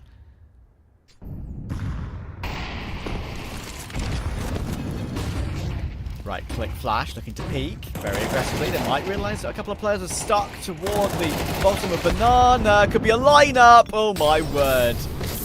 Massacre. Burning. Lots of damage, Poi. Be careful. 3v3 just about intact. They know the op is on A though, right? Poi was the 3rd player. He got 1 of the kills. You should know JW somewhere here. Gotta be careful. That's why the jump comes in. JW able to get away with 1. The refract comes in instantaneous. The 2nd player spotted towards the back of the bomb site. Dancing around. Headshot comes in. And it's Boy. 44 HP for the youngster.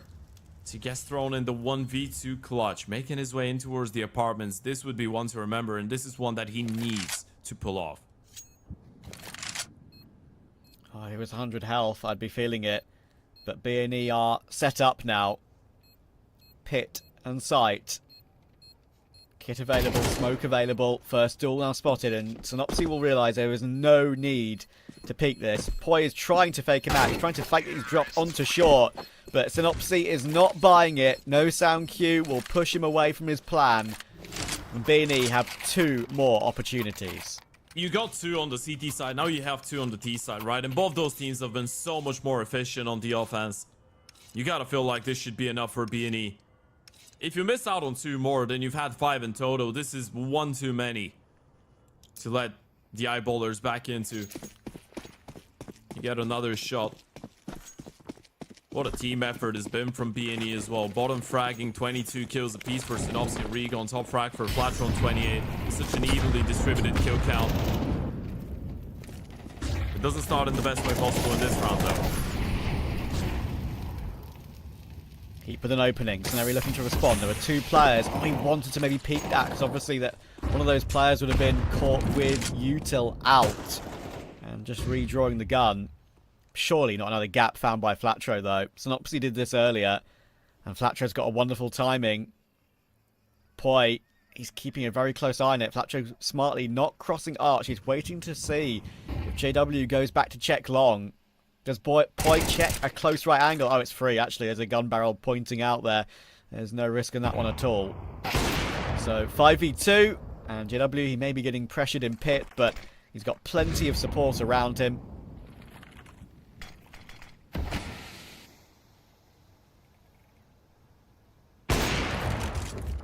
Oh, flick. Just the whisper away. Could have been a good shot to connect to, but as you said, this round just feels a little bit locked out. Why are they leaving 1 player on B alone? It's a 5v2. Yeah, that's not necessary. No. Noise will be made. I mean, he's got util, I get that. I guess his role is just to not die here. Dex will be very aware of that.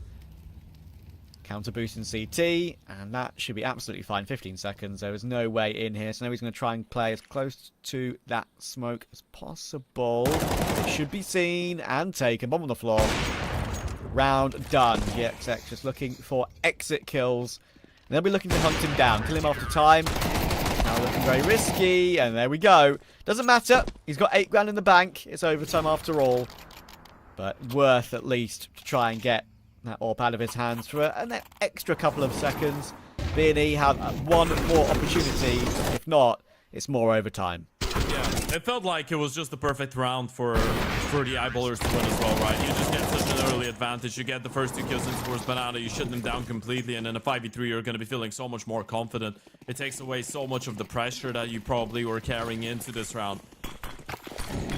B&E though, another opportunity, another chance. Early U to win towards B, this time a little bit more passive. Want to avoid taking the brunt of that utility damage as they have been so far. In a lot of those rounds, but Recon is still going for the aggressive play and taken down. Doesn't work. And I feel like eyeballers, the longer the game has gone on, I do feel like they've been more aware of what's been... Oh my goodness, Flatro. Just hopping towards JW. They're more aware of what's been open and what's been a possibility. Hang on, though. Oh, the trade's not come through. There's no way. Sceneri has gone away with murder, quite literally, and Synopsy's taking his kill as well. Poi will creep his way through, though. He's healthy, of course. Sceneri and Synopsy are not, and they're planting default. That smoke's not a wall, lads. Synopsy will trade somehow on 11 HP, and the bomb will go down. It's down to Dex and Heap to save the game. GXX in towards the pit with the AWP though, and now you know. He's not even thinking about the apartments being a possibility, and now you have the information, but Synopsy low on HP. This one has to be a truly heroic one coming out of the captain. You need to be instant. There goes the first one, and now it's 1v1. Heap on the other side. Oh! Going for the swing, and it's Synopsy with the 1 tap. You see the fist bumps in disbelief that you've finally been able to put an end to this one as the Bad News Eagles come back in style with a 2-0 win over the Eyeballers. Their HLTV re-debut in 2025 did not go with a disappointing result for them. That was incredibly fun to watch. Both maps had so many moments of classic Bad News Eagles entertainment. And that Inferno definitely delivered as well. Synopsy 11 HP with 3 amazing kills at the end there. It's the first trade toward the rotator on short, of course, who denied the plant. That's almost just as ridiculous as the other 2. Yeah, I think ridiculous is the right word to use to describe what we've seen so far. Or what we did see between the Bad News Eagles and the Eyeballers. But man, this is the reason that a lot of people were excited. That's the reason that we were excited seeing the Bad News Eagles being back together, right? It's because so many of their games are just incredibly exciting to watch, incredibly entertaining. You're not tuning in to watch the cleanest game of Counter-Strike that's gonna make so much sense tactically. It's not gonna be the strict approach of, let's say, a big where Regon was for a couple months. No, it's going to be wild, it's going to be crazy, there's going to be a lot of moments left you scratching your head, but in the end of the day, after a game like this one, you truly feel like you've witnessed an insanely entertaining game. Yeah, and I believe we're ready for the interview right now as well. Rigon should be on the mic with us right now. Rigon, my friend, it's like you never left. Classic Bad News Eagles is back, baby. What a game. Talk us through that series. I mean, we had like 2 days of practice, actually, and we don't have a coach yet, so we just went into the practice and we just played, to be honest. We didn't even know the positions on Inferno today. We just said, and me and Sandy replay on B today. And overall, we just played our game like always, to be honest. And it feels so good because, I don't know, it just feels like free and everyone can do whatever they want, but we somehow maybe sync in the round together, you know? That's what I wanted to ask you, by the way, for you individually, because you did spend a couple months on Big, which is, we all know is a more strict approach to the game, right? And you kind of have to fill in slots. Does it feel nice now that the boys are back together? Because all of you had your different and interesting adventures, so to speak, with international Counter-Strike, and now you're back into the server. Does it feel like you never actually had those international ventures? Yeah, I think it's just, I just feel so, I mean, I was free and Big as well, like, I just had different roles, but I just feel like with them, I'm just unleashed, you know, my chains are unleashed, I can do like, not stupid plays, but crazy plays and stuff like this, so yeah.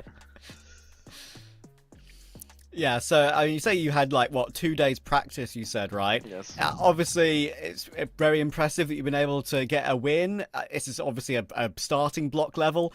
Where do you see the plan for the team? Because, listen, it's unfortunately for you guys, it's not the same as it once was. No RMRs, VRS is very, very different. You'll be the first to worry about that, I'm sure. Like, regaining the B&E name. You've got no points, for goodness sake. Like, where do you go from here? A tough question, but I don't know. I mean, it's a tough road right now, with the Valve rankings and stuff, but we will just try to play some qualifiers and play some tournaments like YaLLa. They invited us, it's unranked, I think. We just try to play as much as we can, practice, and there's no other thing than grinding qualifiers, and yeah. Nothing to do. Okay, and yeah, I guess better playing those events than not doing anything. But Yes. I was wondering about GXX and Scenario a little bit, by the way, because for you, we know what you were up to. We know what Flatro and Synopsy were up to in ITB. What was GXX up to all this time? Because he didn't actually have a single HOTV game after the Bad News Eagles. He spent like half a year. So do you feel like both of Scenario and GXX, regardless of not playing as much, are still sharp and still in form? I mean, they had like a mixed team, I think, Mix Club or something, or Aim Club.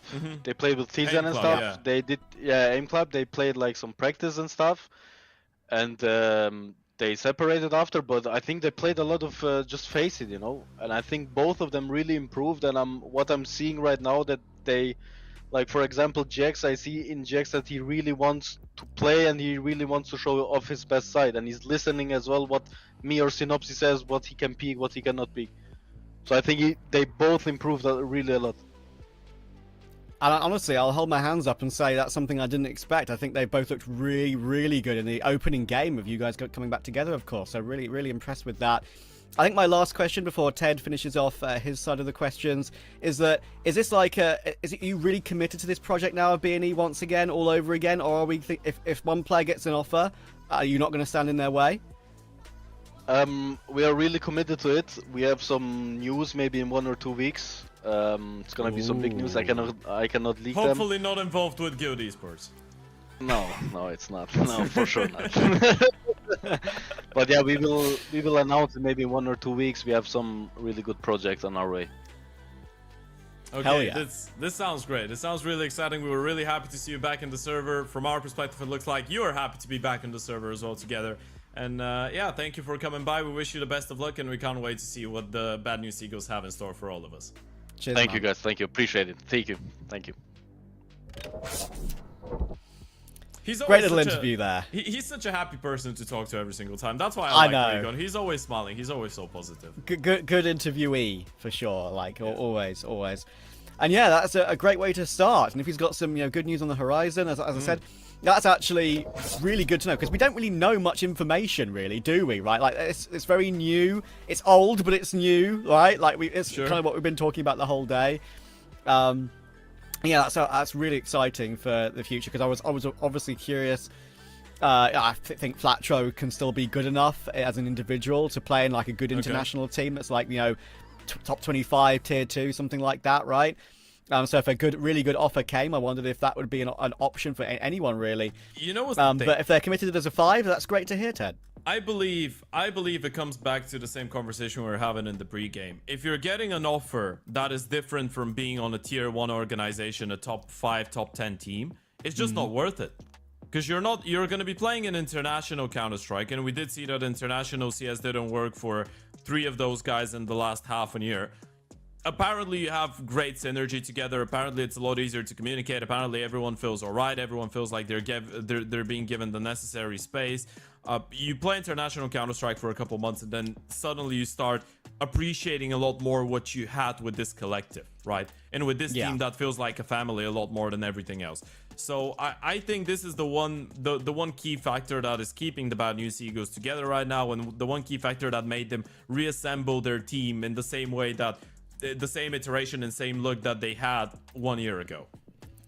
And Ted, the best thing about it is it's the same fun as well. Again, it's one HLTV BO3. It's literally their re-debut. We've seen them in the open qualifiers and the BO1s a little bit. But it really does feel like nothing's changed. Like it's the same sort of exciting, hectic, and wild Counter-Strike. Sure, many mistakes, but that's almost what makes you love them even more, right? Like, those sort of things are just their personality, their identity. So again, I think Eyeballers played okay today. Fair play to them. Yeah. Their individuals did all right, but the reality of it is that I think BNE can sometimes be a little bit irresistible. Yeah, they can sometimes be a little bit irresistible and sometimes be too difficult to tame, especially individually in the server. That's unfortunately what the Eyeballers had to witness and remind themselves of today, because they have played against that bunch before and the result was pretty similar. Really close series, but again, unfortunately, the Eyeballers on the receiving end of this one. Bad News Eagles, of course, moving into the 1-0 bracket. For the Eyeballers, there's going to be plenty of chances to come back and show us what they can do. With that being said, though, folks, this was everything that we had on plan for today. From myself, Ted, and of course my co-caster Travis, it was an absolute pleasure casting this bloodbath of a series for you. We wish you all the best. Stay safe, stay healthy, stay active, stay watching Counter-Strike, and we'll see you tomorrow for some more YaLLa Compass action. She said she loves you, but she can't love me. But I love you. Yeah. Look, I love my friends going crazy. I gotta break on myself, I amaze me.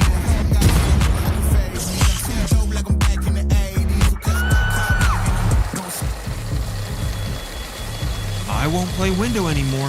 What's going on? Play your role. 1xBet. On to the next one. YaLLa Compass 2025 season. If anyone peeks through, they're both dead. They're both dead in the smoke! Bomb drops, coughed up behind it at the edge of...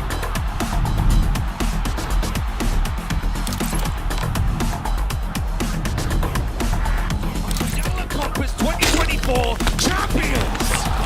YaLLa, let's go!